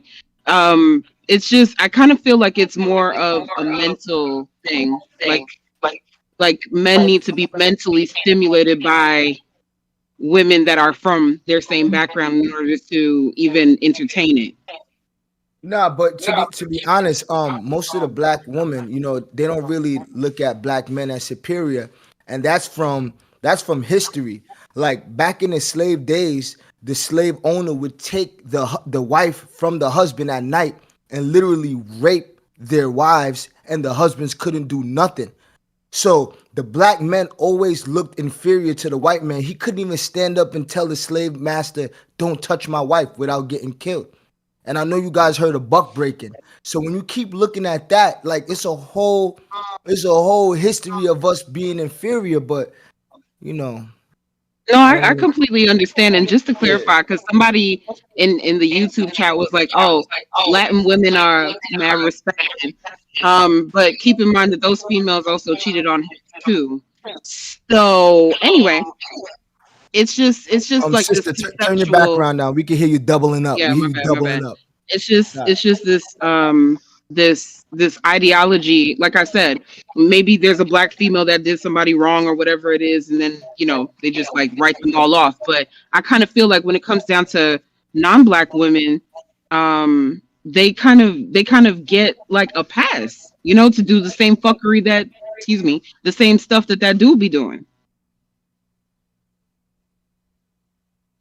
Hey, man, all I'm gonna say is this, man. To be honest, like I said, you never know, man. I might change my mind, but until now, we ain't gonna get that. Maybe I have to go through intervention with Dr. Umar. Maybe I might have to go through a lot of other stuff, but it is what it is. Nah, you don't need an intervention, man. You just need to know. You need to know where you from and know where you at, man. I know where I'm from. I know exactly where I'm from. Hey, dude, listen. You wear hey, dude. You think that's where you from? I mean, come on. I mean, it is a leather foot product. It's close to a moccasin, so I don't know. Anyway.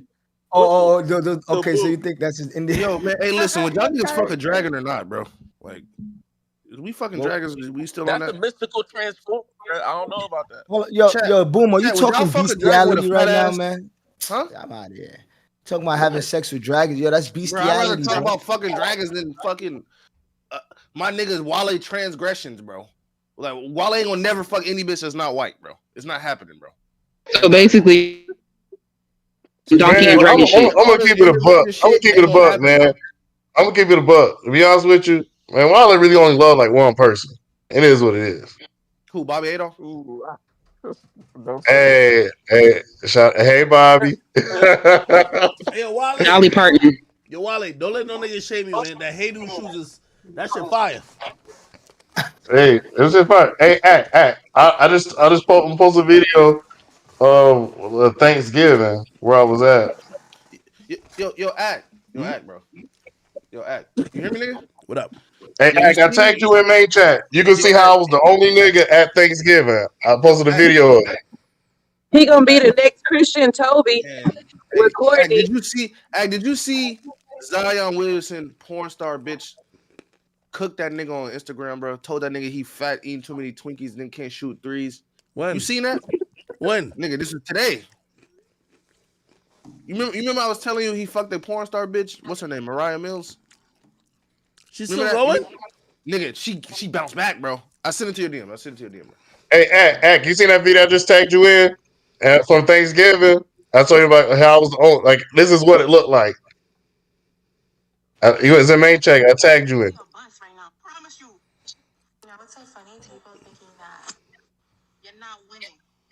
Oh, this is the Dunk Cinema shit? You said, huh? The Dunk Cinema shit, right? Yeah. Hold on, let me see. Ain't no fucking way. She went on a rampage, nigga. She saw Anthony Edwards get that bag, nigga. She on a rampage, bro. Zion Williamson, since you want to send your publicist to talk shit about me every other freaking week, how about you get on a treadmill, speed 3, level 12, and maybe you'll lose some weight and go on it for like an hour or 2. Second, how about you stop drinking sodas? 3, how about you practice doing 3-pointers? Everybody's tired of seeing you do dunks all freaking day. Learn another move. It's getting boring and tired. A porn star telling a professional athlete to get on a treadmill is crazy. You're tired and boring, just like how you were in bed. Here's some advice, Zion Williamson, since you want to send your publicist to talk shit about me every other freaking week. How about thinking that Pillsbury Dobo paid for me to be off the internet? No, he didn't. His stepdaddy controls his money now, so he has to get an allowance, I guess every week or whatever the freak. But nobody paid anybody for me to get off the internet. I decided to get off the internet on my own to work on my own personal problems. So with that being said, nobody got rid of me. I decided to step away from the internet. And with that being said, I've seen all your little publicists trying to write stories about me, saying all these things about me. But how about y'all tell Zion Williamson to go on a treadmill and lose weight? Because that game he played with LeBron the other day was disgusting. You fat motherfucker. Go lose some weight. Don't you think people are tired of seeing you fat like that? Like, I got tired of you being on top of me looking fat. You nasty fuck. What? You know what's so funny? People thinking that Pillsbury Dobo. The next guy I date, I promise y'all, he's not gonna get clout off me. Like, ever. Like, the only way he's gonna get clout off of me. She think that Zion got clout off her? If he's like a boss already. Like, I'm not giving clowns clout ever again.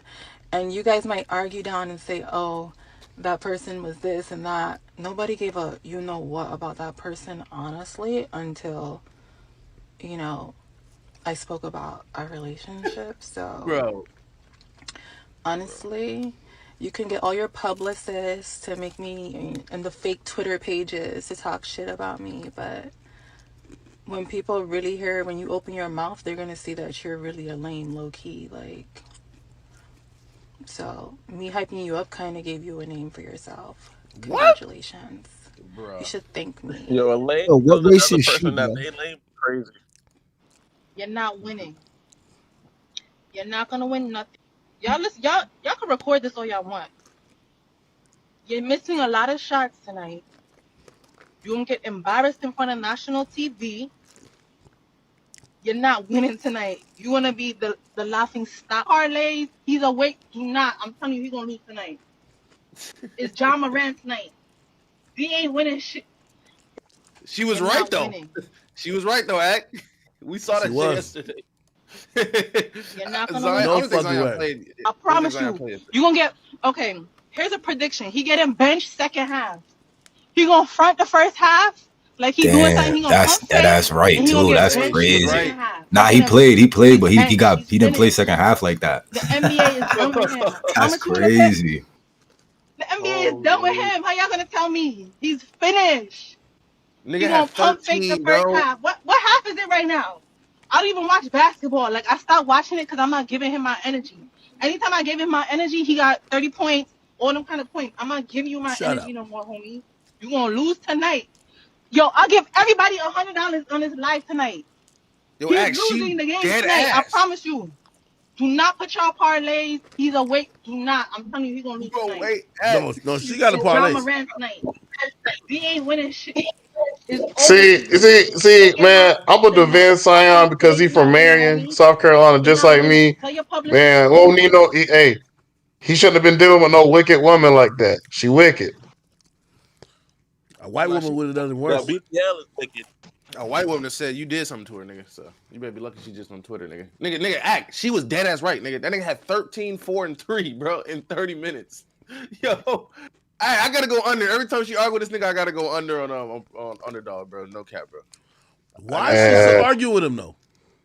Why she arguing with him?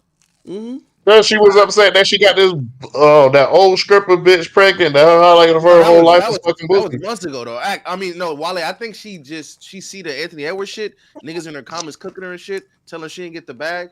She just snapped, bro. She woke up this morning and snapped. And I think her publicist, his publicist, hit her up on some crazy shit. That's why she went on the snap. But bro, yeah, she went on a fucking rampage. Whatever that nigga got, if they playing tomorrow, reverse, bro, go under on that shit, bro. No cap, bro. Him no want her because she favor lady boy. Yo, let me see when Pelicans. I ain't gonna lie, man. Bro, she do. That's bad funny. Yo. I was thinking that the whole time, but I ain't want to say nothing. Does she look this good to cause all this problem or not? No, nigga. Hell no. No, if you ever see Hell no, she's like a dude. That like in the picture, in the video you looking at, is hella makeup, hella filters. I mean, she getting bukaki'd, bro. Body kind of sloppy. BBL look nasty. Like got a little fupa. Big elf ears. Like it don't look. All the glitters ain't gold type shit. You know what I mean? She definitely ain't that bad. She definitely is not that bad. Nah, not even, bro.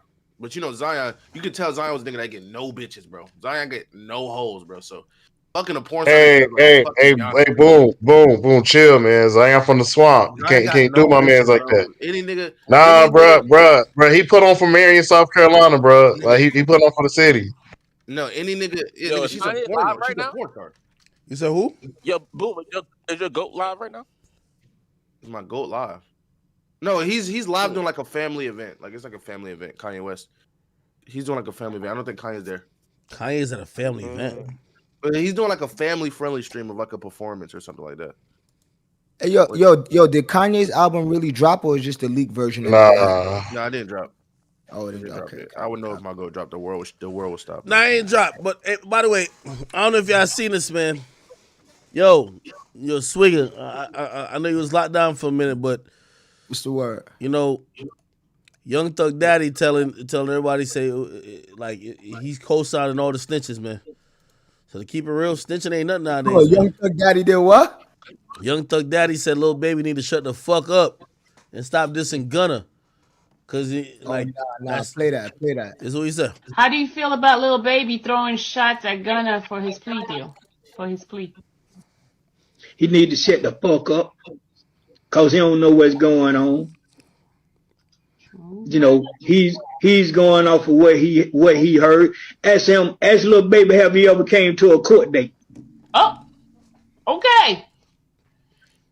See, that's what I want y'all to ask these goddamn rappers and these bloggers with this whole snitch shit and this. When have y'all went to a court date to support Slime, to support Jeffrey, to support Thug, however you want to name him? Go on their social media pages and say, why in the fuck haven't you been at the courthouse to support your dude?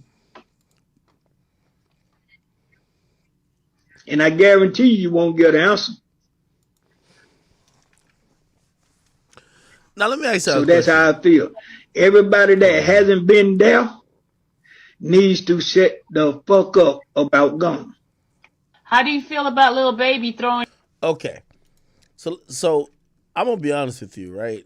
I don't know how close his father is with him, or if his father is a spokesperson for Young Thug. But I definitely look at it, and I'm like, would Young Thug want Lil Baby to be sitting in court every day? I thought Young Thug knows that Lil Baby's a street nigga. Why would you want a street nigga just be in court? Like, I mean, is it expected that when you're on trial, other street niggas just come sit in court? Or, you know what I mean, are they supposed to put money on your books, help with a lawyer, not necessarily be in court every day? Yo, is Gunna still signing Thug's label? Yeah. Oh, well, there you have it right there. That's probably why the pops is bugging out too. Like, yo, you messing up the money. That could be one contributing factor. You know what I'm saying? Are we thinking that? Wait, hold on. Yeah, are we thinking that Young Thug's gonna come out? Like, I'm gonna be honest with you. Listen, I keep trying to tell you. I know people like, all right, I get it. People do like Gunna. Thug, from what I've heard, the messages he's sending to the people who are standing for him, like, Thug has spoken to Lil Baby directly. Like, they saying, no, that's why I'm wondering why his father is saying this. Thug has spoken to Lil Baby directly.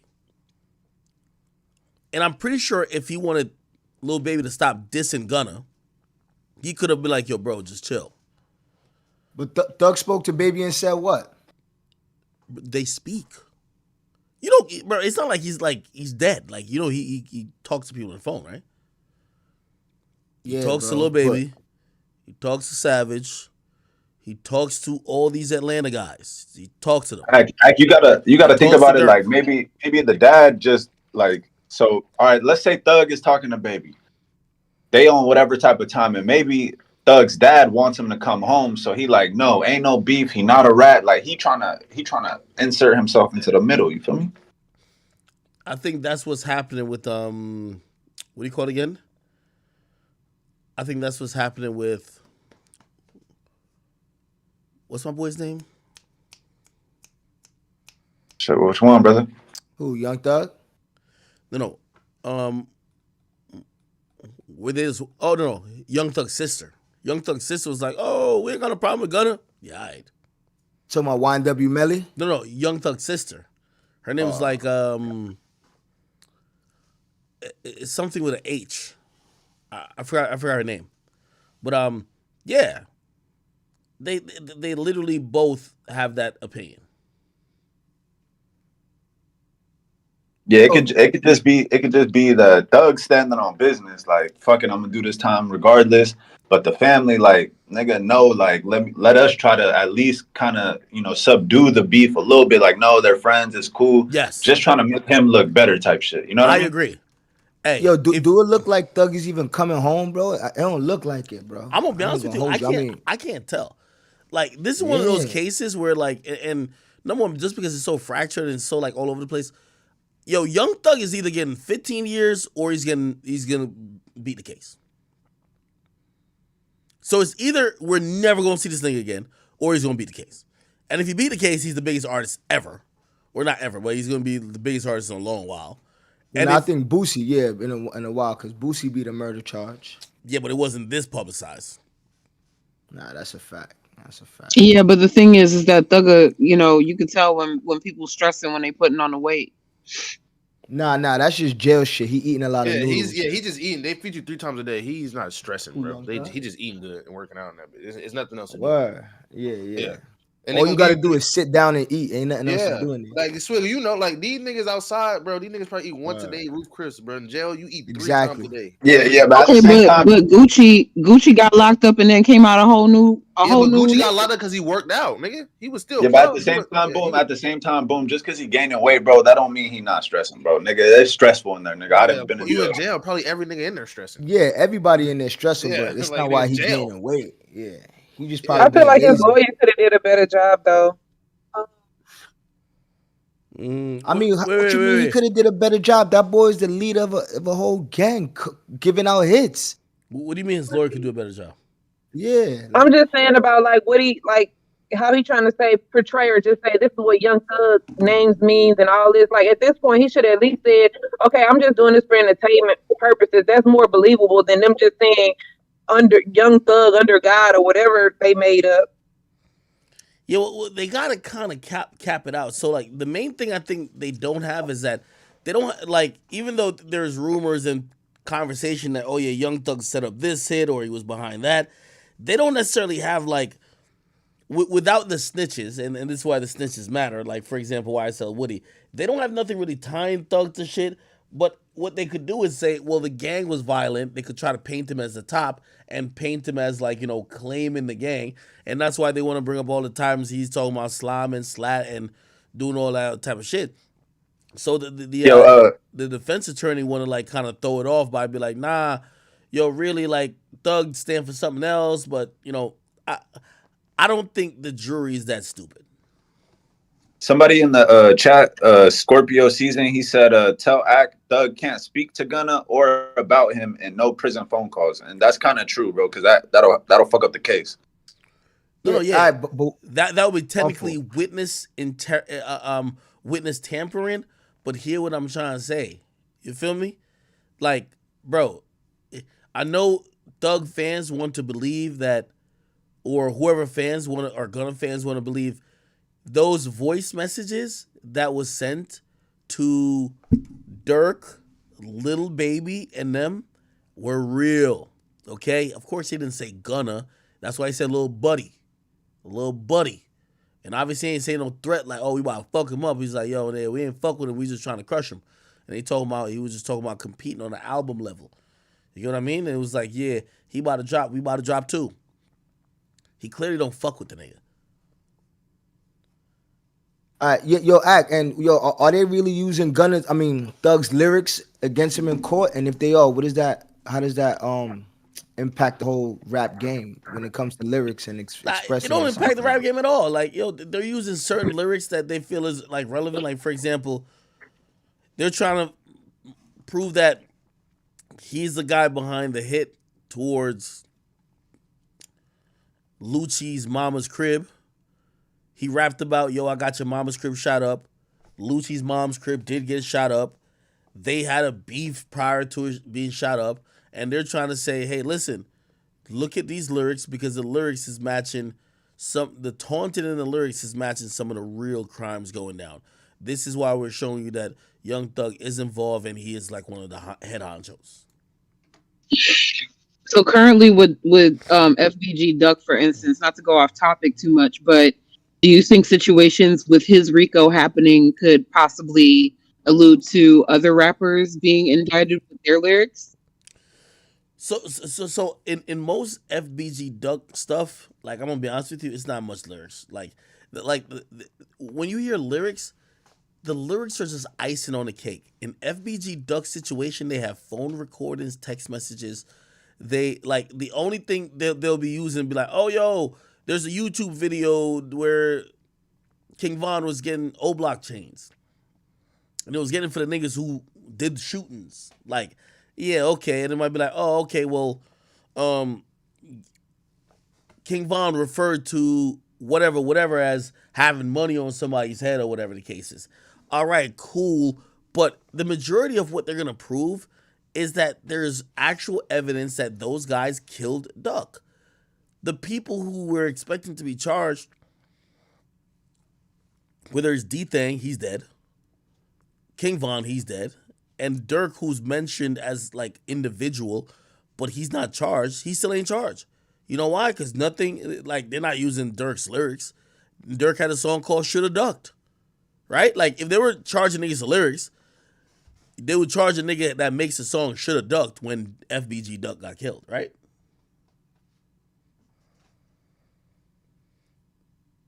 Namdi says, yo, Moonwap has a fucking music video depicting the shooting. Yet the feds are pretty clean with it, man. They have GPS. They basically have all these guys on surveillance footage, like every single one of them. Like them running to the car literally looks like the reverse video of Gleesh Place by King Von. So this is what it is, man. All right, chat. What else haven't we got to? Did you talk about the 6ix9ine lean? Oh, that's kind of like interesting.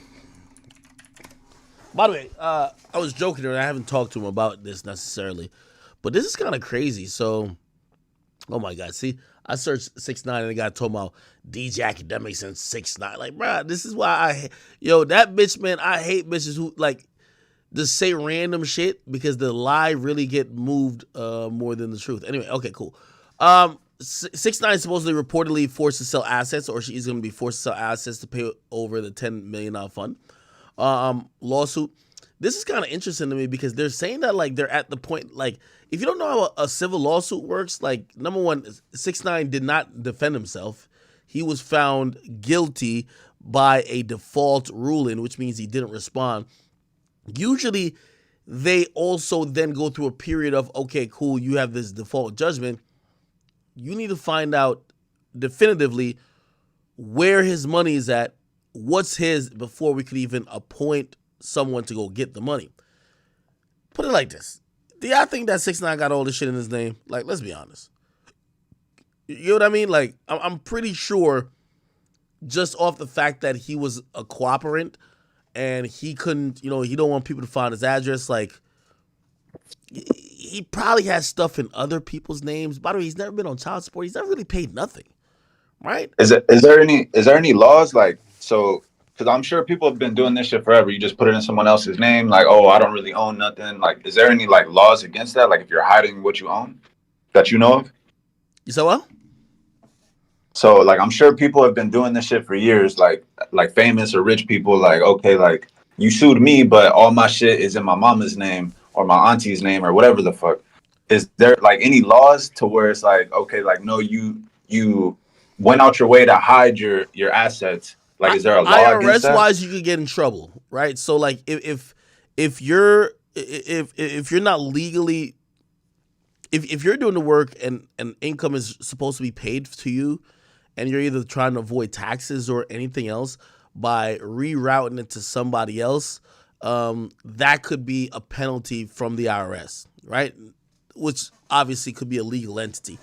If it's a civil suit, here's the thing with the civil suit.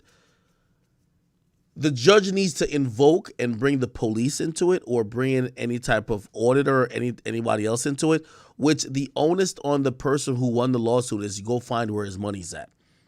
So the quickest thing to identify, which by the way, I personally don't think they're about to sell his Rolls Royce. I think there is probably a filing from the woman that's claiming that, 6ix9ine owns these things. Now here's the thing. Before they could actually sign off and say go seize them, it needs to be in Daniel Hernandez's name. Now imagine if it's in his brother's name. You can't go take his brother's shit because you thought you seen it, or you seen 6ix9ine on the gram in the car. But if it belongs to his brother, you can't take it. So usually you have to bring some proof to the court, and the court is going to be like, all right, yes, you could go seize that. And yes, they work with what's the person called? They're saying a receiver or whatever the case is. But here's the thing. You have to prove that the shit you're going to take belongs to 6ix9ine. Just because it's a civil case. Now, if it was a criminal case, they could then do a little bit more. And by the way, they could do it in a civil case too, because they're doing it with the game, where the game is basically saying, yo, or the woman that's owed by the game is saying, yo, yeah, even if the game ain't receiving the money from his record contract, Not because it's going to someone else doesn't mean that it shouldn't be for him. He's generating it because he's doing the work. We should be able to seize it. And I think the judge actually signed off that they're seizing the game's royalties for the woman who's owed $7 million. By the way, all of these things are easily avoidable.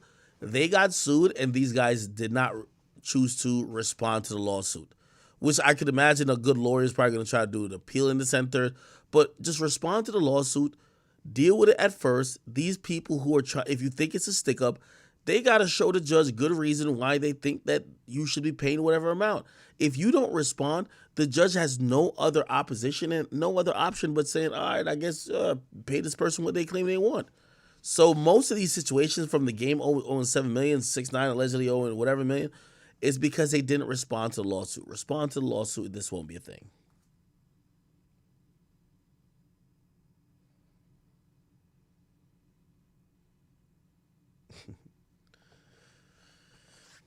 All right. Yeah, that should make sense. Yes. So in reality, I know it says they're selling off his assets. I can't see where yet, you know? There's somebody. So, of course, like, you got a judgment. Say you got a judgment for like $500,000. Now you're like, hey, I need to receive the money from it. Like, you're going to then tell a court, hey, I have taken this judgment. I've written to them. I've tried to reasonably collect the money, right? Because this is civil. Right? There's going to be no middleman in between it. You have a court order. They're supposed to just pay you, and then they could file or you file that the whatever was the judgment has been satisfied. But if it's not satisfied, now you can ask the court to step in. And one of the steps of the court stepping in is they're going to appoint a receiver.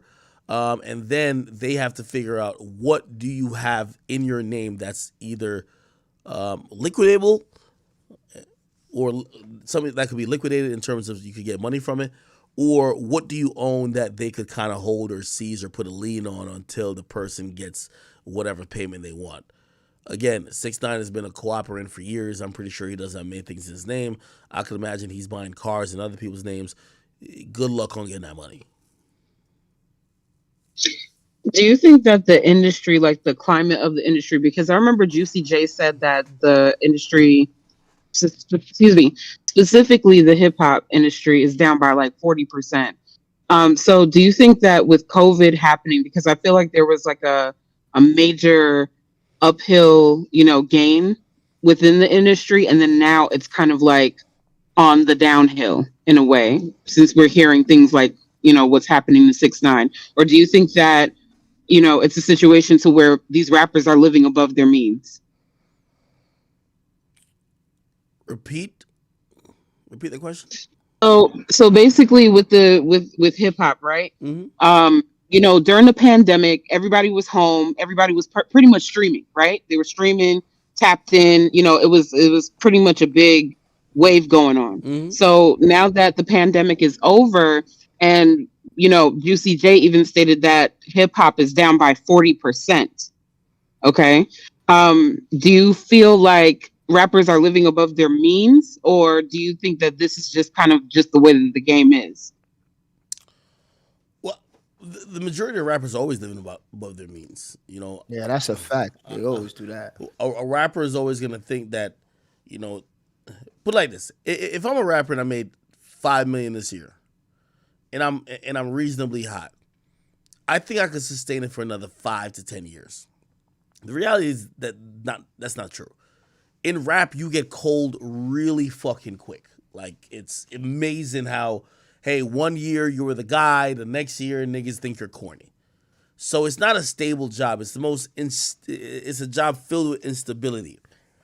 And yeah, like, again, when it came time to pandemic, well, rappers wasn't making that much then, but a lot of them came out of the pandemic thinking they were going to make much more because they thought, oh, fans haven't seen me in a while, except for the last like year and a half, everybody and their mama got a tour. Drake been on like 2 tours, like shit, like, Cole's tour. Everybody's touring. So again, the big dogs are eating, and then the people who are kind of left at the bottom, they're not doing that well. And yeah, most of them are living beyond their means. So again, I won't say not to the point of what Juicy J's saying, because number one, the consumption is up on music. It's just most artists don't get paid from consumption. Most artists get paid from shows and stuff like that. So it is what it is. All right. Hey, Act, did Wale see that Jonathan Majors outcome or nah?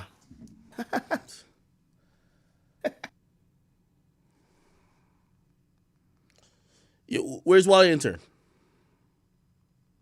Probably got his face deep in. Nah, he ain't here. He ain't here. Yo, what's up? Yo, Wale, you saw that Jonathan Majors outcome?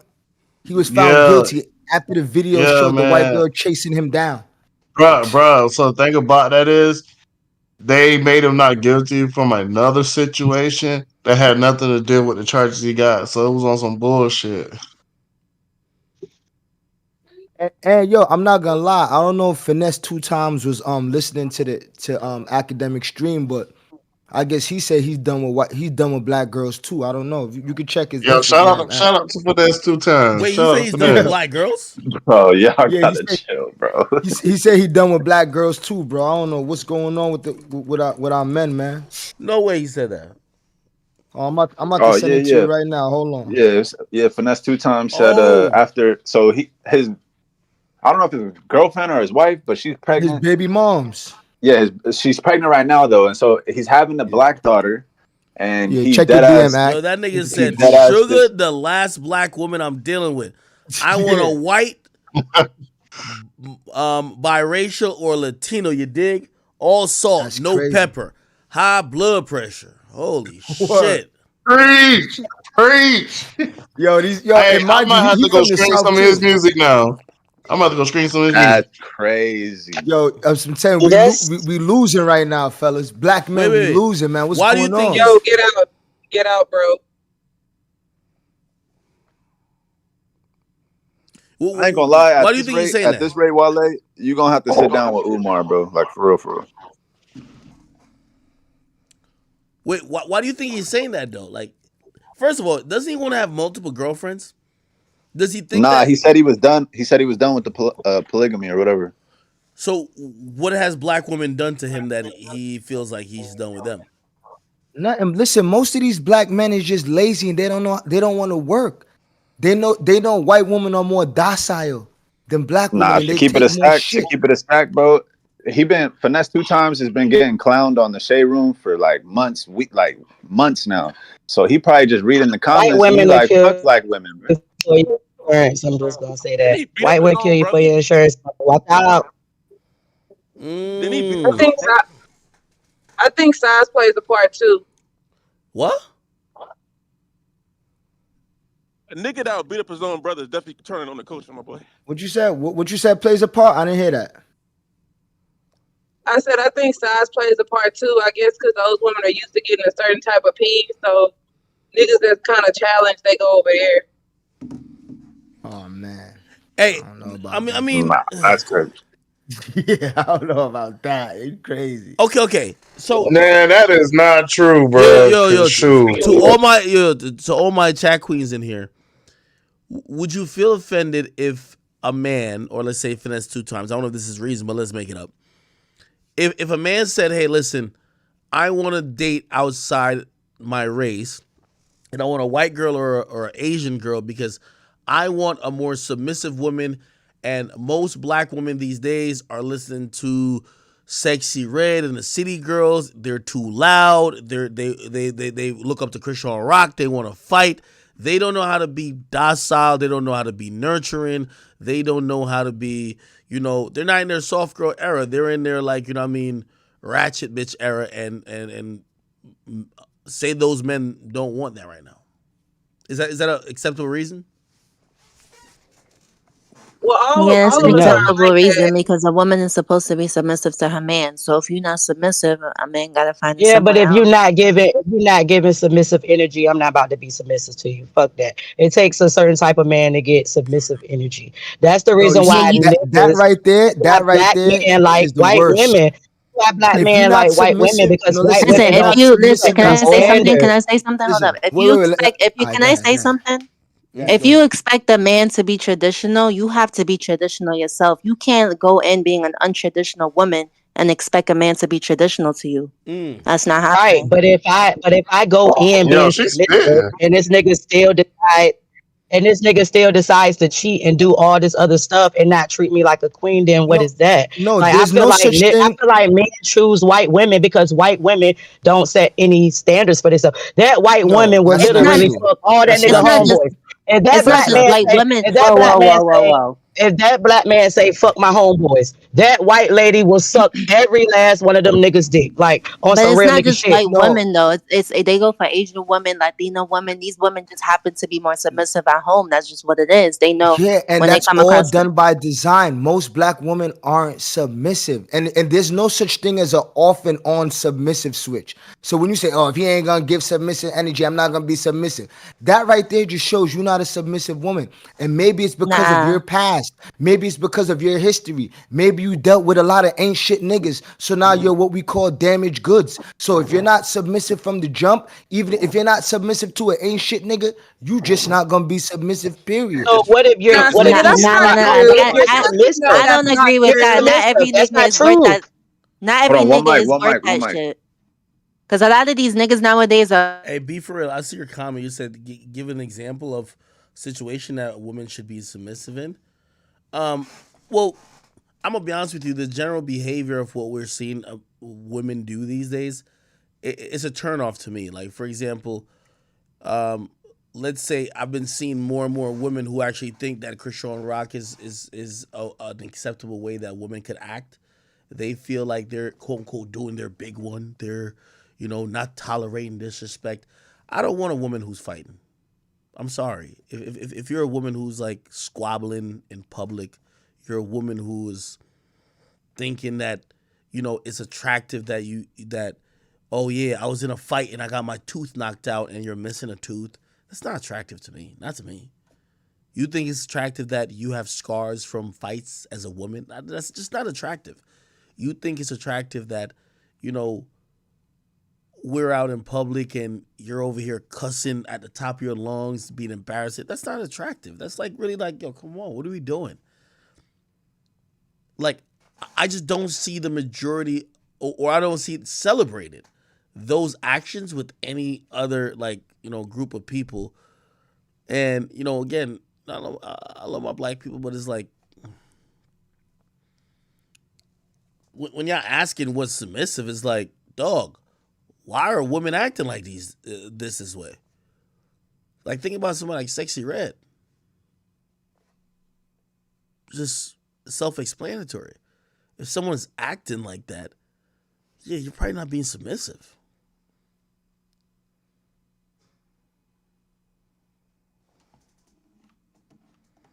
Fuck my baby daddy. Fuck my baby daddy. Fuck my baby daddy. Oh, I'm a hoe. Like, come on, nobody want, like, that's just like disgusting, bro. Like, yo, it's like, I think it's pretty serious. It's like pretty like simple. Like, black women are looking up to some of the worst examples of what a man who would want to take them serious as a partner would want them to be like. Like, come on, bro. Like, I think you understand that. Little F things that Yeah, that like if a Erica black Mena. No, woman does, you know they're what it held is? No, look. accountable 10 times higher. Let me tell you what it is. What That's it just is listen, our black women aren't even raised to be wives.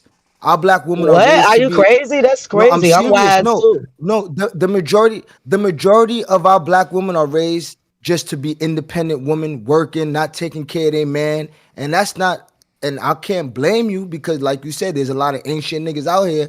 But the majority of our women are raised to go to college, be a doctor, or do whatever. There's no woman raised to take care of their man, cook him food, do all of What up? that, give him a massage, ask him how his day was. They don't build those anymore. They done. okay. So let me That's not true. put some wiseness on you real quick, right?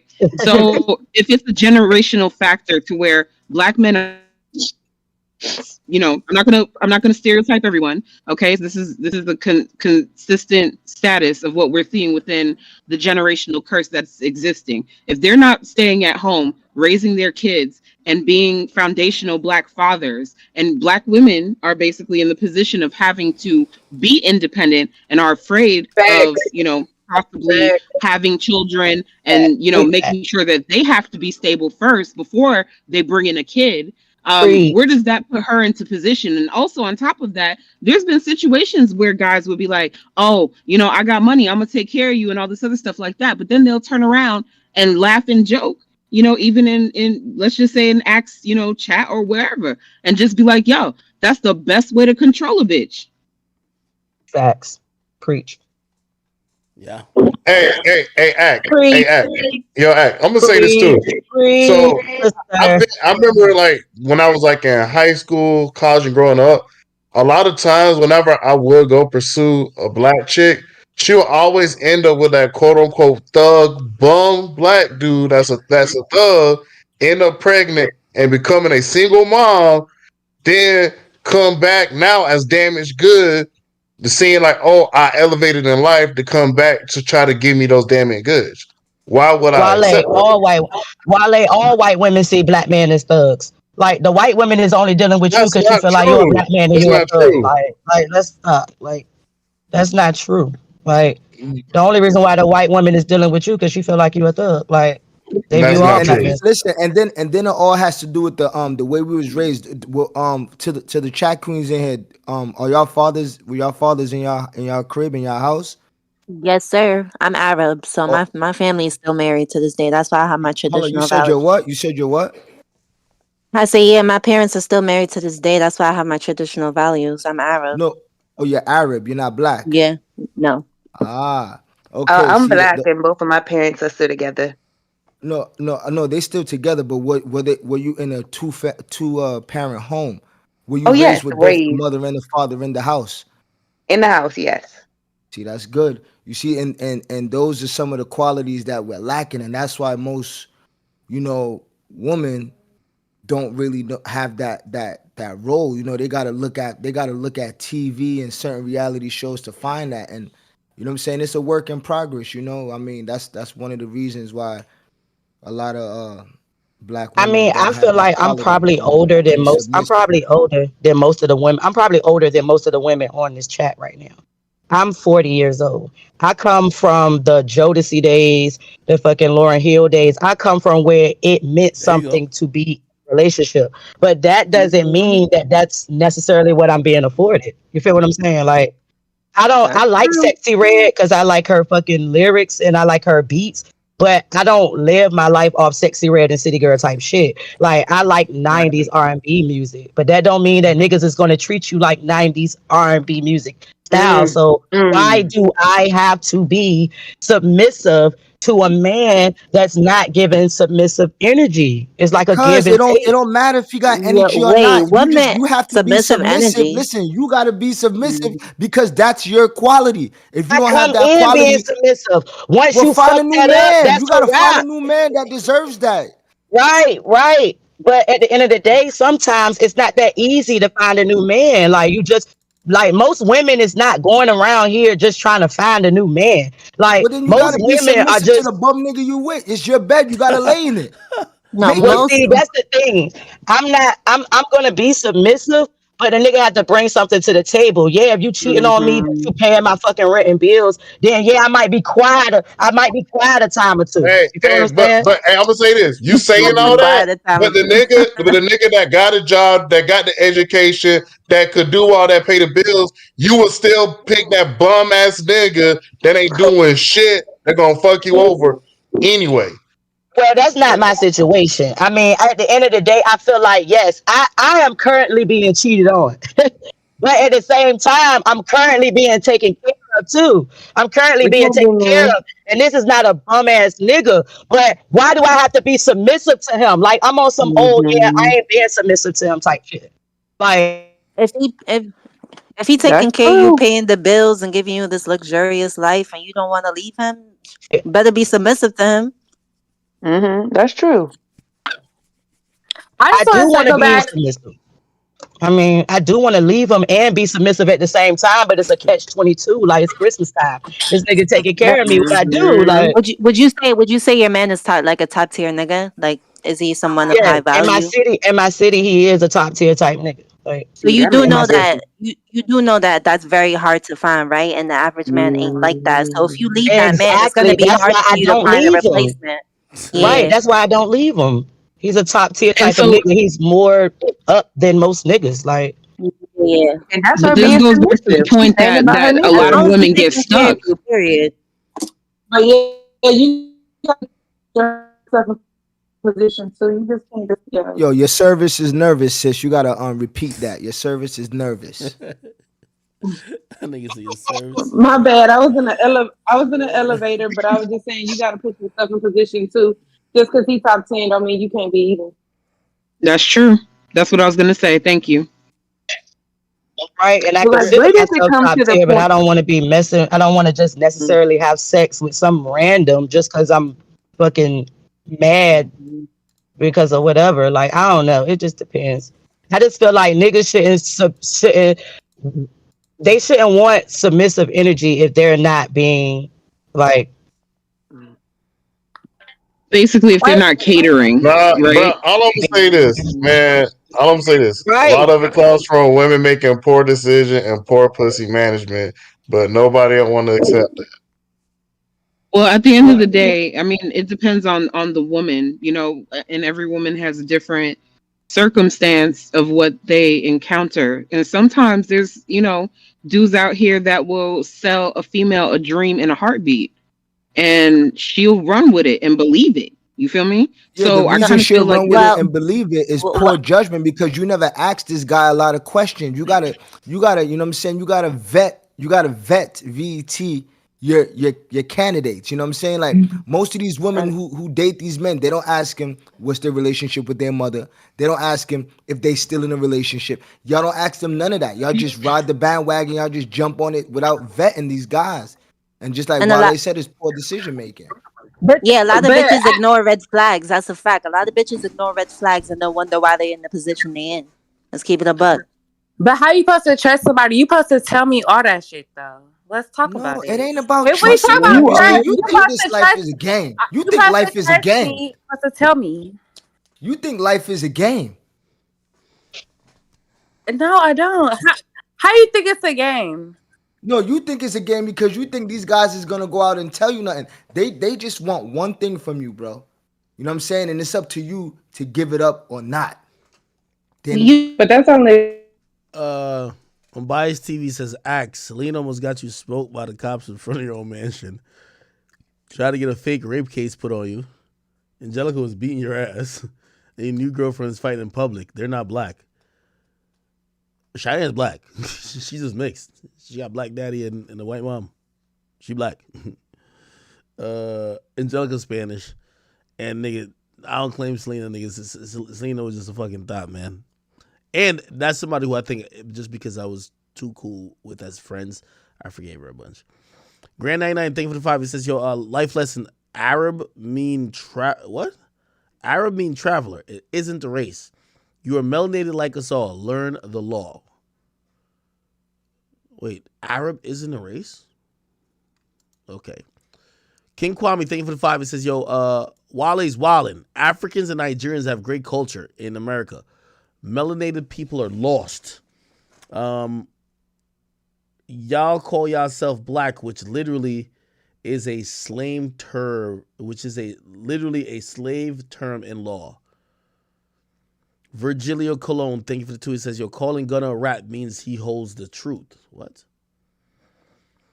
Clarion, he says, yo, so the loud half-breed wannabe black dude is talking against interracial dating?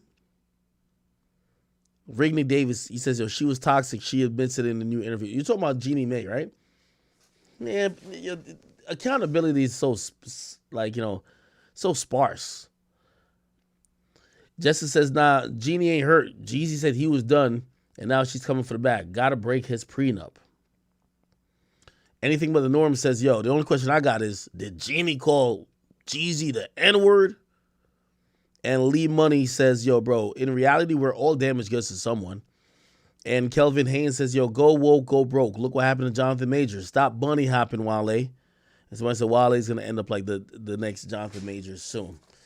Well, somebody says Uncle Ruckus is not funny if he's joking, and if he's serious, I'm so sorry for him. Damn, they calling this nigga Uncle Ruckus. Yo, Wale intern, why they call you Uncle Ruckus, gang? Man, I don't know why, man. They hating. Ain't did nothing but did nothing but stay black and praise God. They all like they get mad at Charleston White for the same stuff, but hey, that's the same stuff that Charleston White be saying. The same stuff that because I got older parents that grew up around older people. That's the same stuff I heard growing up. What's the difference? Wait, act. Do you feel like Wale's an Uncle Ruckus, bro? Not necessarily, but I definitely think that he got a problem with people of his own skin color, and I don't know why. So basically, is it an attractive act if a black woman, let's just say, an intellectual, for instance, and say if she can hold, a decent conversation, or say if you're debating, do you think that black men are nervous, or intimidated by, black women that are able to debate them? If black men are intimidated by black women who are down to debate, I don't think there's an yes. I wouldn't say necessarily intimidated. If we're talking about just dating, I don't think men in general like to date women who, men ain't looking towards women to like intellectually challenge them to be a criteria for dating. I think people want someone who maybe they could, have interesting conversations with, but they're not looking for like a woman who's super combative. I think men usually take that attitude to mean you finna argue with me about a whole bunch of shit. And you gotta understand, men have challenges outside the world. So for them to come home and face another challenge, it's like, nah.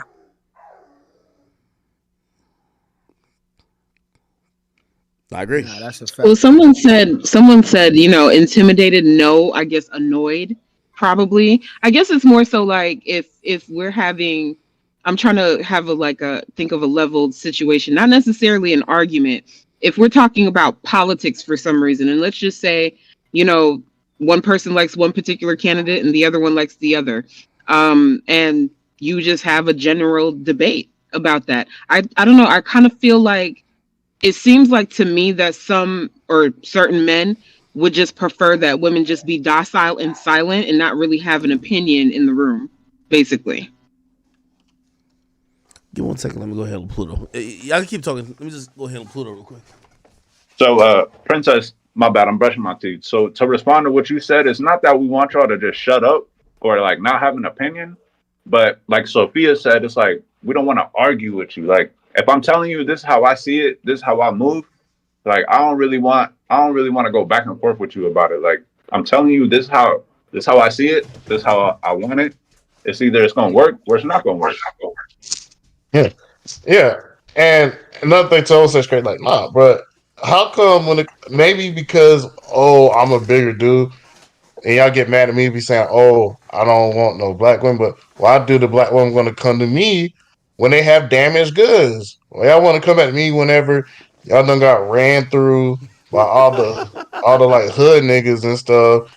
You got a kid or two, then you expecting me to play this part and treat you like you're this person, but at the same time, that same person you didn't want to give that time of day or energy to because you was running after the wrong things. Yeah, not all black women. So the married woman that you get with ain't been ran through? Hey, that's different. They just using me as a dildo. It's not like I'm looking to start a family and to build with them. That's the difference. They using me as a dildo. Yo, Wale, man, you need Jesus, bro. Hey, yo, Act. I don't know if you heard, but yo, check and see if that shit is real. Rolling Stones crowned Ski Yee the best song of 2023, the best rap song. No, Ski Yee. Nah, that's cat. Why are we giving them? No, serious, yo, check that, gang. Like that's crazy if it is. Rolling Stones, come on, gang. Yeah, Rolling Stones. They said Ski Yee's the best song of 2023, bro. But gang, that's why we stopped listening to them a long time ago, gang. No, they didn't say that. Nah, I'm telling you, it's going viral right now. What does that say about black women, and what does that say about the rap game? Hey, Ack, what your thoughts about homeboy in the G League, man? You think that woman deserved it? That nigga just crashed out. Nigga, what? The one with the Asian. Do you think that he crashed out? Like what she did, what she say to him to make him that mad to get the cord from his PS5 to strangle her to death? Oh, that's what he did. All right, hold on, real quick. Just give me 1 second. I'm gonna mute up for 1 second. Pluto, act right, nigga. Let me react to this top 15 list. This is crazy. Give me 1 second. Nah, I ain't see this shit. I mean, Rolling Stone is garbage, but still, this has got to be. Rolling Stones is that they at the top, like they still follow. No, it's some real shit you talking about though. All right, Pluto, come on, nigga. You gonna let me work, my nigga? My boy, don't lick my mic. Get the fuck out of here, man. Bro, you good? Okay, all right. Give me 1 second, chat. Nah, no way. I thought this nigga was trolling.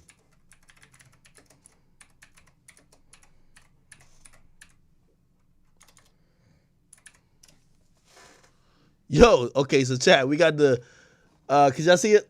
We got the best 15 rap songs of 2023. And this is how you know that, like, your rap these days is all about, like, some caricature, like this is like Boondocks type shit at this point. Number 15, Offset, Cardi B, and Offset and Cardi B, Jealousy. Number 14, Quavo and Takeoff, Patty Cake. Number 13, Agora Hills by Doja Cat. And then we have Central C and Dave Sprinter. Then we have Gonna Fuck You Mean. Then we have Baby Keem and Kendrick Lamar, Hillbillies. By the way, I'm surprised that Fuck You Mean wasn't top 10. But Baby Keem and Kendrick Hillbillies is number 10. J Hus and Drake. Okay, salute to, J Hus. The international love being shown right here. Who Told You? Then we get Bent. Whoa, 41 Bent? This shit got me bent. When is we fucking again? Okay. Drake and Jay. Yo, it's kind of interesting because usually, like, most of these magazines, they're very, like, elitist. So if they're going to put, like, J. Cole and Drake first-person shooter, they wouldn't put a song like Bent next to it. Like, not above it or below it. Pause. Oh, after that, they got Ken Carson, Jennifer's Body. Oh, they must have did this shit about some lottery system. Like, yo, just reach in the hat and whatever you pull out, we'll just put next. Lil Yachty and J. Cole, The Secret Recipe. Oh, wow. Okay. V's Not a Drill. Ice Spice Deli. Okay. She showed her panty. Yo, this is crazy, yo. Calling that B while he eating my honey. Yo, this is crazy. Look at these lyrics. Oh, then Lotto and this is a woman that made this list. That's a fact. Deli, then Lotto put it on the floor again, and then Ski Yee. Yeah, I ain't gonna lie to you. This was the proof that 2023 hip hop is in the dumps. It's the reason why, pretty much this is a living epitome of the Boondocks. Most of these songs are caricatures or wannabe anthems that's promoting degeneracy and bad behavior among, mostly women. And that's what's being popping now. The woke movement is now turned into all women should celebrate whorism. They should celebrate fucking randomly. They should celebrate ratchet behavior. And I'm going to be honest with you. I think white women, they might do a TikTok to these songs, but they're not following this behavior. They looking at this like, yeah, y'all look clowns. Y'all look really like, y'all look stupid with y'all little, toothbrush to your little fucking fake ass, baby hair and your motherfucking fake eyelashes and all that. It's super weird to the majority of people. And I'm going to be honest with you. Let me see who was contributors. Jeff Isa. We got to look up these motherfuckers. I need to see their faces. This is how this nigga look. He's a senior music editor. Jesus Christ. This nigga look like he just walked off the set of Amistad. This is crazy. Let me see this shit right here. Moisey Reeves. Nah, I got to get it. I need a picture of you. I'm sorry. I need a picture of you, gang. We got to figure this the fuck out. Why the fuck is you? Let me see. Moisey Reeves. Yo, no fucking way. No fucking. This bitch look like Jeannie Mae. Ain't no goddamn way. Ain't no fucking way. Andre G. Ain't this nigga that was trying to write a hit piece on me? Holy shit. These are the niggas. Look at this nigga right here. This nigga like a bootleg Kyrie. I'm talking about Kyrie from the chat. Holy. And then who else? Mancarp Conte?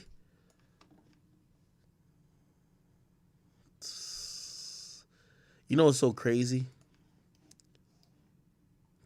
Oh, okay. This is the best rap song. Cause I was saying, like, damn, girl, you African. Why don't you put some Afro beats into it or some shit? Yeah, this was terrible. This was terrible. But you know what I mean? It's kind of what I expect from Rolling Stones at this point. I think this is pretty much, if you wanted to know what people think of hip hop, it's a fucking joke. The best representation of the black woman these days is ski, pussy green, booty hole pink, all type of dumb shit. You know what I mean? Basically making song for all the EBT queens, the Section 8 warriors, like the Section 8 sisters. I'm sorry, like you don't do that, man. You don't do that. Hip hop is in a weird place where we're celebrating whorism, degeneracy, all the negative connotations that you would expect of women and other people alike. Lotto and Cardi B put on the floor. I like the song, but Jesus Christ, the second best song all year. Ice Spice Deli, I like the song too, but come on, man. She's shaking her panties. Like, come on, man. Are you serious? You're telling me these songs are better? And it's crazy. Like, I got to see, what do they say best? Let me see there. While plenty of energy has been spent debating whether rap was still at the forefront of pop culture, there was no shortage of exciting music. There was Lil Yachty generational run of Lucy's, each introduction of blah, blah, blah. There's no doubt that it was an odd year, blah, blah. Okay, how are they judging this? Okay, they said best. And if you're saying best, I'm going to be honest with you, maybe like 2 of these songs deserve to be in the top 15. This is a fucking joke. Wow. I can't believe it. Yeah. No, Yo, Swigger, but no. you're right. This shit was a joke, man. All right. This shit was a joke, my guy. This was a fucking joke. Told you, nigga. So hold on. It was really Ski number 1? Yeah, Ski's number 1. Put it on the floor again is number 2. And then Ice Spice, she shaking her panties, is number 3. There's some feminist shit, bro. Yo, you know damn well for fucking real, is the song of the year, nigga. Stop it. That twerk window, right? That twerk window. Yo, nigga, as I said, she's a great performer. You don't hear no vocals. All you hear is twerk win. You know what I mean? Act. Nigga, Yo, it's like going to it's like going to that shit where like you could like indoor skydive. That's how the performance was like, nigga. Except a whole lot of ass. Yo, not exactly. Not if y'all don't think this is an agenda, y'all really sleep. Wait, man. wait, Swigger. Is this like the top 10 songs of the year, rap songs? Yes, this Nigga, is you what got Rolling V's Stone over Gunna, nigga. Thank you, bro. Come on, bro. Like, this Bro, is they got politics. Sexy That's Red politics. as it's V's politics, over but Gunna, nigga. yo, Okay, but yo, Boom, you already know how it is, Boom. Like we didn't see niggas win Grammys over actual albums. Like even Travis Scott got played, bro. Like so this shit ain't new, The bro. agenda is scary, bro. It's 3 female songs. They all ass. They all stink. Outside of Fuck You Me, outside of Sexy Red, Deli is not a good, not even Ice Spice's best song. So it's like I'm if telling really you, gonna yo, talk about they are Nah, she up in the deli, brainwashing man. whoever's listening to rap music. I mean, bro. I did tell you that Deli, the lyrics was fire still. You know what I mean? Like, But come nobody's on. bumping that shit, bro. Like nobody's bumping that I shit. More played than every Nah, that's stream. all over the radio though, bro. It's all over the radio. Yo, the song starts out with like classic lyrics. Gra, gra, gra. Yeah, but you also have to think about the kids, like on TikTok and stuff like Yeah, that. they listening listen to this Fuck stuff. You Me more than fucking Deli. She shake it like jelly. 100 bands in Chanelly.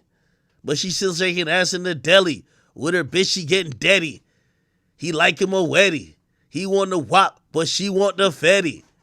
Oh man, shit. yo, is it safe to say hip hop is dead? Yes or no? I ain't gonna lie, man. Yo, I'm gonna be honest with you. Nobody, like, we happy for the women in the genre and shit.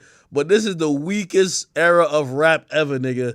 Like, nigga, when you looking at the second best song of the year, the best lines is feeling a smooch. I'm showing my coochie. PJ to a million No, coochie. I'm the shit. I miss Poopy. I love white bitches. Shout out to Lucy. If she bad, I let her seduce me. I'm the shit. I'm the shit. I'm that bitch. I miss Poopy. Oh my god. I Juice in don't my ever cup want to got me be called feeling Miss loopy. Poopy. 40-inch middle parted. He got all the pigs hearted. Nah, I ain't gonna lie, man. This been one for the ages. This one been one for the ages, man. But I'm gonna This be is honest. one for the ages. Let's not blame the women in rap though.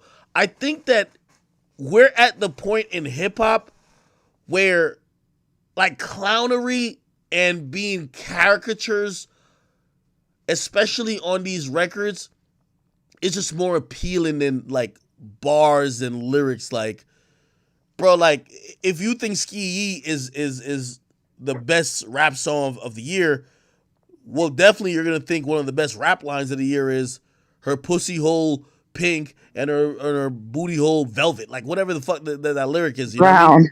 Like my nigga is like pink in the booty hole brown. That's what I'm saying. Wait, Ack. All right, so Ack, you saying all right? So you're agreeing that it's kind of like watered down right now. Do you think it'll ever go back to like actual rap, like how it used to be, or you think it's just over, bro? No. It's definitely not over. It's a pendulum. Like for whatever reason, people like the industry picked that we needed to have a women's era, and this is the peak of the women's era. The City Girls are washed. Nicki dropped an album. We have 5-6 other women who did their thing this year. Cardi came with good guest verses. Lotto dominated. Ice Spice did her thing. Gloria or Glorilla did her thing too. Ice Spice is a new star. Great. This shit is going to be boring like by next year. It's like, how many fucking garbage songs could y'all put out? We want it. Like, it always swings back and forth, you know? So next year the problem. Go ahead. Hey, oh, my fault. Go ahead. I was just gonna say, I think the problem is that there's lack of lyricism at this point. Like, yeah, any girl can go on stage and like, clap her booty cheeks. That's written bars by some dude that's writing for her, but it doesn't have any substance. Bro, bro. I'm looking at this shit, bro.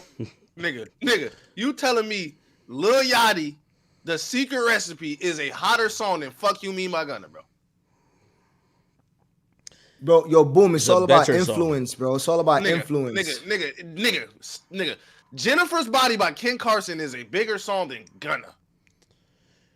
Yo, memes, you gotta send me this where I could post on the gram. Ski is the song of the year. This is crazy. Bro. Yeah, that's crazy. Yo, speaking of swinging back and forth, yo, did Adam 22, he has another black man fucking his wife? I heard Lil D's in that. Yeah, no, he piped her out. You know what I mean? Oh, y'all got the footage? Shit. Man, that footage everywhere, gang. Yeah, I was going. I didn't see that. Somebody put that in the chat. Yeah, nah. Hey, no, they're doing another reality show. They need another nigga. They need 2 niggas now. Oh my God. Yo, Swigger, you ain't see that shit, bro? He's holding a whole show. Bro, I didn't see that yet. A whole reality show, bro. The finale of the shit. To run a threesome. The finale of the shit gonna be a 6-man train, just like I predicted, man. Listen, as it was in the beginning, so it shall be in the end, man. Remember, I told y'all from the get-go, man. A 6-man train. You know what's gonna happen at the end? A 6-man train. Yo, Swigger.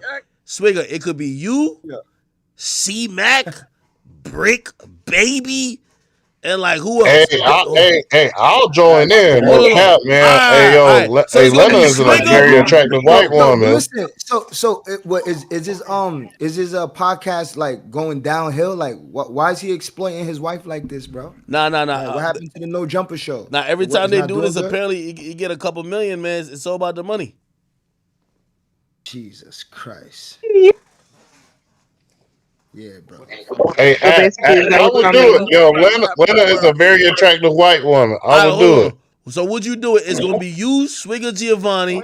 It's gonna be Baby Alien, C-Mac, right? Brick Baby, and then it's gonna be one more nigga. Kyrie gonna be there too. Flacco. And Flacco. Yeah, and Flacco. What up? What's up? Y'all about to work it out? Who going first? It's gonna be a lottery. I'm going first, obviously. Nah, it's gonna be a lottery.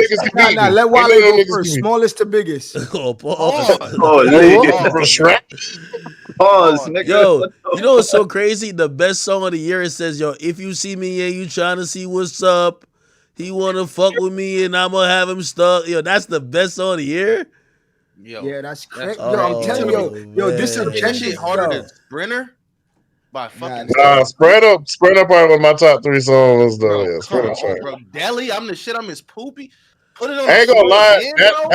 that list was trash. It had no Rob Wave on it. Bro, And put Rob it on the J dropped the floor fire. as number 2. Nah, that is fact. Rod Wave ain't get one song on there. I ain't gonna lie, like them. For all that they put on it, they might as well put YoungBoy Bitch Let's Do It. Like, come on. At that point, bro. Oh God. But let's be for real. If Lena was saying Ski and Miss Poopy, y'all think is cute while she getting ran through. Nah. That's Wale intern. Yeah, that's Wale. He like the white Hey, bitch. sweetheart. I'm gonna tell you this. The type of timing, the type of timing Wale interns on, he seemed like he'd probably eat out Lena after a nigga nutting her type shit. Nah, that's wicked. That's white people I'm gonna shit, tell you something. My number 1 artist on Spotify was Morgan Wallen, and Act can tell you that because he seen my Spotify wrap up. I definitely seen it, man. I have Morgan Wallen. I like girls who listen. You see that nigga Drake look up with Morgan Wallen, bro? Does he know the wave? You know what I'm saying? You think Drake trying to get ahead of the curve, bro? By the way, I seen a Drake page makeup that supposedly I reported that Drake is going into country music next. I never said why are people making up fake reports that like I'm supposedly reporting. I never said that. But look, Drake, Rolling Stones. Oh, by the way, wait. Oh, does Drake have a song in one of these? Oh yeah, he does. He has a first person shooter. Oh, okay. Yo, Drake dropped like 3 albums, damn near like, and he only has 1 song in the top 10. Crazy, right? Yeah, now you see why he going to country music. 100 bands of Chanel, bro. Hey, put it on the flow, bro. Rip me out the plastic. Still shaking ass in the deli, man. Nah, I ain't gonna lie. Hip hop is dead, bro. Hip hop is so dead, bro. It's over with, bro. Nah, it'll come back next year. Hip hop is dead, bro. Yo, we need a Lil Boom and a Lil Act feature to fucking save rap. Yo, I'm gonna be honest with you. Like when I was dropping music, I swear I was dropping more complex shit. Like this shit nowadays, this shit is like poopy scoop. Remember when Kanye dropped the poopy scoop, poopy scoop, and we're like, yo, what the fuck? Yo, these days is like, yo, come on, bro. Like, come on, bro. Like, yo. Nah, he predicted it. He predicted it. Yo, just listen to these lyrics, man. Yo, if you ain't cooking it, get out the pot. My name is Ice, but I always stay hot. Yo, come on, man. Man. Hey, wait, hold up, Act. This goes to my point. You know the reason for this? What? That's your man's. Your man's Lil Yachty is the reason I did this rap sucks this year. Nigga, look at the top 3 songs. Stop it. Your man Lil Yachty did that, bro. Yo, I ain't gonna lie. Yo, the hardest line of this year is, yo, I'm not a regular artist. Gra, Goku, and I'm just getting started. Holy. I don't even know what that means. Going crazy, bro. Yo, how y'all feel about Skinny from the 9 being homeless? That's true or not? Fake. Nah, it's cap. It's fake? Yeah, we fucked with Skinny, bro. He be in here. I know. That's we talked to Skinny this weekend, bro. Like his brother just got out of jail, type shit. Yo, like, I could see a GoFundMe scam from a mile away. Everything. I could see a GoFundMe scam from a mile away. He was just trying to see how much niggas felt bad for him. That nigga's going to put up a GoFundMe link. If niggas was scamming PPPs, you think a nigga will act like a little homeless for a little bag, man? Oh, so Skinny had a GoFundMe too? No, I said that's what's coming next, nigga. Like, do you really think the nigga's at a soup kitchen, bro? Nah, that's a fact. I think he really is at the soup kitchen, but I don't believe he's homeless. Bro, you tell me you can't afford $5 for like some McDonald's, my nigga, stop it. Bro, it's shit hard out here, bro. Stop. Nah. Fucking rap charts, bro. Nah, bro, he still got fans, bro. He could charge a little $500 for a feature, bro. People gonna pay it, bro. Come on. Yeah, you right. I'm the shit. I miss Poopy. You really think I hate Lil Yachty, bro? Be honest. Man, listen. When you see Lil Yachty, man, you better just throw up your hands, man.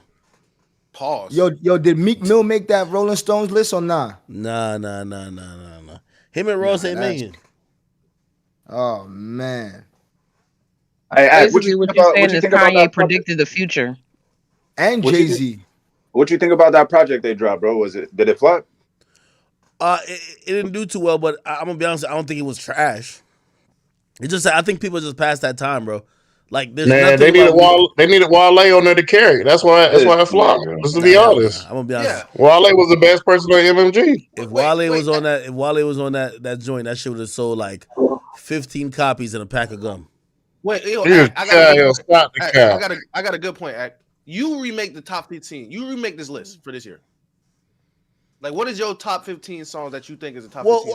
Well, I mean, there's a lot to pull from, but like, if I'm gonna say what would I keep out of this, I'm gonna keep Secret Recipe. I ain't gonna lie to you. I'm keeping Secret Recipe. I'm keeping First Person Shooter. Yes. I'm actually even keeping. I'm keeping Fuck You Mean. I'm keeping Central C and Dave Sprinter. Facts. And I'm not gonna lie, like I might keep Bent, but like closer to 15. Because like Bent? Yeah, Bent hard. Bro, is it the top songs of the year though? Like, Yeah, about top I ain't gonna lie. 15 It's the hottest. It's the hottest like drill song that's came out or like the hottest drill song from new niggas that's came out of New York. Oh yeah, that's facts. Yeah, but drill is dead though. Like, No, drill it's died not. No, it's not. Bro, drill died this year, bro, for sure. No, it's not. Drill is not as big as it is in 2021. Well, here's the thing about what you're considering drill. Now they're just doing it's merged with Jersey Club. So when you hearing like, put it like this. What's that Uzi song called? Just Wanna Rock? Yeah, Just Wanna Rock goes into Delhi. Delhi is kind of like it's on some drill vibes, but it's also Jersey Club. And you know what that goes into? That goes into Bent, bro. Like they're all with that same beat pattern. So like drill, Bronx drill is done change into more of a combination of Jersey Club and some other shit. So And that's not the drill. That's not the drill that at that point. Give that shit a new name because that's not the drill. Nah, that made drill you- evolved, boom. It's Drill evolved, bro. evolved. It's You know evolved. what I mean? Nah, I'm just keeping it me, bro. Top 15. Like, no niggas outside of like. Does a nigga in Sacramento know that song? Does a nigga in like Minnesota know that song? Any other song you name, they know it. What? But if it's just only popular in New York, is it really top 15 of the year? What? What you talking about? No. Yeah, that song dominated TikTok, my nigga. I heard Hell it on yeah, Bent. Yeah, Yeah. Bent that shit. I seen it on somebody like, and I don't even be on TikTok. I seen it on somebody else's TikTok, and then I scrolled up and I seen it on like 5 other people's TikTok. I was like, "What song is this?" All it said was like, "Yo, when is we fucking again?" Like that's when I found the song. So if it dominate TikTok, that classifies it to be in the top. Well, 15. my nigga, Exactly. That's how music is based off. Yeah, now, hold on. influence, But that's not Fuck You lyrics. Mean as well. Hey, bro, you gotta remember, Yo, that's Fuck TikTok You has a Mean. Billboard chart now. That's Fuck You What you Mean as say? well. Yeah, fuck you mean too. But if that's the case, then why the fuck is fucking the other songs there? Like Secret Recipe, I agree, it is top 15. But why would it be in there if we don't have any of that? Well, It here's the didn't do problem any- with this it list. didn't They're do any- saying best songs, so now you're thinking about quality. Really, this list is about the most lit songs. It's So why about is the what's Secret- lit. So why is the Secret Recipe on there? Well, even though it was a Lucy, it stopped time for a second. You know what I mean? Yo, bro, stop time, bro. Like, come on, bro. You don't think Secret Recipe like fuck shit It up is. for like a good It month? did not stop. It's a good song, and I'm not finna hate. I know you think I'm hating. Y'all. It's a good song, but it didn't stop time. First person Yo, shooter. I Yachty's think name Lil Boom, man. You gotta holler at this nigga, man. I don't know. I'm gonna keep it a beat. Like, stop time. Act you making me want. Like, it's Yo, not- like me. Yo, wanna right get now, you, Yachty about to get one of them Crete niggas. Was it Concrete? They about to get at you, though. Yeah, I don't give a fuck about no damn concrete niggas, bro. I Stop ain't time. gonna lie, Caribou fired. I ain't gonna lie. Caribou is fire. Stop time is crazy though. I ain't gonna lie. Stop time is crazy. You know what I mean? But it is a good song. Yeah, I would take there you Strike. have Even it, though bro. Strike, I think Strike came out last year. Oh, Strike Fire. I would take Concrete. I would take Solo Stepping over Secret Recipe. But if we're I talking think I about great songs, like yo, Cole went so crazy on that song. Cole went crazy on Secret Recipe, then he went. Oh, actually, no, First Person Shooter went crazy too. Mm-hmm. Yeah. I think first person shooter is the one, bro. Not gonna lie, first person shooter is the one. I mean, I don't Yeah, know. bro. Music isn't based off isn't gauged off of lyrics no more, bro. Yeah, it's That's what about who got the most hot liked. dance, the hot dance song. Type Yeah, shit. I know. hot dance and all that bullshit, man. Yeah, that's the game we play, bro. Country niggas ain't gotta do all that, bro. They just drop a hit, nigga, it's up. Ain't got no dance to it, bro. Mm-hmm. Well, Like that one, country's taking over right now, bro. Who country? Yeah, it was some Morgan Wallen niggas really popping off right now. I ain't Yeah, gonna what's hold his name? Zach Hey, Bryan? Morgan Wallen is the GOAT. We call him Daddy Wallen. Okay, bro. Yo, Nah, you over here over whooping, boom. Nigga, when you talking about good music, you want to bring up some bullshit. None of these niggas can't got a pen like Morgan Wallen. Zach Bryan got a pin like Morgan Wallen. I think Zach Bryan is better than Morgan Wallen. Yo, but we get too white. We get too white in there. So, but yeah. Nigga, bruh. Zach, what's name can't even outdo Sam Hunt. What you mean? Hey, is country winning? I mean, Taylor Swift is country, ain't she? No, she's pop. She was country. No, she's not country. But she is country's golden child. That's her nickname. No, she's not, nigga. She's a pop star, bro. Don't even. Nigga, her nickname is country's golden child. That's her nickname. No, that was her nickname 10 years, bro. She is not nowhere near country, bro. Like, come on, bro. She used to be country. She's super pop. Okay, but you can't cross over. Yeah, if you cross over, then that's what you want. If I cross over from the NFL to the NBA, I'm no longer an NBA player. I mean football player. So when Nicki Minaj was making all these pop records, she was still considered a rapper. She was pop though. She went pop. If she only did one album. If she did multiple albums like Taylor Swift, then bro, you're gonna be a pop star, bro. Taylor Swift has done more pop albums than country albums. She's got more acclaim and she's doing stadium tours, not because of country songs, because of her pop songs. I don't want to say that. It's just that country music sounds like pop music. No. If you listen to Last Night sounds like a pop song. Like, only person that really kind of doing some country music that sounds super country is Luke Combs. I'm saying when Dana Shane, they sounded pop.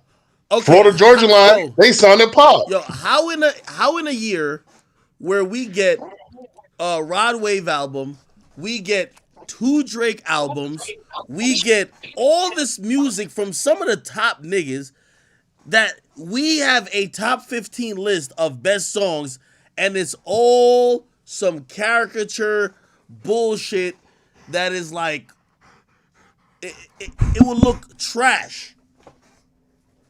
Because it's a hidden agenda going on, man. Yeah, and Swigger's right, bro. They want you to think this shit is the one.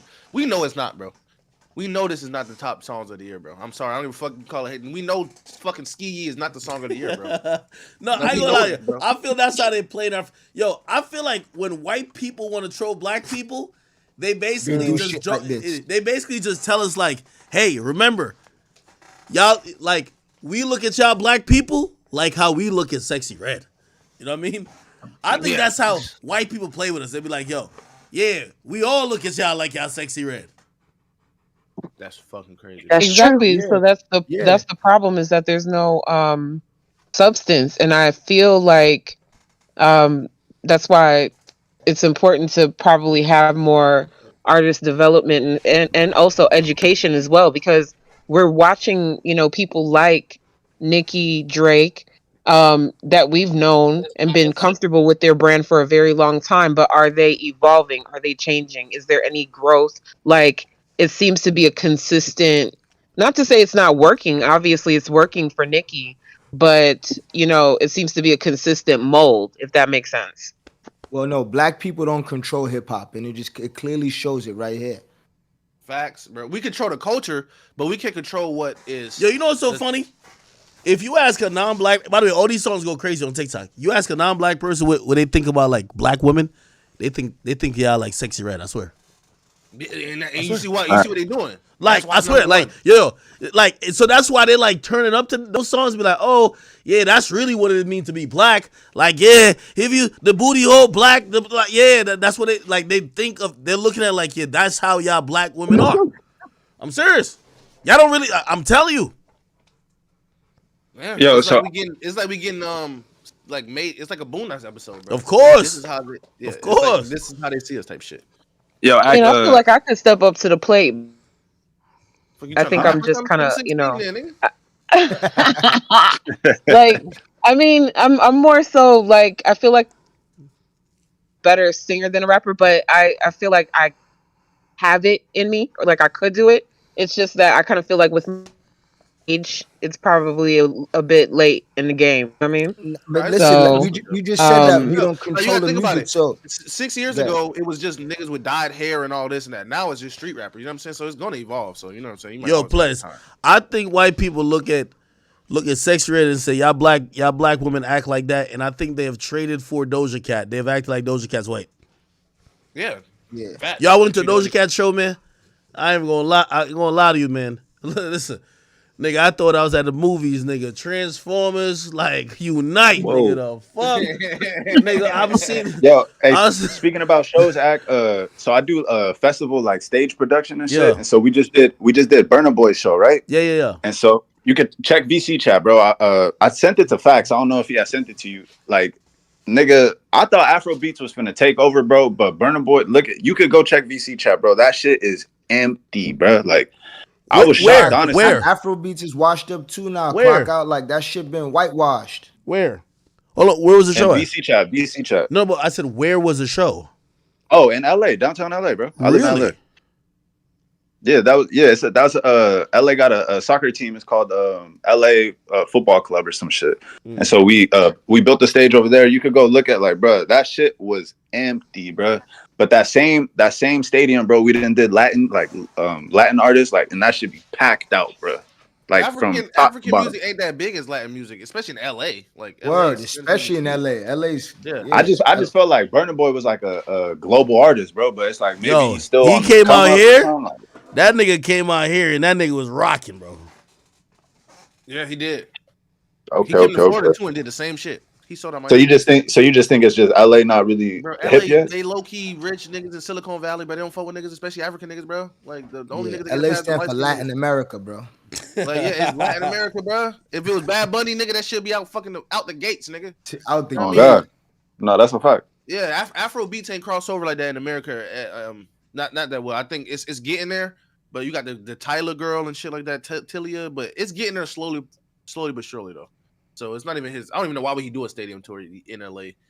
East Coast fuck with Africans. West Coast, that was actually the last stop of his little tour he did and shit. So I was like, damn, they had him booked for Friday and Saturday, but it didn't sell out on the first day, so they canceled the Saturday show. Oh, I mean, yeah, I guess it's only in a couple states, bro. So it's states where Africans are more like prominent, bro. Like in Florida, we out here. In New York, you know they out there. You know what I'm saying? In Texas, they out there too. You know what I mean? So yeah, LA is more Asian, Mexicans, white, rich, Silicon Valley type shit. You know what I mean? No, I feel it. Yeah, I don't know how shit work. Jesus. Yeah. Morgan Wallen to go though. All right, man. I'm about to call this a wrap. Chat, we've been on for damn near 6 hours. I appreciate y'all. That's basically from 6 p.m. to. Hey, Ed, you didn't touch on the G League player, man. The nigga used the PlayStation 5 control on wire. No, he did. Nah, he that nigga did. That nigga got the HDMI cord from the PS5 and choked the bitch to death. Bro, chill, bro. Like, chill. I can't laugh at no shit like this, dog. He really did it, bro. I can't laugh at no shit like this, dog. And he put her body in a ditch. And he put her body in a desert, nigga, and threw rocks. Former NBA G League player Chance Comanche admitted to fatally strangling a woman in Las Vegas earlier this month, according to the Las Vegas Metropolitan Police. He was arrested on Friday after a first-degree kidnapping warrant was issued in Las Vegas. He was taken to jail in Sacramento County, California. Was released from the Stockton Kings, okay? That's the Sacramento Kings G League team. Then on Sunday, police say that he and his girlfriend were facing murder charges. Oh, wait, what? Yeah, he was with his girl, man. So who did they kill? I thought he killed his girl. No, they killed another girl together. Oh, it was about having threesome and killed her? Yeah, they tried to hire a hitman, but the hitman didn't want to do it. Then they tried to hire one of their other friends to do it. The other friend didn't want to do it. Wait. So why did they? Where's this other girl coming from? She's a surgeon or something like that, but I don't know why they want to kill her. Chat probably know. I don't know what's the motive behind it. According to the Associated Press, Comanche described for the Las Vegas detectives the alleged killing of Rogers. He appeared in court on Tuesday and was set to be transferred to Nevada, where he will face murder and conspiracy to commit murder charges. He's also facing charges related to Rogers' death and has been held without bond. Okay. Rogers, a medical assistant from Washington State, was last seen on December 6th during a Las Vegas trip with friends, her family said. Her remains were later found in a desert area outside the city. According to a report, Comanche and Harnan worked together to choke Rogers out on December 6th over an ongoing dispute. Harden and Rogers were having over an expensive watch. Police say that both Harden and Rogers were sex workers. What? And that the plot called for Comanche to pose as a sex customer to lure Rogers in before they killed her. So they wanted to kill her.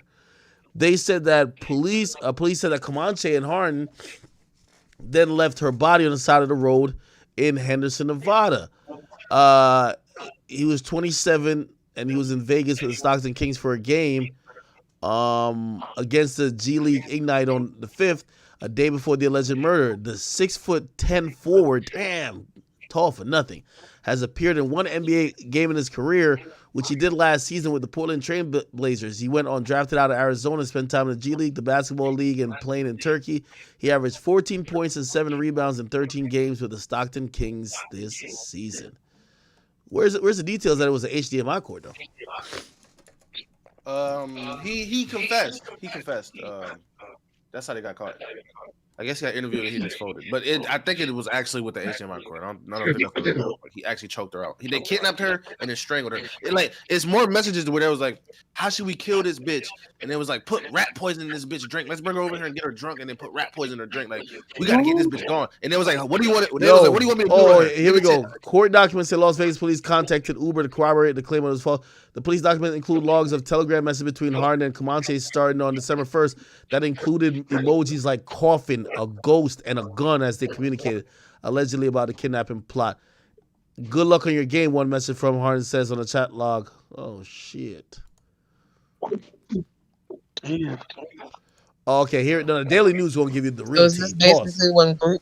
Okay, the Daily News going to have groupies go wrong? Here we go. What the fuck? Why they keep telling me to... Hold on. Give me 1 second. I'm gonna...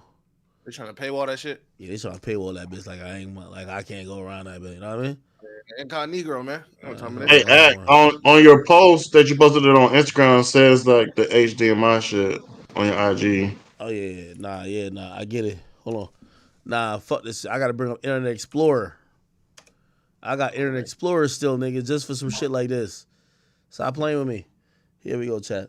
Nah, chat, this is crazy.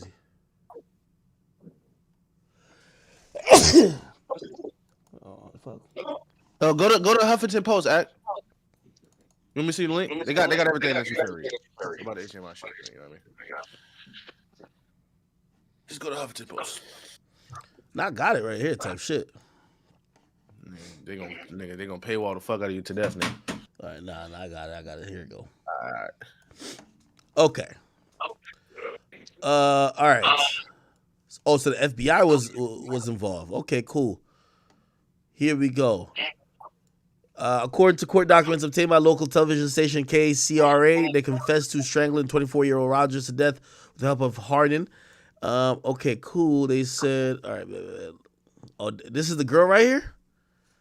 She had a face mask on? That should be her. The Sakari Harden, that's the girl who is his girlfriend. But they're both sex workers. Okay. It says, according to police, professional basketball players, a player said Rogers agreed to have her hands tied up as part of a kinky sex request. Then that's when both Comanche and Harden start strangling her. Comanche told police to use the HDMI cable to strangle the victim from behind, while Harden used her hands to strangle her from the front. The two then hid the body in a ditch and covered it with rocks. The killing happened after the December 5th, after a game. Holy shit. Let me go to Huffington Post now. G League, HDMI, Telegram. I need to see the Telegram messages type shit.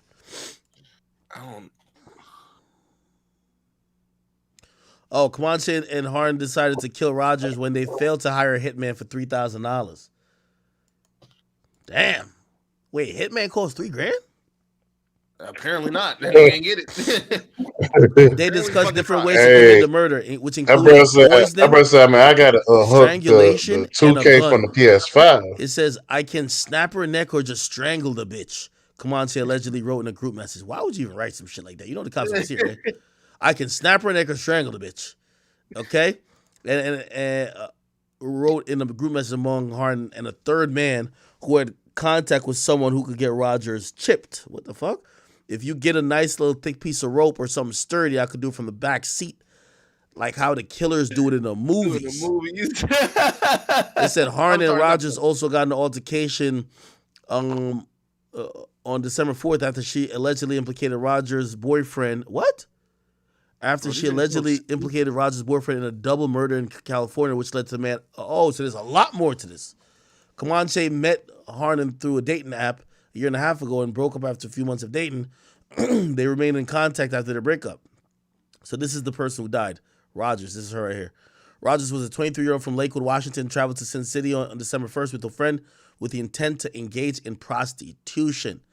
She was lured to her death by both of them, who promised a double date with another man and to meet them at a predetermined location, according to newly released text messages. On December 4th, they checked in at the M Resort Casino in Henderson, Nevada with the Kings as they were playing a game, and next night they were what?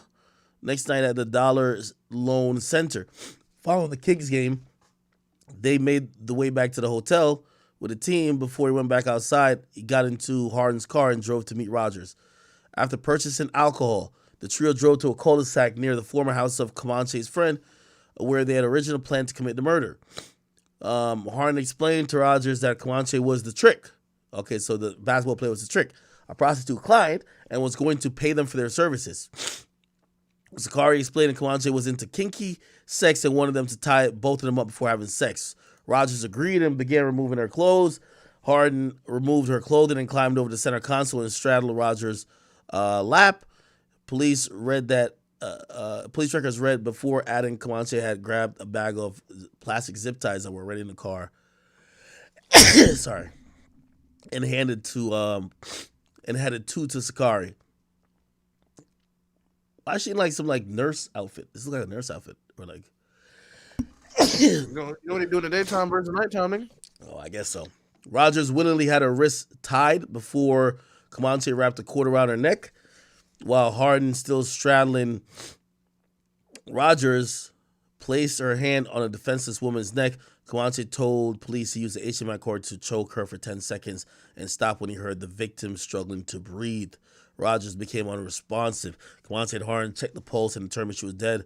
When they saw fluid coming out of her mouth, the deadly pair pulled over to the side of the road and dumped her body in a ditch before covering it with rocks. Comanche confessed to police that he had used a towel to pick up the rocks to avoid getting his DNA on them. This is Rogers? Rogers kind of bad. Holy. R.I.P. girl. The accused killers smashed Rogers' phone and drove back to the team hotel where they stayed until Comanche left with the team around 8:50 a.m. They remained in contact after the murder, with police believing the former King was coaching Harden on how to talk to law enforcement. Calmly answered them. They only know what you tell them. You got this, boo. This is the post-game interview. Just smile and wave. Comanche, like, why would he text this shit? Is he fucking an idiot? Bro, this thing is so stupid, bro. He played with the Kings in another game on December 7th after the killing, and police found the body on a ditch on the 15th. Damn, a week after. After Comanche pointed to the location on a map during his interview. Oh, okay, so I guess they interviewed them. I guess they probably went through messages and seen that they were plotting it and be like, yo, nigga, we know you're part of it. Tell us where the body's at. Harden was arrested on the 13th and charged with first-degree felony kidnapping, felony theft for allegedly stealing Rolex valued between $5,000 and $25,000, according to court records. FBI agent and Sacramento County Police arrested Comanche on first-degree kidnapping charges on the 15th. The Kings confirmed to the Post that Comanche was released from the organization but declined to comment further. On Monday, a criminal complaint was filed in Las Vegas court charging both of them with open murder and conspiracy to commit murders, both felonies. They both made their initial appearances on Tuesday. Comanche played college basketball at Arizona and played in one game with the Portland Trail Blazers on April 9th, 2023. Damn. Grand opening, grand fucking closing. Just like that, their life just went out the window, man. That's crazy. Holy shit. Like, why do you...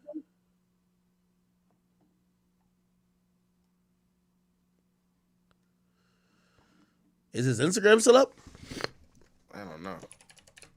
But how do they get a Telegram? Because I know I don't know this people, but I know everybody sell drugs on Telegram. Like I thought they use Telegram because like niggas. He told them. He probably told them. Nigga. You know Telegram messages could be gotten through a warrant. Nigga, Taxstone was on Telegram saying shit. They found that shit. But Telegram don't mean nothing, my nigga. Telegram usually doesn't give information to police, though. I do know Cap, no, nigga. Usually they don't. I'm keeping it being. They usually don't, nigga. A warrant gets anything, nigga. Listen, Telegram only gets compromised when the cops take your phone and you don't delete your messages. Yeah, because when I'm telling you, like, you can't say a warrant trumps everything. It doesn't, bro. You know how many times niggas try to give Apple a warrant and they can't do shit? Like, Apple, you cannot warrant Apple to open a nigga's iPhone. Nah, you can't. Well, let me tell you, Google got a warrant. Yeah, Google you can, but Apple, they way more strict on security. You can't do it, bro. Like it's a whole lawsuit that they lost about it. You know what I mean? So, Yo, how y'all feel about them banning Donald Trump from being president, bro? That was gonna be the first time I ever voted in my life, bro. I'm upset, bro. I love that man, bro. free my niggas, bro. Wait, no, don't free them niggas. Trump. Free my nigga Trump. Nah, free Trump. I don't fucking know, bro. Let me see. Yeah, apparently they only banned him just from Colorado though. Well, he's not banned from running like everywhere You else. talking about Donald Trump? Yeah. So he's still running for president? Yeah, he can still run for president. You can't ban a nigga from running for they probably just stopped that nigga from like getting votes in Colorado, but he'll be all right. We need him back. Yeah, we need Trump back, bro. Nah, we getting Uncle Trump back. Don't you worry. They need to close them borders. Hey, nah, don't talk about the borders. Yo, keep wildin'. Yeah, that's a fact, yo. Like, y'all don't see what's going on because y'all don't live around. Like, they're eaters, fam, in Las Vegas. Yo, these Venezuelans, they took over these streets. These Mexicans, they can't stand in a corner and sell what they want. They got kicked out their corners, and they came and took over. Holy, you tell me it's beef? Is like mango beef? Yeah, like mango beef, like wars of the third world countries. Like they will stand in a corner and sell corn. Now you got Venezuelans selling whatever they sell on the Mexican corner. They be arguing all day, and then if you go game, bro. if you go to Roosevelt Avenue in Queens, you see all the street workers outside, and it's brick outside, and them bitches out there with ass and everything in the streets, just like Sin City, just walking out, stopping cars and shit. Holy. Hey, we didn't want this shit in our city. Apparently, with Telegram, they could get your Telegram shit. They just gotta get your phone. Like, yeah, that's what I'm saying. Telegram ain't gonna give it to him. Yeah, but shit, nigga. As soon as they fucking like grab you and grab your phone, you're done. Yeah, but look, if somebody grab me and I close and lock my phone, they can't get in my phone. But wasn't Telegram like an what? Nigga, they could legally they can't. No, if they have a warrant, they get 2 warrants. The first warrant is to take your phone. The second warrant is to go through your phone, and they don't need your password at that point. They do it. No, remember when Apple yes, you do. No, you don't. Yes, you do. They don't. I'm telling you, though. Listen, I'm gonna tell you. Listen. So you tell me if you got a warrant, they took your phone, and they had a warrant. They get 2 warrants. My nigga, the bitch that tried to line me up, you think she gave the cops her password? They do a data dump, my nigga. They dump that's text messages though. Like, no, it dumps everything on your phone. Everything. It's no way. Not on an iPhone. It's no way. Yes, I'm telling you it does. Do you guys remember when there was that bill in court about Apple showing like keeping secrets from the government? No, like bro, Apple don't play that shit, bro. Apple don't play yo, that. boom. They used to not do that shit. They used to not do that shit. Now, bro, they got the software, bro. It's a whole data dump, bro. Bro, Apple cannot do that shit, bro. I don't care what. No, you're not. I remember years ago they was fighting that. I don't hold know. On, shorty, hold on. Yo. So, it's not Apple. So this is why I explained this to y'all before. Apple isn't a part of this, right? What they do is they work with this company. I think it's Cellbrite.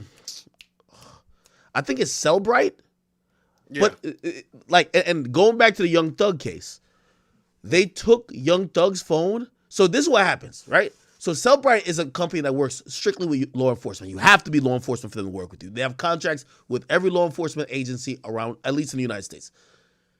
Every time there's a new phone, it might take them 9 months, but they have to decrypt everything to be able to dump phones on it because Apple won't help them. So they work with this company to be able to pull information from a phone without a password. You get what I'm saying? Boom, I'll put it to you like this, bro. You remember the iPhone jailbreaks back in the day? Yeah, hold on. And that's why with Young Thug phone, when Young Thug got his phone confiscated in 2015, the company, he had a new phone. The company didn't figure it out for that phone yet. It usually sometimes take them maybe a year at max. So they had gotten an order to return the phone, and the police didn't return the phone and waited until they could crack the phone. Then they went through the phone and got information. That's why that shit was not usable. In the phone, Young Thug was typing to niggas.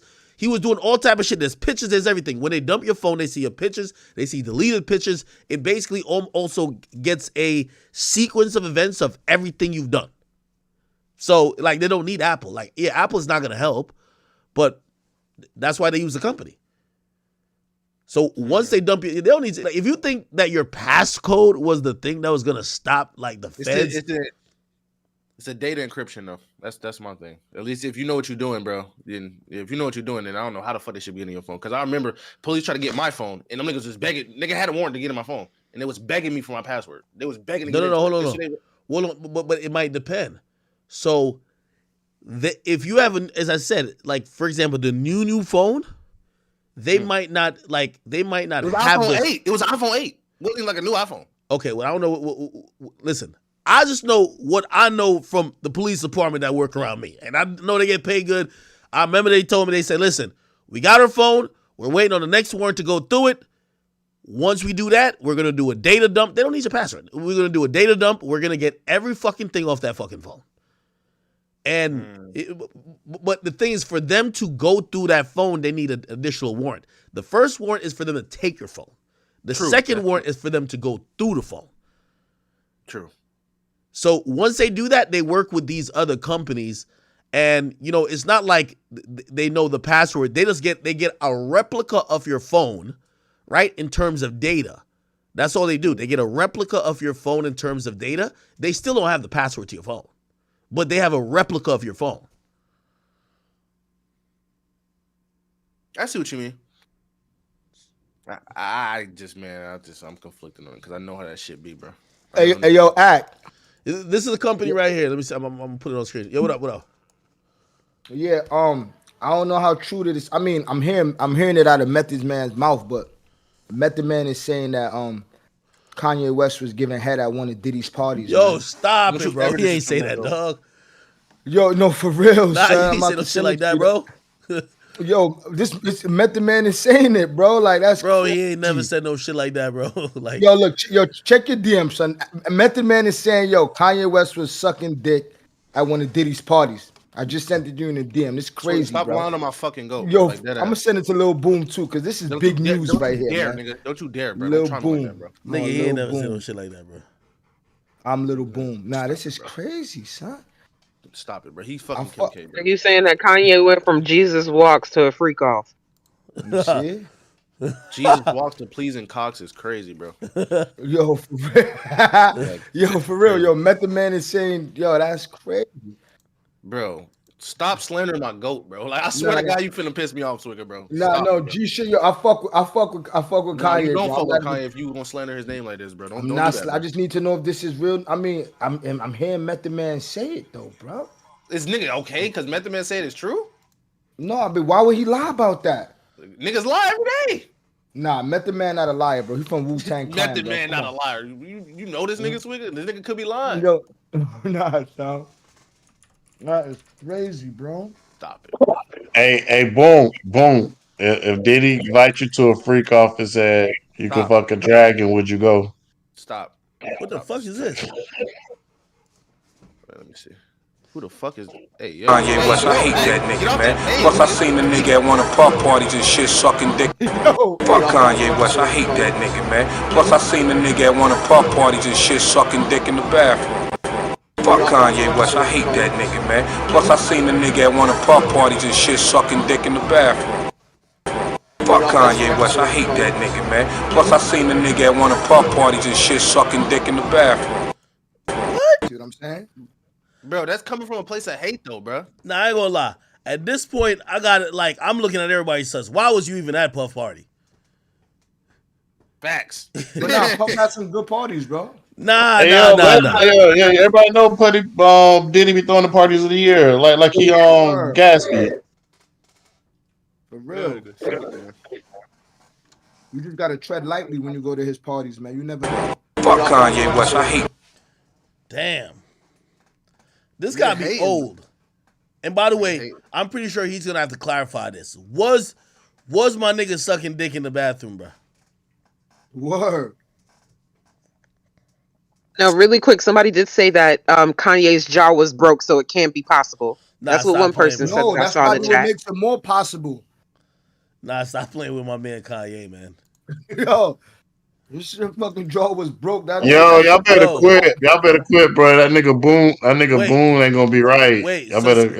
y'all are trying to tell me that Kanye West was sucking dick through the wire in his mouth? Nah, that's crazy. Oh, Yo. I'm not believing that one. Yo, you crazy, bro. Nigga, I'm not believing that. Nah.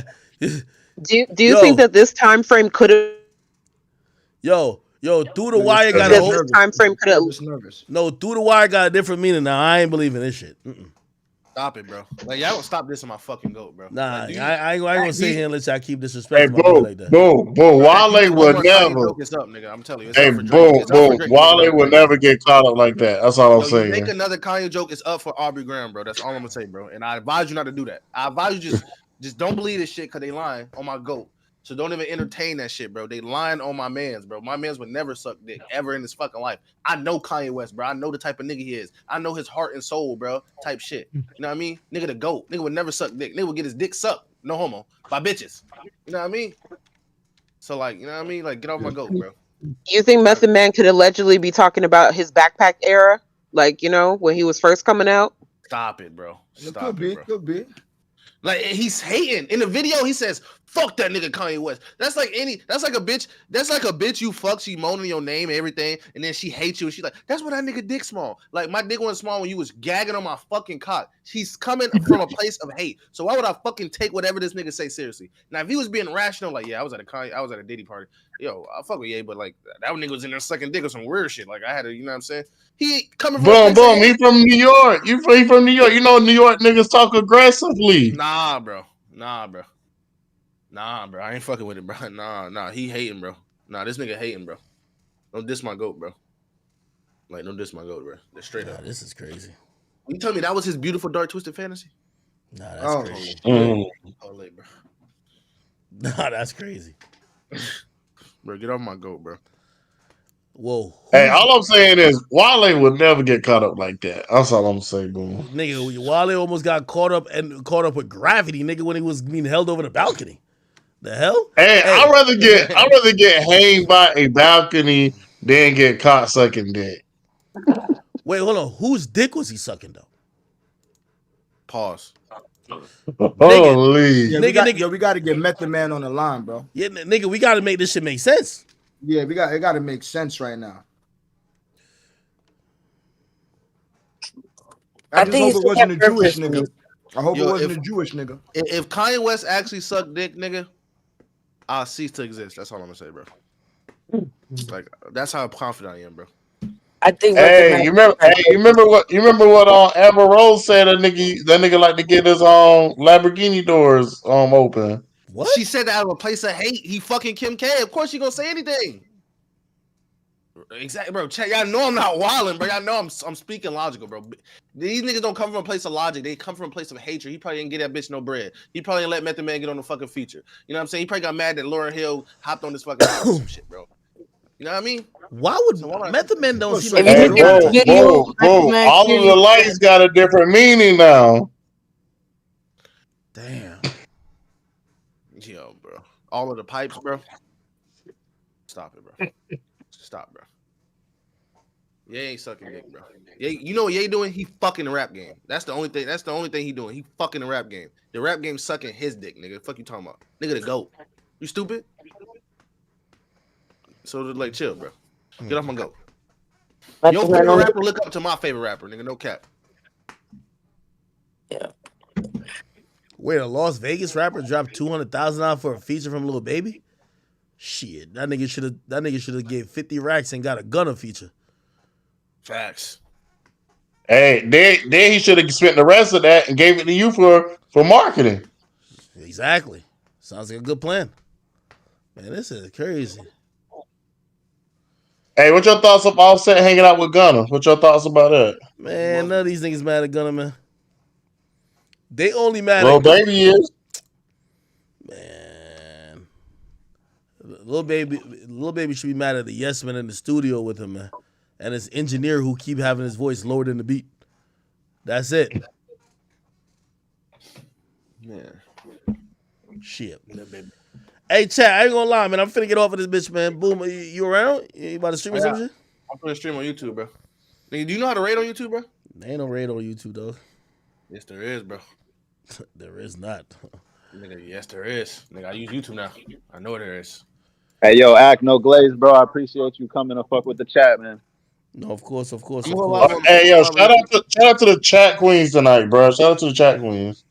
Thank you for having me. Oh no, absolutely. We love you. We love you.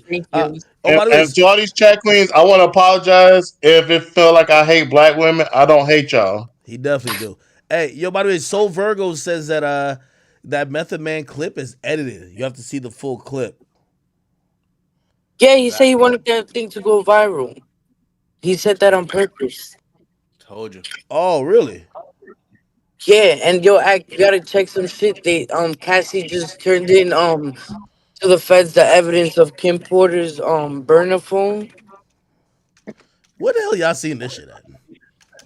The shade room, and I heard some shit about some lead shaving being in her nose, some respirator shit she was using for her nose because Diddy had broken her nose. So I want to see if that's true. Words? All right, I'm gonna check all this shit out, man. Yo, chat. I'm gonna see y'all tomorrow. I'm gonna be back on tomorrow. Hey, yo, Grant said go check Academy Twitter. The Academy Twitter? Yeah, Grant said that. Yo, Pluto, sit the fuck down, boy.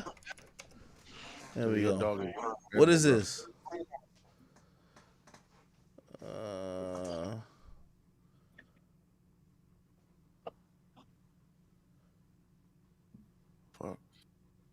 What exactly am I looking for?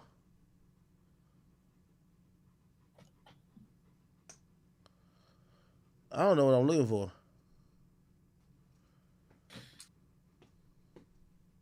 Go to the shade room. Let me see. What is it? Young Cut.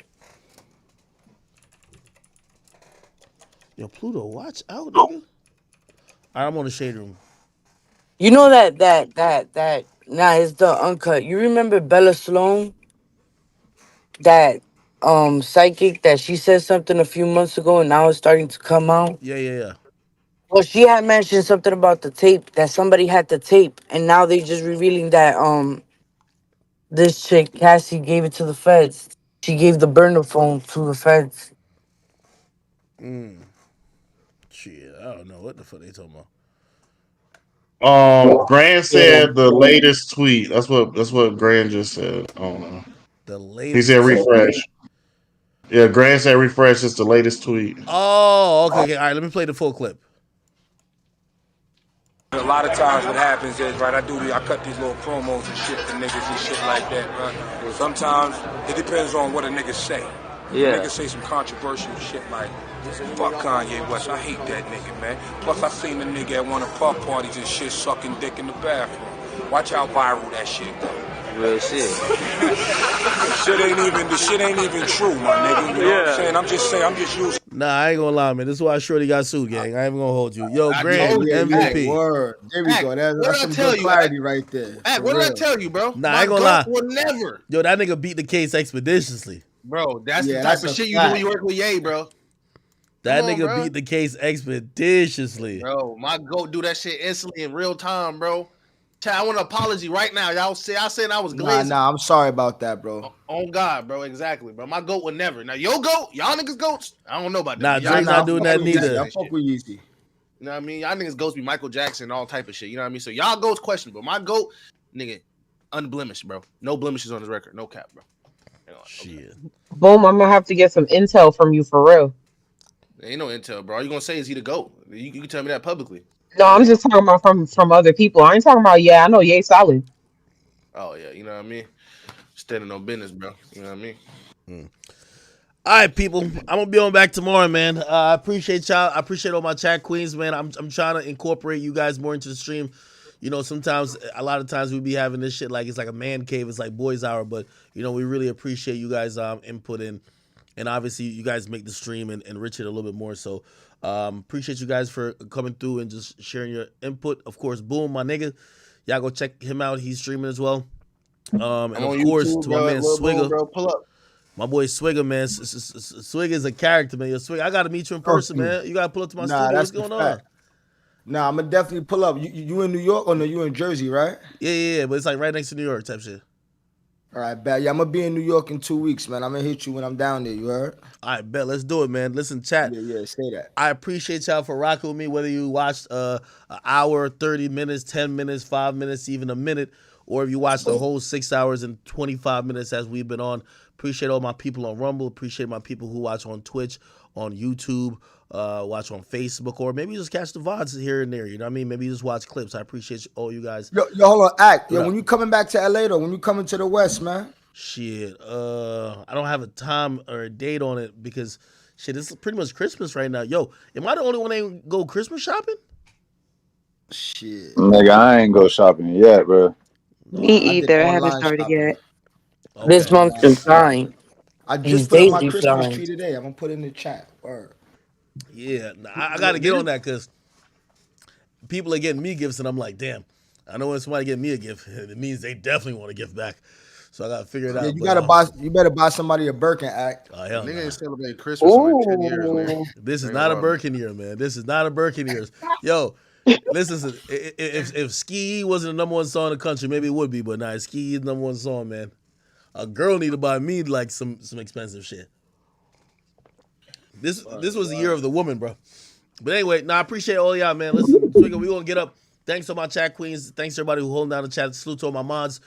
I see you, R.I. I see you, Drill. I see you, Hemi. I see everybody on YouTube. I appreciate all you guys. By the way, we are going to probably have a next stream. Rumble's chat is going to be up on the screen as well. So we're going to fit both of them bitches on the right. So I just appreciate all y'all for rocking with me. I will catch y'all tomorrow. Ain't nothing bigger than the motherfucking chat. I appreciate y'all. See y'all then.